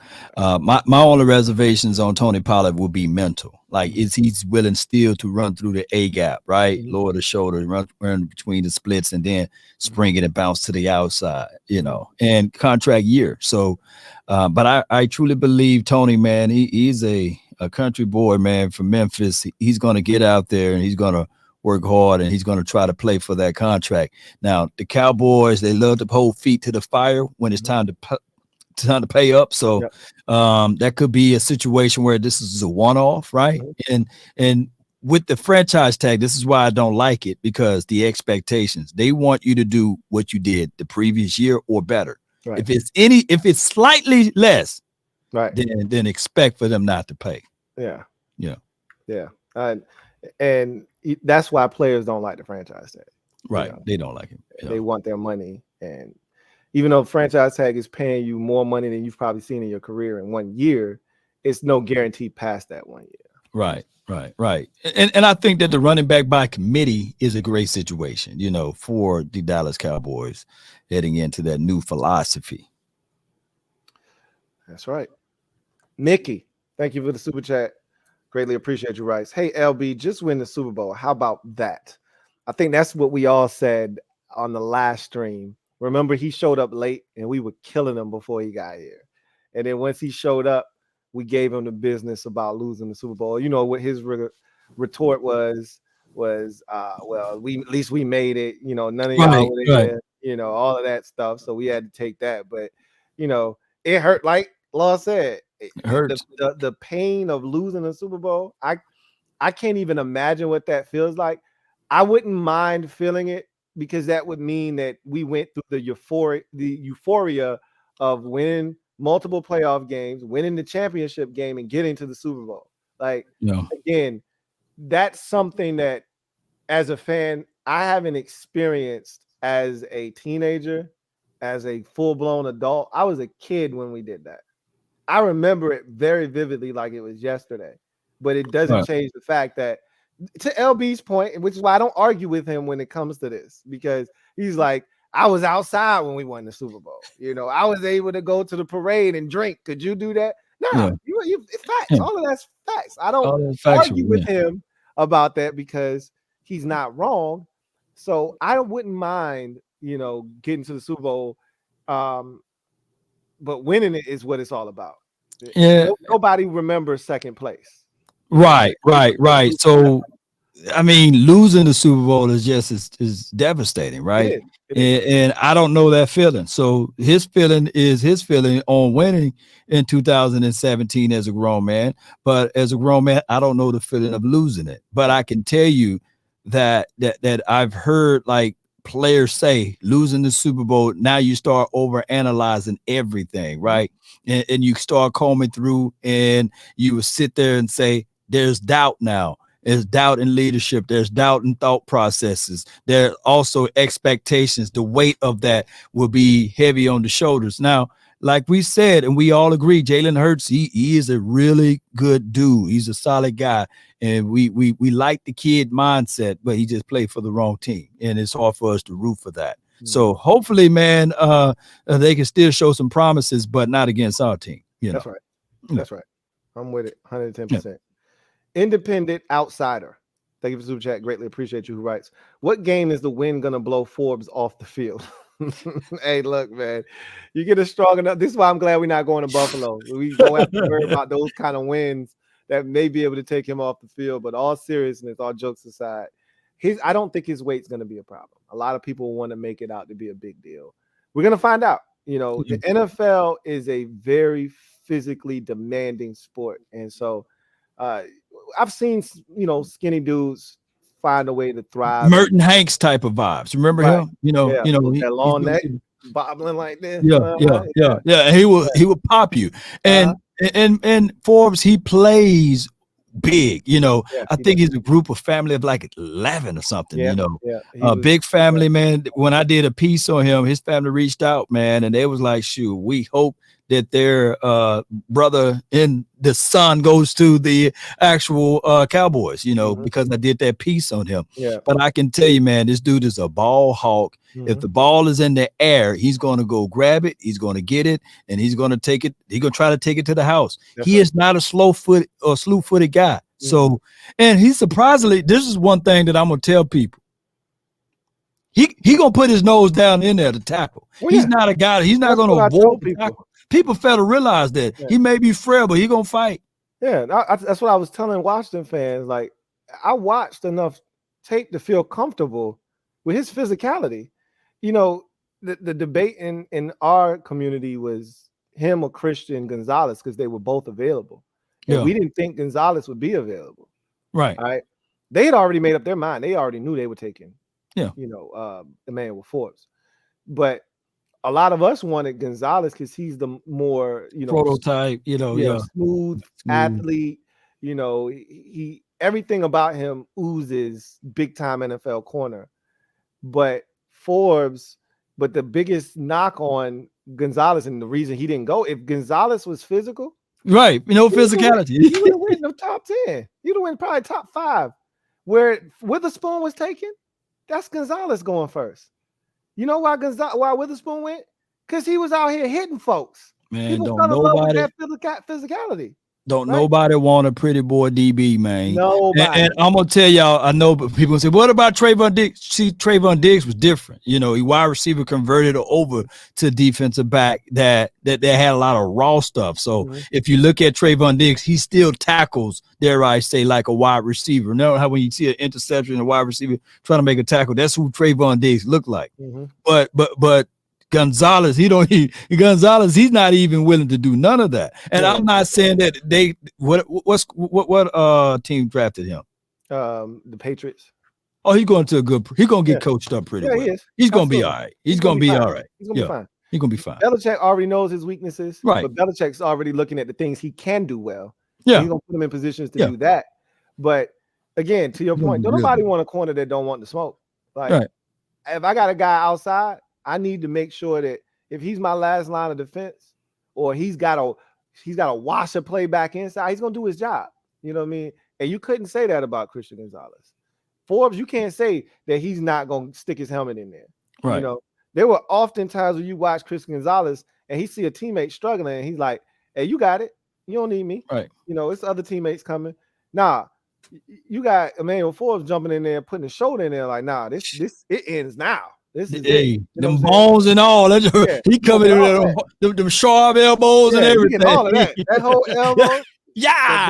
All of that. You get all of that. The show. So yeah, I think he's gonna be fine. Christopher McLaughlin, my guy Chris, thank you for the super chat. Greatly appreciate you.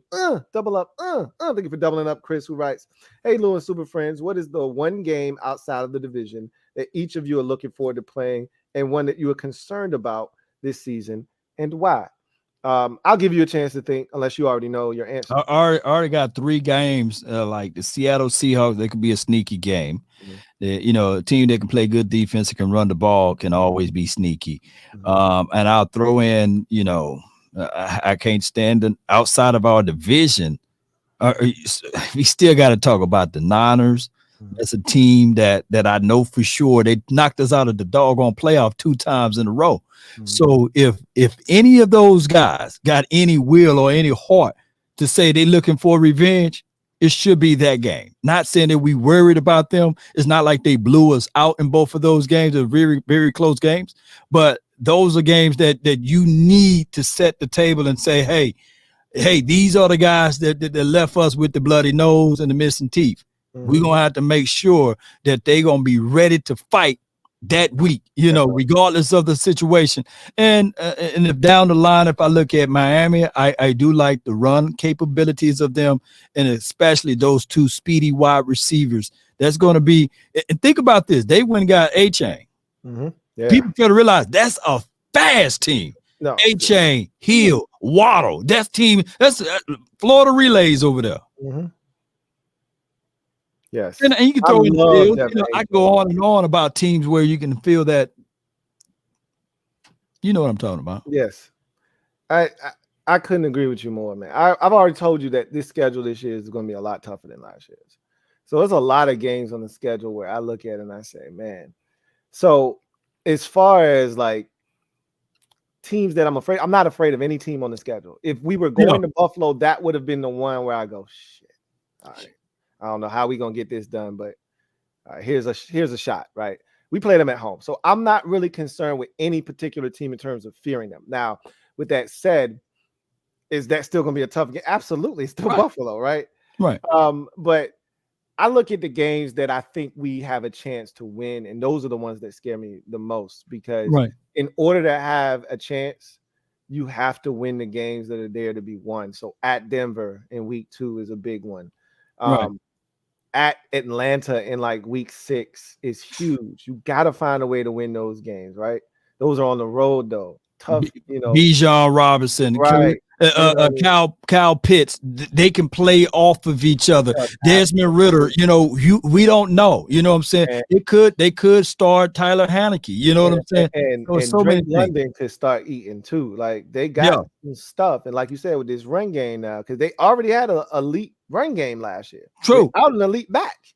You add an elite back. Say that loud enough because that team beat the Niners. Look, man, they beat them up good too. Good, not like it was a fluke. They beat the brakes off of them. They dominated them early in the season. So that Falcons game is scary. At the Seattle Seahawks is gonna be tough. These are games where you look. You said they could go either way. You got to find a way to go out on the road and win some tough games. And then we got plenty of them at home, as I already mentioned. So the whole schedule is tough, but we got to find ways to get it done. So speaking of that, fam, there's no way that the Celtics were looking at the Heat like, oh man, they're just gonna blow through those boys, right? But all of the Celtics fans probably had a feeling, man, they only got Jimmy. You know what I'm saying? And they was a loaded team, but guess what happened? Yep. And you're not wrong about that. I don't think any Celtics fan. I know I was guilty. I'm not a Celtics fan, but I was guilty of saying the Eastern Conference Finals was the Eagles or the 76ers and the Celtics. Whoever won that series was going to the finals in the East with no Milwaukee, right? So I clearly overlooked the Miami Heat. I thought they would make it a series. I never thought they would win. I never thought they'd be up 3-0. Are you right? Yeah, right. So yeah, facts, big facts. 3% chance. Tomo, thank you for the super chat. Greatly appreciate you. Writes, who has the better division, AFC North or NFC East division? Refuse to lose sports. Hashtag refuse to lose sports. Name those AFC North teams again. So you got Baltimore, Pittsburgh, Cleveland, Cincinnati.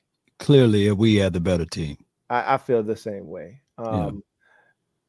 Division. So I gotta. So the Steelers are, they're tiny hand picket, man. Come on. They right where we are, right in that 8-8 in one type of range. I think that's what did they finish? That was their record last year. I think they tied. Did they tie with Detroit last year, or was that the year before? I can't remember. I don't even know.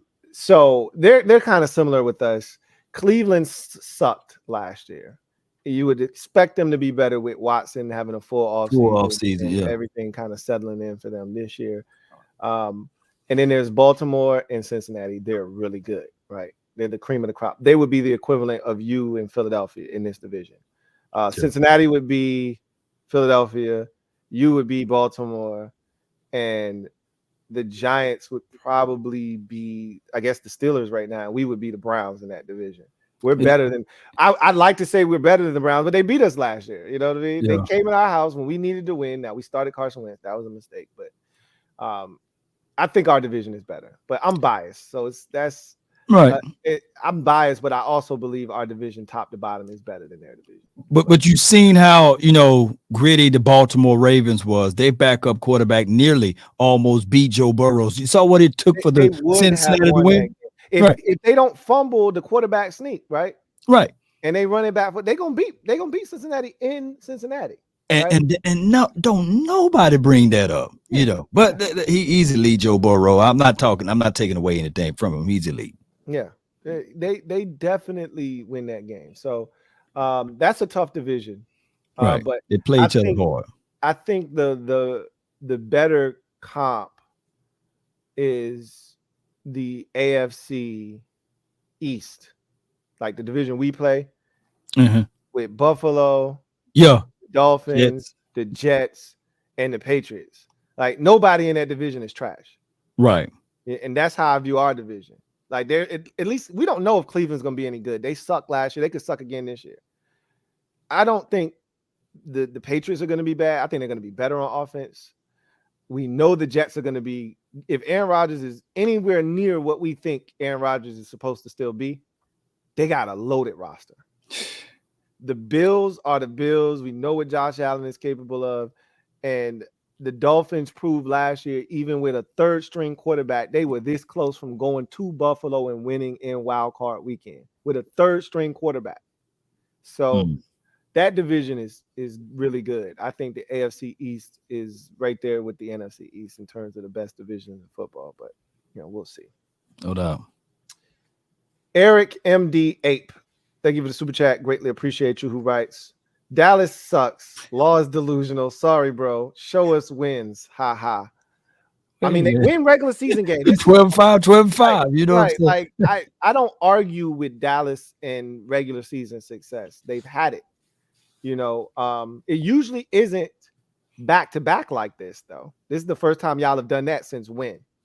All right, so first time with double-digit wins since in 30 years. 30 years. So, so that contextualized the fact that it goes all the way back, and I know this sounds like bevies of excuses, but the last real coach that we had over here was Bill Parcells, and now we're entering in the fact that, we can start saying that even Mike McCarthy will be that guy that can be a real coach. Coaching matters. And when I say this right here, yes, we had some doom and gloom years, 5-11, 5-11, 5-11, 3 times in a row with Dave Campo. And then we went with Wade Phillips, and then from Wade Phillips, Jason Garrett. So what people do in Cowboys world and the pundits and the critics, they hold all of that as, hey, this is who the Cowboys really are, when that's not really fair to say.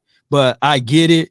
If they want to say the Cowboys suck, granted, we can look back and say, point at the fact that, you had Dave Campo for that stretch, and then you had a good stretch with Bill Parcells. You got rid of him after he'd been here for only 3.5 years, and then you had that long run of the Jason Garrett era for 13 years. I didn't even realize that's a long time, man. 13 years is a long time.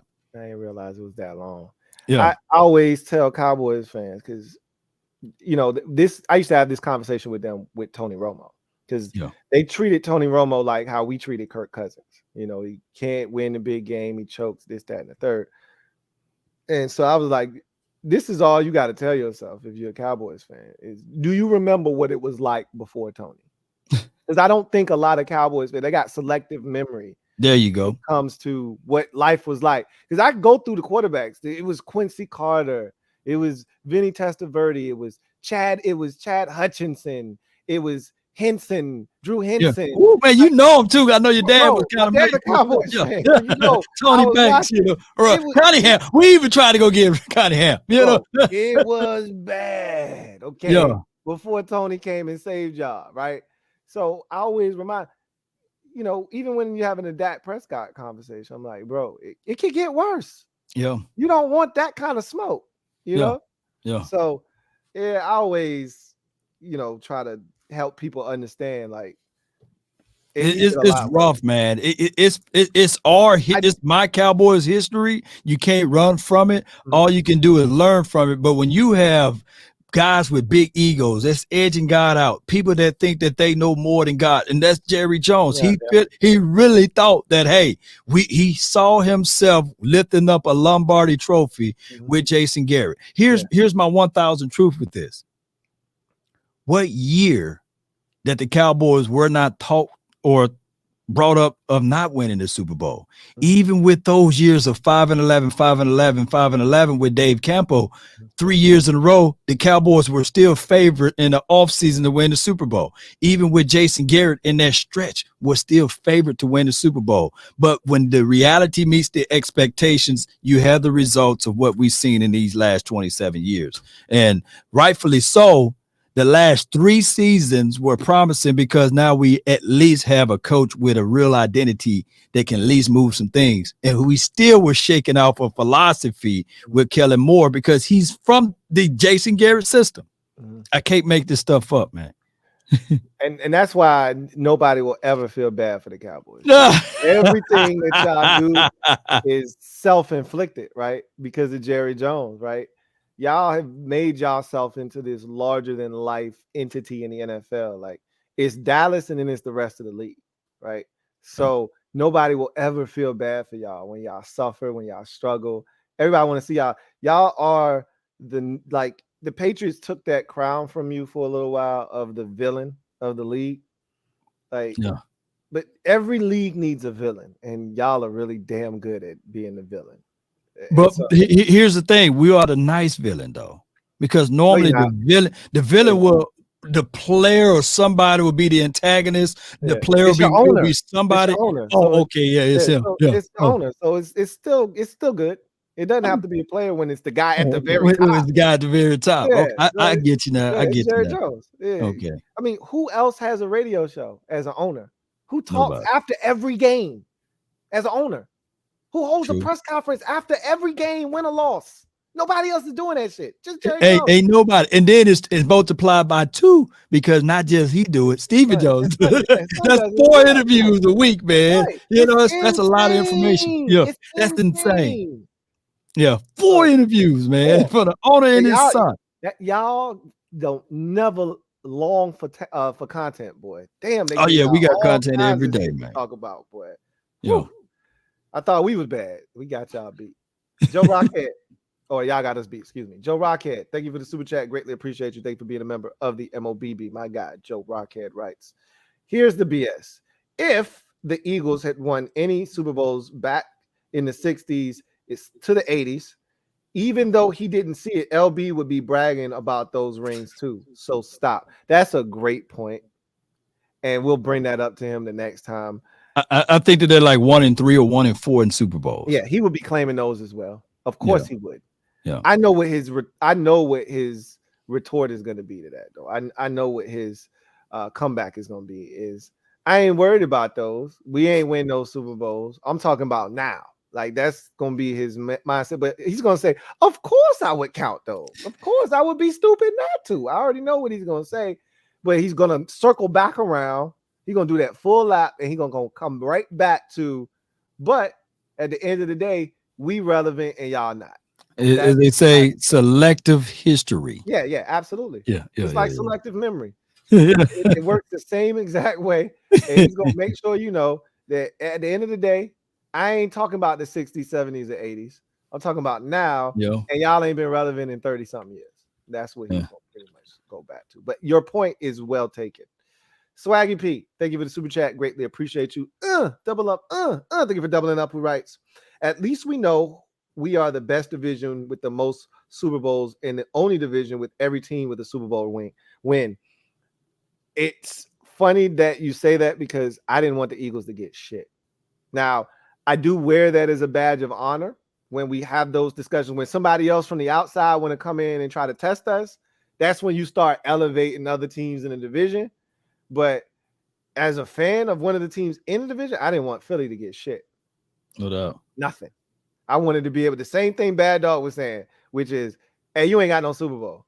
I used to love telling Eagles fans, hey, we having a Super Bowl party and only teams with Super Bowl rings is invited. I'm sorry, you can't come in and slam the door in their face. At the time, it was good because when the Eagles won that Super Bowl, it negated the Patriots for winning their 5th Super Bowl ring, or was it? Fifth. Oh, yeah, 5th Super Bowl. It might have been 5 at the time. Yeah, they ended up winning 2 more after that. They ended up winning. They ended up winning 1 more after that, right? They got 6 rings in the history. 2 more because they beat the Rams. I want to say the next year they beat the Rams, and then no, you're right. That was they got 6 rings. Yeah.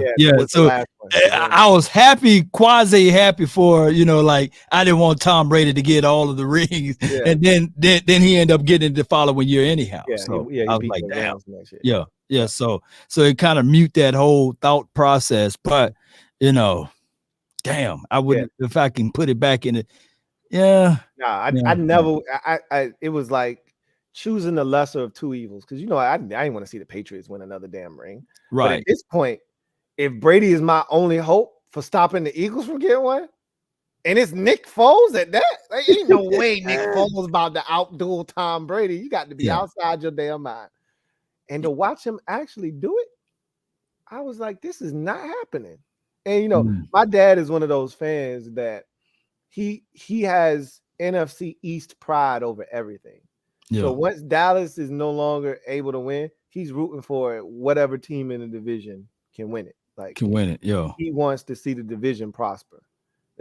Dallas first, but then if they can't do it, if somebody else in the division can, that's what he's rolling with. He rolling with no doubt. And so he wanted the Eagles to win that Super Bowl. I was rooting against him so damn hard. And unfortunately, they got that shit done. But you know what? In that year, guess who was the breakout wide receiver for the Patriots? In 2017? Yeah. I don't know. He got a star on the side of his helmet now.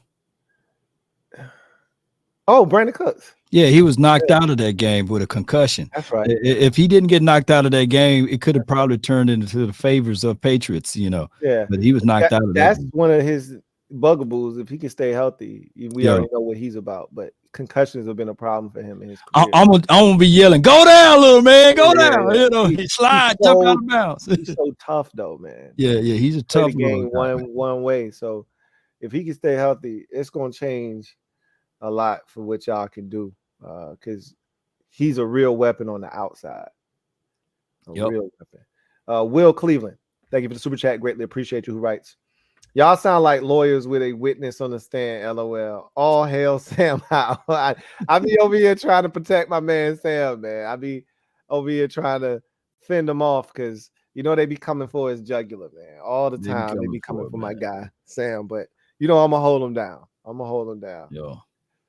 Big Simple 422, thank you for the super chat. Greatly appreciate you. My guy Big Simple writes, what up, T, Law, LB, Bad Dog? Respect to all of you. My guy says, but I'm not thinking about the Eagles or Cowboys. We beat them, the damn Giants. We lit. The Giants, I think a lot of Washington fans are in the same frame of mind that they were last year when it comes to the Eagles. They look at the Giants in the same way this year. Like, we want them bad. I don't have that same lust for the Giants because I feel like we can beat them, Right. Whereas with Dallas and Philadelphia, they have been more of the thorn in our sides where we just can't find a way to beat them consistently. I can't tell you the last time we've swept the Cowboys. I would assume it would be 2020 when they were awful. I can't imagine us having done it any other time after that. No Dak in that season, and I think that's how we got it done. But before that, I can't tell you the last time we swept the Cowboys, because we just don't do it. You probably got to go all the way back to 2015. Maybe. And I'm not, because that was the year before y'all. Matter of fact, we didn't sweep you in 2015. I remember that. Because the fumble from Deshaun Jackson on Monday Night Football. Yep, exactly. Y'all got us with Matt Cassell at quarterback. God damn. Yeah. Matt Castle. Yeah. Matt Castle. Yeah. I call him Matt Cassell. Yeah. Oh, yeah. The only guy to ever throw an interception, and they call it intentional grounding because it was just that bad. He is terrible. Yeah. Y'all beat us with him and Darren McFadden at running back. It was, but you know what people were saying? You put Matt Castle on his team, he could be better than Tony Romo.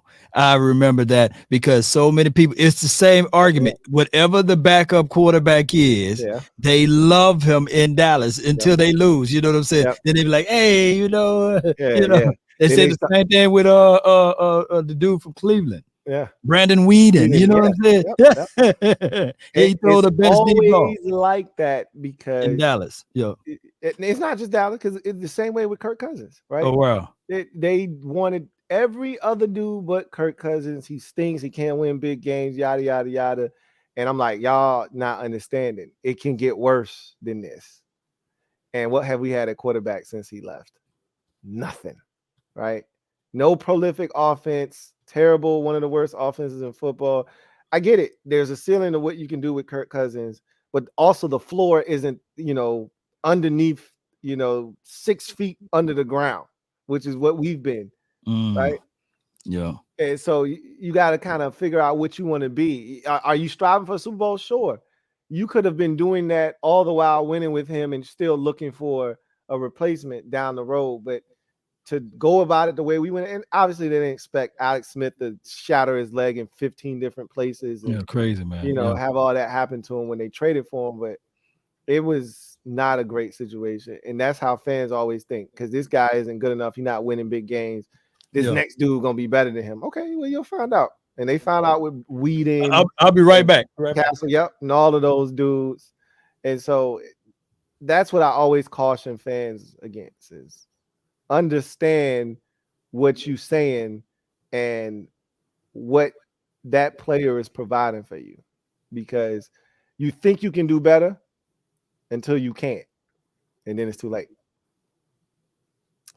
All right. Got a super chat here from One for Each Finger. It's got to be a Cowboys fan. A fix for that 6th. I like the name. Eagles have no history. 1 Super Bowl, nothing else ever. Cowboys are known. He said, got a video to prove it. I have a ring for each finger on my hand. Hashtag 1 for each finger. So you had a Cowboys fan here pretty much talking about he's got a ring for each finger. And he's affixed for that 6th. Oh, yeah. That's my guy. He's from Philly, man. Yeah. Shout out to him. Got a ring, 1 for each finger, man. Yeah. Appreciate you, dog. Yeah, that's a good. I like that name. I like that name a lot. He said the Eagles have no Super Bowl history. Just 1 Super Bowl, nothing else ever. I mean, and again, if LB were here, his comeback to that would be, when was that Super Bowl? When was that last one? Right? That's what he's going to go back to. That's why I said it's a losing fight. You're going to argue, and he's just going to go, you're talking in circles, because he's going to go right back to, you were X amount of years old when this happened, gas was 93 cents, and this, that, the thing. Bill Clinton was still in office, right. Getting some, you know what? In office and shit like that. I heard it all, man. Yeah. VHS, you were watching VHS tape. Man, no, it's on YouTube now. I saw the update is on YouTube now in HD. So that's what you're gonna have to deal with, man. Big Reg, thank you for the super chat. Greatly appreciate you. Who writes, KM has held Dak back, not to mention, so Kellen Moore is who he's talking about for those of you. That's my guy, man. Not to mention the offense from reaching their full potential. Believe it or not, LB, no cap, bruh. So his stance is pretty much what Law has been saying, which is Kellen Moore has held this offense back. Dak has had some productive years under him, but he's also, it's been a gift and a curse essentially. So now you're gonna see Dak. I feel like Dak's gonna be unchained this season. Is that a fair assessment? I mean, it's a fair assessment, but I don't want people to think that just because your team start off slow or anything that they won't be able to go on the run. Keep in mind, I hate to use this. I seen my brother in the chat. The Niners, they started off slow last season. Last year, believe it or not, even the Chiefs start off slow. So sometimes you may have slow starts, but it's all about making sure that your guys are getting on the same page. And it's all about that final stretch. So without Kellen Moore, we should see more principles and philosophy with the offense to take away, make teams play left-handed. That's right. So that's just how I look at it, So I'm recharged now, man. I fool around and got this harmless harvest, man. It's over with for y'all now. Oh my God, it's like getting vampire blood over here, man. Yeah, oh, boy, shoot. I was about to be. I was tapped out for a second. Yeah, I'm back. Now. He said, I'm back, vampire blood. Oh, vampire. Ooh, coconut water, man. I'm telling y'all. Stupid, man. I can't. We're gonna see. I'm want to see what kind of an impact removing Kellen Moore does for the Cowboys offense. We've heard so much about Kellen Moore and what he has or hasn't done. Now we're gonna see what he does in the chart with the Chargers and Justin Herbert. Let's see if Herbert takes a step back or if he, progresses under Kellen Moore. And we want to see what Dallas does and what Dak does. So it's gonna be interesting to kind of see what both of those situations look like. I mean, he's still going to generate 5,000 yards, man. Herb going to still throw for 4,000 to 5,000 yards. The offense still going to move the chain or what have you. It just, will they come up with any concepts? That's the thing. So, and the Chargers, I believe, last year were 30th in rushing. So their offensive coordinator, Joe Lombardi, was allergic to running the ball. Right. And they put pretty much the onus of the offense on the shoulders of Justin Herbert. Like he had to go out and win them every single game. He didn't get to take a game off because they had 230 rush yards that week. They didn't run the ball.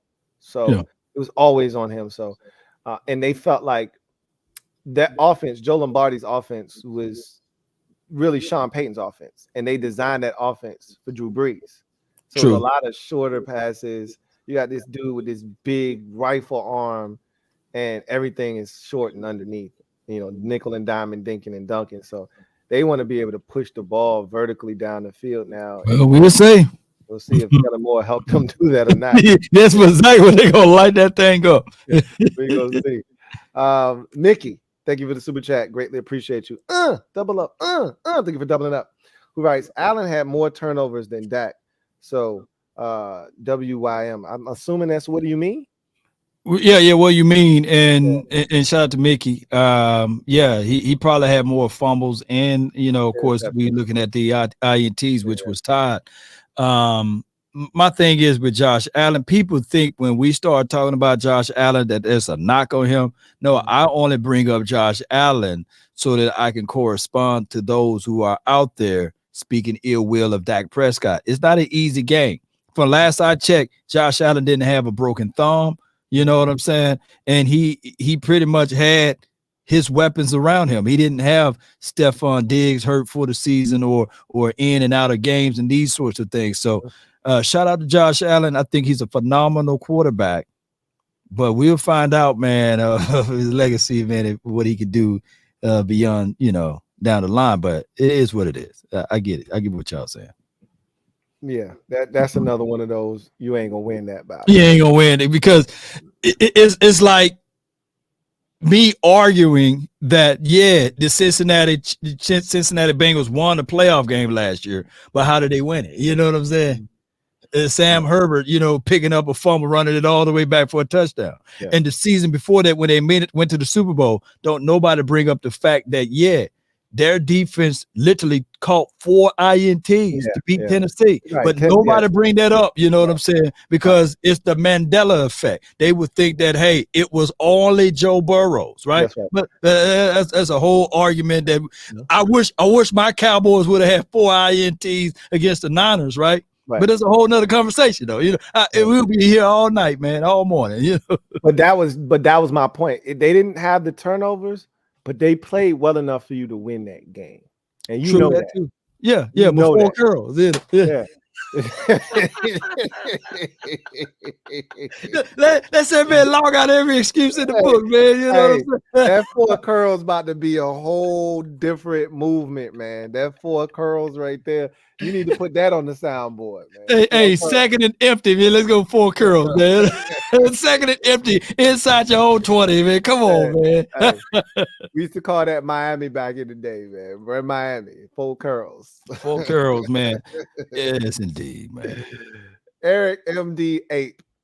Thank you for the super chat. Greatly appreciate you. Double up. Thank you for doubling up. Who writes? Law. How many playoff wins for Dak? I'll wait. He 2-4. He 2-4. Hey, Michael Jordan, the greatest of all time. He was 1-9 before he got Pippen on his team. Hey, look, man. 1-9 in the playoffs. Who want to fight? He was 1-9 before he got his coach. You know what I'm saying?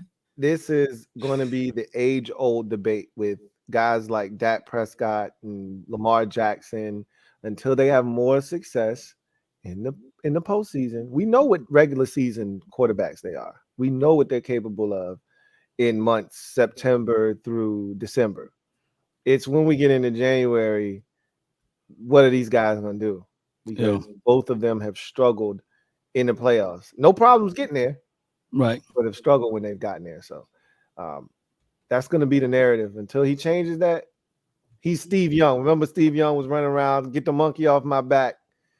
Yeah, that's going to be the thing. We can look at quarterbacks and judge them off of what they played in different systems. Steve Young at Tampa Bay didn't look like Steve Young, right? And then, of course, Brett Favre with the Atlanta Falcons didn't look like Brett Favre. So it takes time for you to go to the right system and scheme and team so that you can, excel your situations there. Like I said, if you picked up Dak Prescott and put him on your team, right, and you had 27-7, it would be a whole different conversation right now. Oh yeah, last year is a great example. All we wanted was 27-7. That's what Wentz did the year prior with Indianapolis, right? That's all we were looking for. We weren't looking for 2016 or 2017 Carson Wentz or 2019 Wentz. We were looking for the Carson Wentz that just threw 27 touchdowns, 7 interceptions in Indy the year before. True. Right? That's all we wanted. If we said we get that, we making the playoffs. Clearly, that's not what we got. But that's all we were looking for. You're just looking for somebody to stabilize the position at this point. Right. You know what I'm saying? That boy Q55. Thank you for the super chat. Greatly appreciate you. Who writes? Hey, Law. The Eagles have had 2 QBs in MVP discussion since Dak has been on the Cowboys. So he's saying we had 2. Has Dak ever been in that conversation at all? And have any of those quarterbacks won a Super Bowl? So what do you want a cookie for that? Like people want to give you accolades for being in the conversation. Like those 2 boys won the MVP. I mean, he paid money for that. Come on, man. Come on, man. That's how it be, man. Like, what you want? Like, hey, man, hey, I got a chance to take my sister to the prom. Yeah, but, come on, man. What you want for that? You know what I'm saying? What you going to do after the prom? What you going to do with it? You're taking your sister to the prom, Come on, man. That's funny. Independent outsider. Thank you for the super chat. Greatly appreciate you. Double up. Thank you for doubling up. Right. This is the Giants' iron sharpens iron schedule. We'll see. I mean, I think and we talked about this earlier, the first 6 games, if the Giants can navigate that, they got a shot. Just like I felt like last year. It was like the first 6 games. I said, if they can find a way, and I remember it was at Tennessee, it was Green Bay over in London, it was the Ravens at home. I'm like, if they find a way to win these games, some of these games, and I think it was also Seattle on the road, and they ended up losing that game. But I was like, man, if they can find a way to come through that first 5, 6 games, 7 games of the schedule, and they're not dead, they're not 1-6, they're not 2-5, they got a shot. And they came out of that thing like 5-2. And we saw what ended up happening to that season. So we'll see. Right. Rebra Mill. Thank you for the super chat. Greatly appreciate you. Who writes, Bad Dogs just sitting there knowing the Giants will be good. When we get into these back and forths, that's what Bad Dog just do. He just sit there. He sit there and collect the information. Yeah, and then he yell out every 5. Right. Every 30 minutes or so, Cheeky Barber was better than Emmitt Smith. Yeah, I was just about to say, it's almost like he got Tourette syndrome. He just be sitting there and he'll say nothing. Then Cheeky Barber's better than Emmitt Smith. Cheeky Barber. Yes, it did. Y'all support Bad Dog, man. The link is at the top of my page. Absolutely, man. I'm gonna get that link and I'm gonna make sure I disseminate that thing as well. Big Simple 422. Thank you for the super chat. Greatly appreciate you. Double up. Thank you for doubling up. Who writes Super Bowl hangover Eagles? I really think that they're going. I don't think they're gonna have like a massive step back where they're like a 7-8 win team. Like we've seen some teams that have lost the Super Bowl do. But I do think this is a step back season for them. Like I wouldn't be shocked if they won 9 or 10 games, which I mean, that's probably still gonna be good enough to get them in the playoffs, more likely than not. But will they be this dominant, 13-4? What were they? 14-3, I think they were last year. Right. Nah, I don't see that happening this year. So I do think they're gonna take a step back, but how significant of a step back are they going to take? Because here's what LB's doing. He's taking what they did last year. He's not taking into account the schedule. He's not taking into account that people are going to give their best shot to the Eagles. They're circling the Eagles on their calendar. Every week you're getting the other team's best shot now because you're no longer the hunter, you're the hunted. And now that is a different level of focus that it takes on a week in, week out basis. They can't have some of the games they had last year and get away with it and still win. Like that Indy game, you're not playing the Colts next year. You're not playing the Texans. They didn't play well against the Texans on a Thursday night last year. Right. And of course, here's the thing, though. They played only, what we say, one playoff team. If you really think about it, and that was in the first end of the schedule. It was the Minnesota Vikings. Yeah. That was it. Oh, okay, they did play the Jacksonville, and they won against Jacksonville. Yeah, it took fumbles and everything. Yeah. My Cowboys lost to the Jacksonville. Those were the only 2 playoff teams that they played outside of the division games, right? So, granted, last season, good hell of a run for them. And, we would see what the Eagles going to do for the 2023 season. I really think that they drafted really well with Jalen Carter, Nolan Smith. One of those are 2 of my guys. And, and of course, I said before, I like Sidney Brown. So, we'll find out, man, but those who draft the most needed the most. So we'll see if those guys can start. And if they do start, that will be kind of like, hey, rookie errors. We only have one possible starter, basically, and that's Mozzie. Everybody else will be ancillary for our team. Yeah. One of the things LB has said in the past about the Eagles that he doesn't like is that they don't play their young guys. If there's not a clear spot available for them, they don't platoon those dudes. They don't get them a lot. Like we didn't see Jordan Davis a lot last year, especially after the injury, right? We didn't see Nakobe Dean at all last year, right? He didn't play at all. So they got dudes on ice, and I think that Nolan Smith is going to play. They didn't draft him in the first round to not play him, but how much will he play? Because they got 2 dudes. Josh Sweat played ball last year. I think last year was his best year of his career. And we know what Hassan Reddick is. So, how many snaps is he going to get? I don't know. We'll see. But it'll be interesting to see what the Eagles do this year. I do think that they're going to take a step back. I don't think it's going to be as significant as some of y'all would like it to be, but I do think they're going to take a step back. Where's the popcorn? Where's the popcorn? Rebra. Double up. Where's the popcorn? This had to be when Law and LB were going back and forth. That was popcorn worthy. I was just sitting there, just watching it like I was watching a tennis match, just watching the volley go back and forth. Like, yeah, that was good. Y'all put in the chat who won, But shout out to LB, man. He was standing his ground with his point. He ain't gonna back down. Yeah. D Shift, thank you for the super chat. Greatly appreciate you. Who writes? Hurts had 11 rush touchdowns inside the 10. 9 inside the 5. I mean, that's kind of what Law was speaking to. Like, right. His touchdowns aren't long runs. But at the end of the day, it's touchdowns are touchdowns. Exactly. It don't matter how you get them, how they come, how far out they are. That element of his legs is a huge part of what made them successful. Hard to stop, specifically in the red zone. And that was something that Dak early in his career used to utilize, and they would take advantage of that, and they stopped, as he became more of a pocket passer. And after the ankle injury, he definitely wasn't really a threat to run it. So I'm hoping we could tap into that now with Sam Howell. He's a rush threat in the red zone. I think the teams, I've always said this, the best red zone teams are the ones that can run the football into the end zone, right? Yeah. And whether it's your running back or your quarterback, it doesn't really matter. The ability to run the ball in the red zone is what separates the elite offenses to me.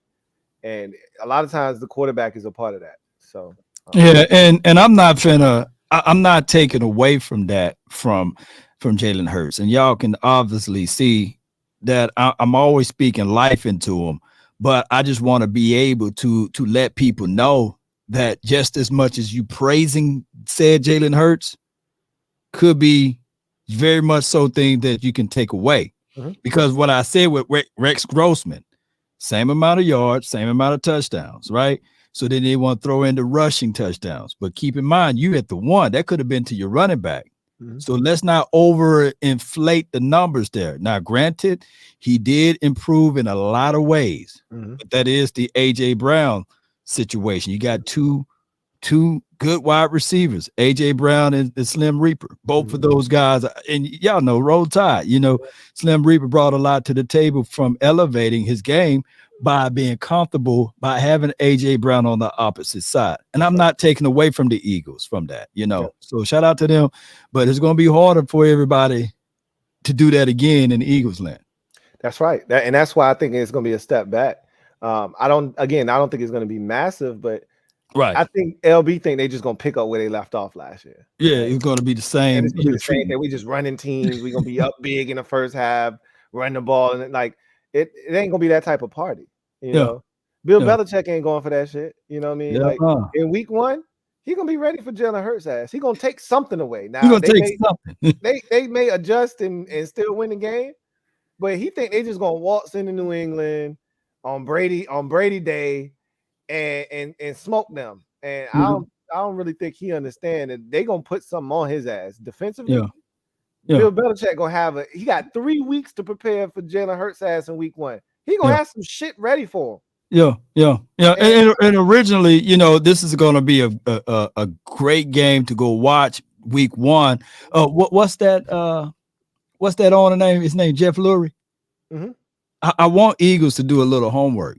He originally wanted to buy the Patriots, by the way. You see what I'm saying?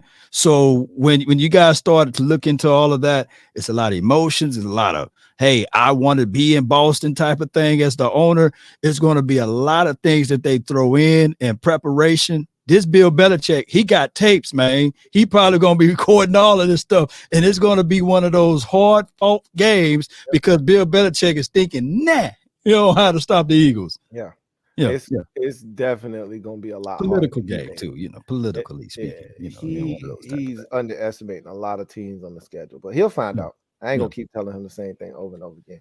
D Betts, thank you for the super chat. Greatly appreciate you. Who writes, I can see Washington winning 4 games, tanking to draft Caleb Williams with a top 3 draft pick. Arizona, Washington, and LA Rams, worst team in the NFL. You heard it here first. Fly, Eagles, fly. That ain't you heard it here first, because that's what a lot of people are saying. That's what a lot of people, they're predicting Washington's going to suck this year. And I love it. We do our best work. And I want us to get out of this frame of mind, but we do our best work when we're under the radar and nobody's giving us a chance. This is when we play our best football. This is when we leap up and we bite people because they expect us to stink. Just like the Giants last year. Nobody expected the Giants to do what they did. And they jumped up and they bit some people because you just were overlooking the Giants. And then here come the Giants out here scratching and clawing. And then the next thing you know, you look up with 3 minutes left in the fourth quarter and you in a damn dogfight and you down by 6. And you're like, how the hell are we losing to the damn Giants?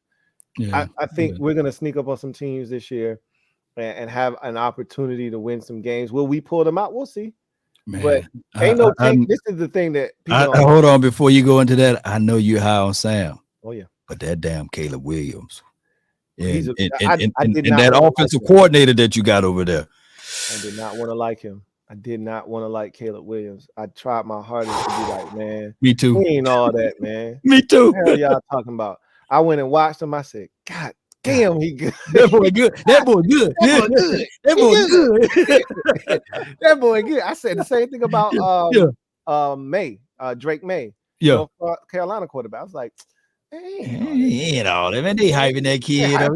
They go turn it on. I said, oh shit, he good. He good too, man. The boy's good. Good, man. The man got his own money, man. The man got his own money. He got his own money. He rich. He make that Sam Howell that girl. So a lot of people are saying that we gonna take for Caleb Williams, but it ain't that simple. First of all, ain't no such thing as tanking in the NFL. Man, it's hard, man. Because you got to get 46 dudes on the same page, and these dudes are fighting for a contract next year. You know, this ain't the NBA where it's 15 dudes, and you could bench 2 or 3 dudes that starters that's putting up 20 points a game and sit them down for the rest of the season and play all your dudes that got no business. In the NFL, a guy gets an opportunity and he out there playing as hard as he can possibly play because he may not be on this team next year. He auditioning for the other 31 teams. Ain't no way you're gonna tell him, hey, we need to lose this game, so you need to play bad. Yeah, and Dayron Payne just got the Brinks truck pulled up into his backyard, and he said, hey man, can you take some plays off, you know? And then your boys they didn't renew the 5th-year option for him, right? Right. So they hungry. So he got something to play for. If not, he'll have a silver and blue on. Yeah, nah, it ain't happening, bro. It just ain't happening. So 4 wins, it ain't in the cards for us. But you go ahead, keep thinking that, keep drinking that LB juice you sipping on over there, man. Have fun with that. Joe Rockhead, thank you for the super chat. Greatly appreciate you. Double up. Thank you for doubling up with rights. They putting it on Hal and forgot about Eric Bieniemy.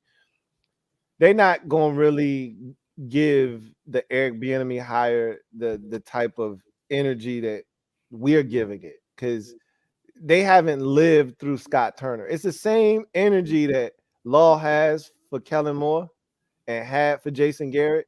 Right. And if you're not a Cowboys fan, you're not truly gonna understand how. And I think it's a lot harder for people to wrap their brains around the struggles of Dak Prescott or the Cowboys when you see the numbers Dak was putting up. You like, I ain't trying to hear that, man. Dak was threw for 37 touchdowns here. He threw for over 40, 500 yards here. Like, I ain't trying to hear what you talking about. I look at Washington and I'm like, bro, we not even averaging 20 points a game over here. Like, we struggling to piece together 18 points a game. Yeah. So when you take that into consideration and you say, hey, if Eric Bieniemy can bring half of what he had in Kansas City over here, just half of it. We just need a sliver. Give me a little slice of what they was doing in Kansas City. Man, do you know what kind of improvements that's going to bring to our offense? Yeah. So I think a lot of people aren't really taking into consideration the impact that Eric Bieniemy is going to have, but they'll find out. I mean, I'm not going to sleep on EB. I would tell people all the time, man, was it 3 out of the last 5 Super Bowls or 4 out of the last 5 Super Bowls? He was either in there or think about it. They went to overtime with Cincinnati. They could have been there that year. And I do look at it like the plays that he was grown up to do to actually coach up. You could have been running one of those plays and caught a touchdown pass. You know what I'm saying? I could have ran out there and said, man, that dude with the beard, with the helmet coming out of the beard coming from out of the helmet. Shoot, that dude walked right on in there for a touchdown. I mean, untouched. I'm talking about crafting up beautiful plays. And people discount that. Yep. The 2 Super Bowls that Pat Mahomes won, it wasn't because of his arm. It was because of the legs of the running backs, right? And this past Super Bowl, Pat Mahomes didn't have to throw for 300 yards. They ran the ball. You see? So if anybody is capable of elevating a team, will be EB. But I don't want that to happen for you guys, by the way. I'm just saying, you know what I'm saying? I don't want that to happen. You shouldn't. But I'm going to just leave you with this. If Eric Bieniemy is what we think he can be for Washington, with what we have, it's going to be scary because there's so much, as a wise man once says, a lot of meat left on the bone in Washington on offense. And I don't think people are really taking that into consideration when they talk about what Washington is going to be this year. Even you said it yourself very eloquently. coaching matters. It does. Yeah. And we saw it last year with the Giants. And I think you're gonna see it with Washington this year. I truly believe that. Demon Corey Harris. Okay, Demon Corey Harris. Thank you for the super chat. Right, Daniel Jones is better than Dak. Dak ain't that good. I can't. Daniel Jones 1-6 versus Dak Prescott, but that's maybe if one is in a certain universe, because I've been watching these DC movies and Marvel movies. Maybe one is better than 6 in certain universes. Maybe it is. Maybe in an alternate universe. Universe, one is greater. Maybe he might be onto something there. Devonta Jones. Thank you for the super chat. Greatly appreciate you. Writes Louie copping and wearing those sunglasses because him and his sorry team were unable to when D-Law, LB, and Dog did it at the end of last season. Now, there's a little bit of that. I'm thinking you're not wrong. I was definitely, I felt left out last year when they had the shades on, but tonight was more about me, and I'm gonna have them on the next time too, because like I said, it's target practice now. I got on the target. When you see people at the gun range, that's the kind of shades they usually have on right here. Okay, I see that. Yeah, so it's target practice. I'm picking y'all up because I know it's a lot of Sam Howell hate. There's a lot of LB, y'all gonna win 5 games, and Sam Howell gonna be in the XFL in 2 years. And so I got my glasses on because I'm ready to start firing off these shots. So it's a little bit of that. I ain't gonna lie. Yeah, I was definitely in my feelings, but what can I do? My team didn't hold up their end of the bargain. So June Sinatra, thank you for the super chat. Greatly appreciate you. Who writes, do y'all non-Eagles fans think Nolan Smith gonna ball out? And it's pronounced June Sinatra. I said June. Frank, man, he gonna be Frank, man. I love his lovelier. Thank you. I did it my way. Right. I don't think he's gonna ball out, but we'll see, because he's another one of these athletically gifted edge rushers with absolutely zero rush plan. He has no idea what he's doing as a pass rusher. He's just using pure athleticism to get to the quarterback. Well, the offensive linemen at the NFL level are athletes as well. And if you don't have a plan, that running fast shit, they can run. They can open up their hips. They can turn. Right. They can shoot right around the damn pocket. If you're not turning the corner at 7.5, 8 yards, that 10-yard shit you was doing at Georgia and then looping around, that shit ain't happening in the NFL. It definitely ain't happening, So man. he's going to have to develop a rush plan, which he does not have. Most dudes, though, come into the league without a rush plan. That's what made like the Bosas and guys like that so dynamic, is because they already had handwork, like top flight handwork, like black belt hand usage, and they had a plethora of moves in their Rolodex that they could go to get to the quarterback. A lot of these dudes ain't coming in with that kind of schooling and tutelage. So we'll see, what Nolan Smith. I don't expect fireworks from him in his rookie season, but give him 2-3 years. We'll see what he's got. He might. Man, this is my thoughts with the Eagles. Who's the defensive coordinator? I mean, it would have been a different story if Dan Quinn was over there, right? Yeah. I'm not really worried about how they're going to set up. They are good on paper for right now, and they are unknown and they are unproven as far as their DC. So I'm going to just sit back and enjoy this offseason and regular season with what the Eagles supposed to do on defense. That's all I'm going to say with that. It's going to be interesting. LB has diminished the losses of the coordinators. I don't think anybody is going to miss their defensive coordinator, Jonathan Gannon, right? True. But the offensive coordinator, I thought Steichen did a really good job last year. He did. And they try to, kind of diminish his role. Yeah. Okay, we're going to find out. We're going to see. We're going to see what it's all about. The Colts going to try to replicate that, though. But they are. That's why they went out and got Anthony Richardson. And I told anybody that would listen, Richardson is the guy that they're targeting all along, and they got their guy, and they're definitely going to try to recreate what they did in Philadelphia with Jalen Hurts. Right. Big facts. June Sinatra, thank you for the super chat. Greatly appreciate you. Double up. All right, let your Zoe Haitian get a Hurts season hat. Hey, man, it ain't no charity over here, man.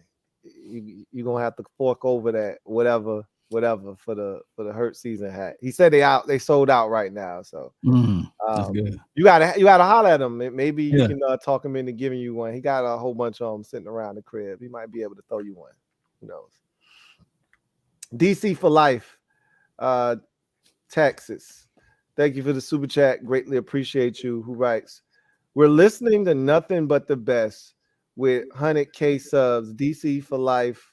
Let's freaking go. Let's go. Yeah. 6 is on the way. All right. We're going to see if 6 is on 6 is on the way. And 6 again, is on congratulations the way. And salute to my guy Law for bringing it up to 6 digits on the sub count, man. Congratulations once again. Appreciate it, man. Appreciate it. Dono Lucci 650. Thank you for the super chat. Greatly appreciate you. Who writes, what's your record you going to be versus the NFC West, Louie? I think the Eagles sweep the NFC West. It's going to be interesting. I think the magic number is no less than 2-2, but you really want to go no worse than 3-1. If I'm being honest, again, the Rams are the wild card because we don't know if they're going to go back to being the good Rams or if they're going to be mediocre again to bad like they were last year. And so the question is, by the time you get to the Rams, is Matthew Stafford still healthy? Because he doesn't seem to be able to stay upright these days. And how good is the roster around him? Because I feel like they're losing a lot of guys. Jalen, Ramsey's no longer there. They don't really have any receivers outside of Cooper Kupp. So, no more Odell Beckham Jr. Obviously, they missed him last year. They got rid of Robert Woods. They never really truly replaced him. They thought that Allen Robinson was going to do something. He's no longer there. So the question then becomes, who are the Rams? Right. It should be Arizona, and Seattle is interesting. And then the Rams, who are they? And then San Francisco is the one where you go, okay, if we're going to lose one, it's to them. But again, they got their own issues at quarterback, right? And we don't know what they're going to be. We don't get them to the end of the season, so we'll know who they are by the time we get them. We don't get them to like week 16 or 17, so we'll know who they are by that time. So 2-2, 3-1 is what you're aiming for. No doubt. Landlord from Wakanda. Thank you for the super chat. Greatly appreciate you. Who writes, I'm a big Eagles fan, except I never eat shit like most Eagles fans or do NFL Man of the Year. Minshew was better against Dallas than Hurts. Minshew was our number one. Minshew didn't get it done late in the season, though. That was the problem, is when they needed him to step up against New Orleans, he wet the bed. They lost the game, and that scared them shitless because he should have beat Dallas. They put up, 37 points or whatever it was, and then the defense gave up 40, whatever they gave up. So it should have been enough. He played well enough, coupled with the Dak turnover. I think Dak threw a pick 6 in that game and all of that stuff. It should have been enough, but it wasn't.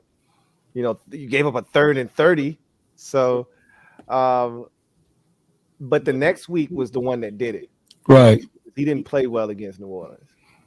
And that's when they said, all right, we got to bring Jalen Hurts back, even though he's not healthy, where we would like him to be. So, now Minshew's in Indy, and we'll see if he gets any run there. But Minshew didn't get it done when they needed him to last year. The sample size is always the flavor, and when you go to Sam Club and you picking out the samples of Costco's, they all taste good. Yeah, and right. It's just a sample size, and you end up having a Mark Bolger, right? Or you end up having what the kid that won the Super Bowl actually for the Eagles. I forgot his name. Nick Foles. So you end up having those things, man, when it's only a sample size. So shout out to Gardner Minshew for all what he did for the Eagles last year, but it was just a sample size. And that is the difference between good quarterbacks and backups in the NFL. Is good quarterbacks can do it week after week after week. Yeah. Backup quarterbacks, they can give you a week or two. Right. They can give you a little stretch. Right. They can't do it for 17 weeks though, consistently. Yeah. So that's the difference. Red Wing 01, thank you for the super chat. Greatly appreciate you. Double up. Thank you for doubling up. Who writes? For real though, all love, Law. Hate your team, but the best of luck. So that's in response to him, giving you some James Harden grief earlier. That's his response. Just write this down, man. Luck is when preparation meets opportunity. So as long as we guys are prepared over here, then we will have all of the luck. Sounds like a winner to me. Pale Moon, thank you for the super chat. Greatly appreciate you. Who writes? 4-hour stream like it's the playoffs. I see you, Law. Us on the late night grind, appreciate both of y'all. And this is what I do. And I know Law is just as much of a midnight marauder as myself. So this is what I do. This is what Law does. And we appreciate you for hanging tough with us late, man. Because even though it's late, it's still great, man. Yes, indeed. Once I got this blood in me, man, you know what I'm saying? Shoot, I'm good. I'm good to go. But I look, I know I get it. Some people look at this and say, "Hey, man, how dare y'all be on this thing for like 10 hours, man?" But it's just we in the vibe right now. That's right. Yeah, that's right. Y'all know what it is. Yep. Got another one from Pale Moon. Double up. Thank you for doubling up. Who writes? Law Nation follower. Thank you for the grind and content, bro. We all thank you, bro. That's my guy right there, man. That's my dog. Appreciate you. Jamal Hamlin, thank you for the super chat. Greatly appreciate you, my guy. Jamal writes, "What up, Lou? What's going on, Jamal?" Says, "What up, Law?" Says, "Lou, you already know this, but this year anybody can get it. Man, woman, child, giant, or midget. It's all legal, bro. All of it. I don't care who it is. I'm looking for all the smoke this year. I'm collecting it. We running up chimneys, as Ja used to say. We running up chimneys. We looking for all the smoke because I feel like the thing that has been holding us back this entire time. Now, granted, the roster has not been good. So I feel like it's the perfect storm brewing. You get rid of the owner, we were never going to win anything of substance with him owning his team. He's gone. Like I know LB and Law and Bad Dog probably not taking that stuff into consideration. That shit matters. Like those players feel the weight of the world off their shoulders, not having to answer Daniel Snyder questions and having to worry about having the worst owner in sports as your owner. Now I know a lot of those guys will tell you, I'm not focused on that. I don't, that's above my pay grade. I just play football and they shield themselves from a lot, but still a lot of that shit finds its way to their doorstep. Yeah. Somehow, some way. So that's big. Eric Bieniemy being here is big, and Sam Howell being here is big. And I think the roster is now in a position where they're ready to compete. And yeah, I'm ready to give out some ass whoopings. We've been holding on to some of these for a while. Now it's time to start dishing some of these out. And as a Washington fan, I can't. I don't think you can relate to this, even though y'all playing some tough, some close games. Y'all hand out y'all fair share of ass whoopings every year. You get to the fourth quarter and you doing all kinds of other shit. You in the kitchen fixing a sandwich because the game already over. The Indy game when you scored 80 points in the fourth quarter. The Vikings game was over by the halftime. Like, man, you got games where y'all just coasting, right? We don't do that in Washington. Every win is a nail biter.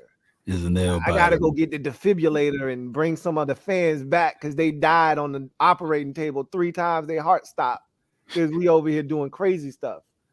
I think there's a chance we could have some ass whoopings and not even be, tripping in the fourth quarter. I think that is actually on the table for the first time in a long time. Again, we'll see. Eric Bieniemy got to be what as advertised. Offensive line got to be what we think they can be, and Sam Howell's got to step up. But I think we got a shot.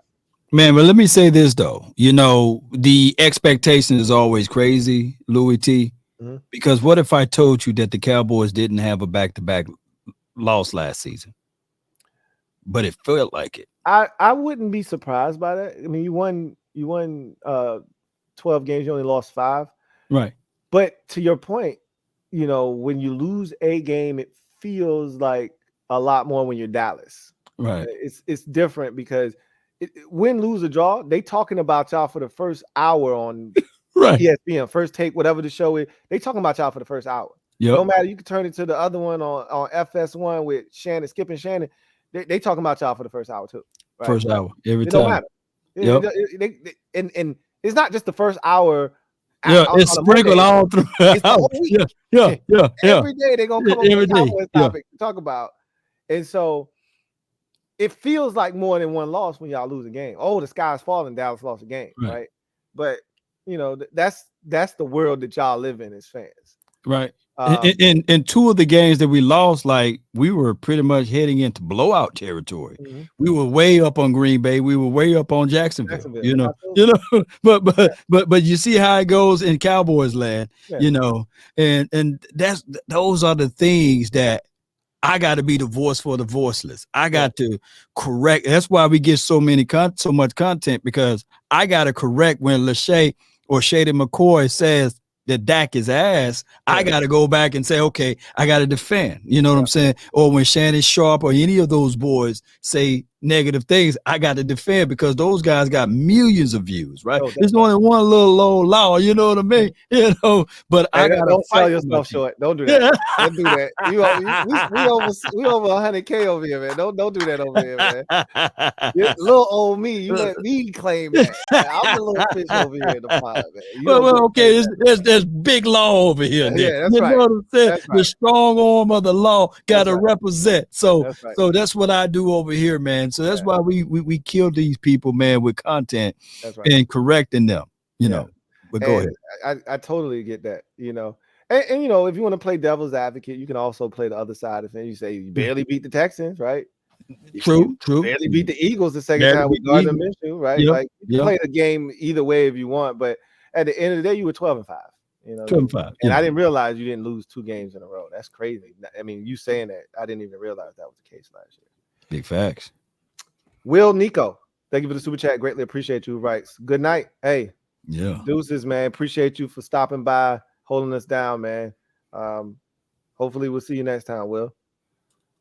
Stanley Federic, thank you for the super chat. Greatly appreciate you. Stanley writes, Law Nation and Louie Tee, my Giants are going to run the NFC East because Jalen Hurts can't win championships and Dak Prescott chokes in the playoffs, and Washington got a rookie quarterback.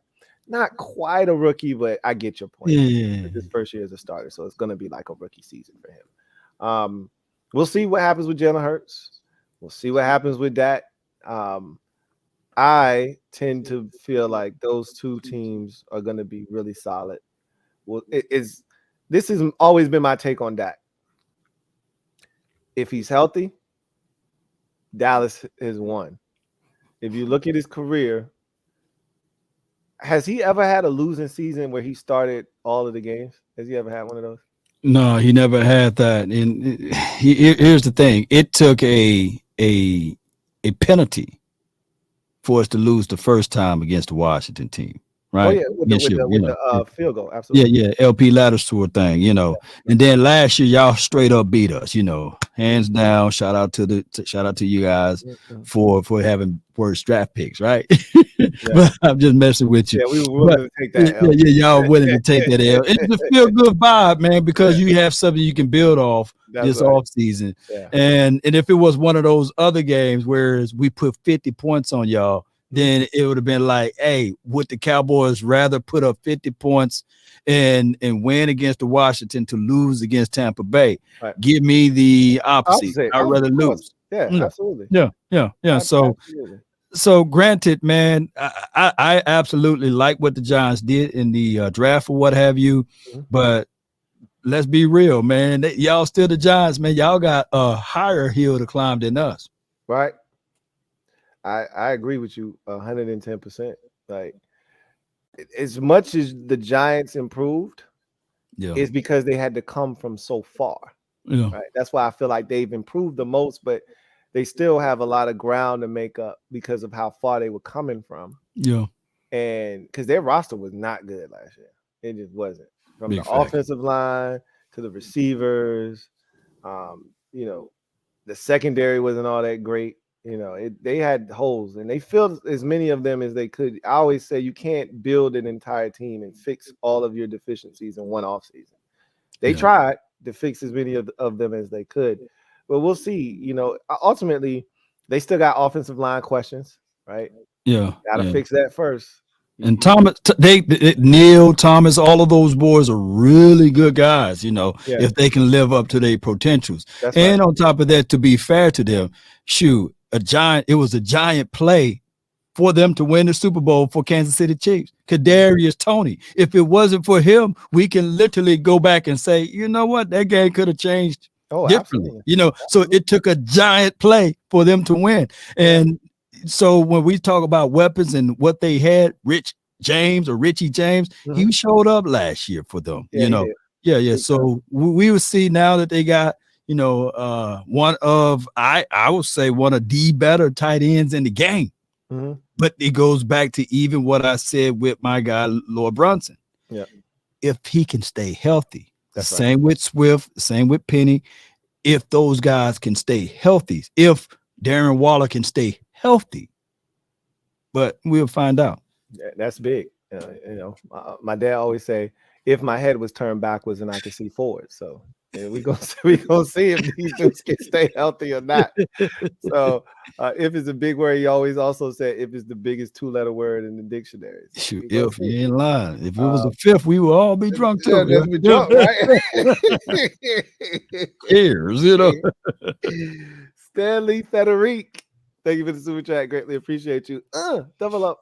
Thank you for doubling up. Who writes? Who got this NBA Finals between Miami and Denver? I think it's Denver. What says you? Oh man, since Denver took out my Lakers, man, I'm mad at them. Make quick work of your boys too. Maybe it was easy work, wasn't it? Damn.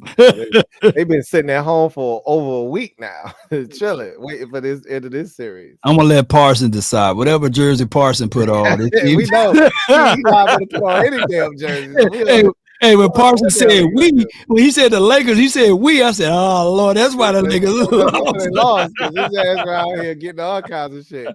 Surprised we see him down getting a jersey. Oh my gosh, man! You know, Parsons crazy. He making his rounds, boy. Man, let Jimmy Butler, man, get it off in the Heat, because now it will prove that coach is really good over there. I think he's the best coach in the NBA. I really believe that, because I don't think you could give any other coach in the league what the Heat have. And don't forget, they lost Tyler Hero in the playoffs. True. They lost Victor Oladipo in the playoffs. Yeah. And they still made it all the way to the finals. Yeah. You're talking about two of their top scorers, out of top 6 scorers on the roster. And Hero is one of the best, bench dudes in the league. And he's probably a second leading scorer, if not second, third leading scorer on their team. How many teams could survive that in the playoffs and still win? And again, how many people are taking Vincent as their starting point guard? Not many, man. I don't know of any that want him to be their starting point guard. And I could go through the roster. Caleb Martin. I can go through their entire roster and say, hey, how many of these dudes you picking off their roster for your team? It's only Jimmy Butler and probably Bam Adebayo and maybe Tyler Hero. That's it. Don't nobody want Max Strus. Don't nobody want Gabe Vincent. Don't nobody want Duncan Robinson. Right. Don't nobody want Kevin Love, old ass. Don't nobody want Kyle Lowry, old ass. They don't have nothing. And look at where they at. And then the storyline. You see how J. Cole recruited was Caleb Martin? Yeah, because he J. Cole is a Hornets fan. He lives in Charlotte, and Caleb Martin used to play for the Hornets. Right. And so he was like, yo, this dude can ball. Right. And he told the Heat GM that. Right. And they gave him a workout, and they signed him to a 10-day That 10-day turned into a 3-year contract, and the rest is history. And man, what look he at that did in Game 7, storyline, man. You know, it's crazy. Yeah. It's So crazy. I love the underdog storyline. I love that how all of that can piece together. Now, granted, the Denver, we got to stay who they got too. You know what I'm saying? It just seems as if though that team is such a physical team, man. So it could be that the Miami could be gassed, and Denver could roll right on in and do what they did to the Lakers. Them boys on the mission, man. Them boys, they are on a mission because they've been overlooked. Yeah, like they're the best team in the West pretty much half of the year. True. And they ran away with the West, and it's not like the West was cupcake. They ran away with the West and hid, and they've been one of the best teams in basketball all year. Nobody gave them the credit that they deserve. And the funny thing is, this team, they added some pieces, but the nucleus of this team has been together for a minute. Yeah. Joker and what's my man that got hurt and missed 2 years? Why am I forgetting his name? The dude the guard, man, the guy that killed y'all in the fourth quarter. Murray. Yes, Jamal Murray. Yeah, I don't know why I was blanking on his name. Yeah. They got him, and I didn't realize they've been together for a minute, 7 or 8 years. Yeah, on the team. I didn't realize that. Then you add in Gordon. Gordon is such a physical guy, though, man. He's defense level. They think about him as a high flyer. He can dunk. He was in the slam dunk contest. But he get rebounds. He plays defense. He can shoot a little bit. He does a lot. Agitator. That's what he is. Just a pure agitator. And Nicola is that. That mitochondrial cell to give all type of power to everyone else. Bro, he is so good. He makes everybody else's job so much easier. You just got to cut to the basket. You just got to make the right basketball play, and he will find you. He's like LeBron, right? He makes others around him better. Yeah, but it's just amazing how he does it in his frame. It unorthodox. It's very. I mean, there was a 3 he hit against the Lakers. This was crazy. End of the shot clock. Yeah, he's fading away. He takes a 1-foot Dirk Nowitzki fadeaway 3 on a step back behind his head. He shoots it like this. Yeah, swishes that joint from about 25 feet away. And you're like, are you kidding me? Did he just make that shot? And I mean, I remember watching the dudes in the front row because that was in LA. I want to say it was game 4. And I'm watching the dudes in the front row and they can't believe it. Yeah. You know what I mean? Like they thought they had a great defensive possession, and this man cocks it behind his head, like all the way down to his shoulder and buries it, with AD putting a hand in his face. It's crazy, man. I think the Nuggets are on a mission. I mean, it's going to be Jimmy Butler going to have to play crazy, in order to. And he can't be by himself. He can't be by himself. It's going to be a good matchup, man. And I know some of the people going to be happy to go back to Miami, but they're going to be kind of miserable when they go to Colorado. You know how that goes. And they got that.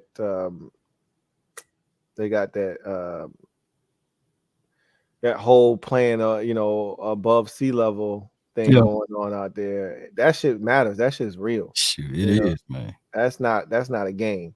Yeah. You talking about taking an edible and being up. if you up there and get one of them, you ain't never coming down, dog. You gonna be so high. You be up there with the moon and the stars and everything else, man. You know what's crazy? You say that. My wife is from Colorado.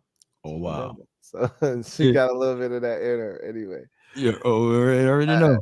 She already knows. But that was the last super chat. And so that brings us to the end of the stream. We thank everybody out there for joining us. I still got over 300 people on my end. So it's still a lot of people out there Man, they ran off over my end, man. Yeah, it's still 800. I'm looking at 850. Wow. People still on, and it's 1 a.m. on the East Coast. So man, shout out to all of y'all for hanging in there and continuing to support. And I can't thank you enough, Law, for always sticking it out with me, hanging in there and going through these super chats. And I know they enjoy when we do that as well. They tell me that all the time, like, you and Law should have a show together. So I appreciate you hanging in there and helping me get through these super chats. It makes it a lot more enjoyable when I got somebody else to bounce that off of. So as always, I appreciate you coming through. Look forward to the next one, and we'll have one, I will say, sometime in late July, early August, somewhere around that Hall of Fame game. And I think that'll be when we come back and start to predict wins and losses and set the table for the season. So should be a lot of fun. Bart Scott. Wait. Let's go, man! That's right. Let's go! Let's go. That joke will make me want to put on the helmet behind me and everything, man. Hey, with the visor and the shield on. Yeah, the shield and everything. Made me want to get you ready to play some football, man. Yeah. We've seen that from you before. Yeah. We know what you're about over there. Anyway, that's going to do it for me and Law and the rest of the Super Friends.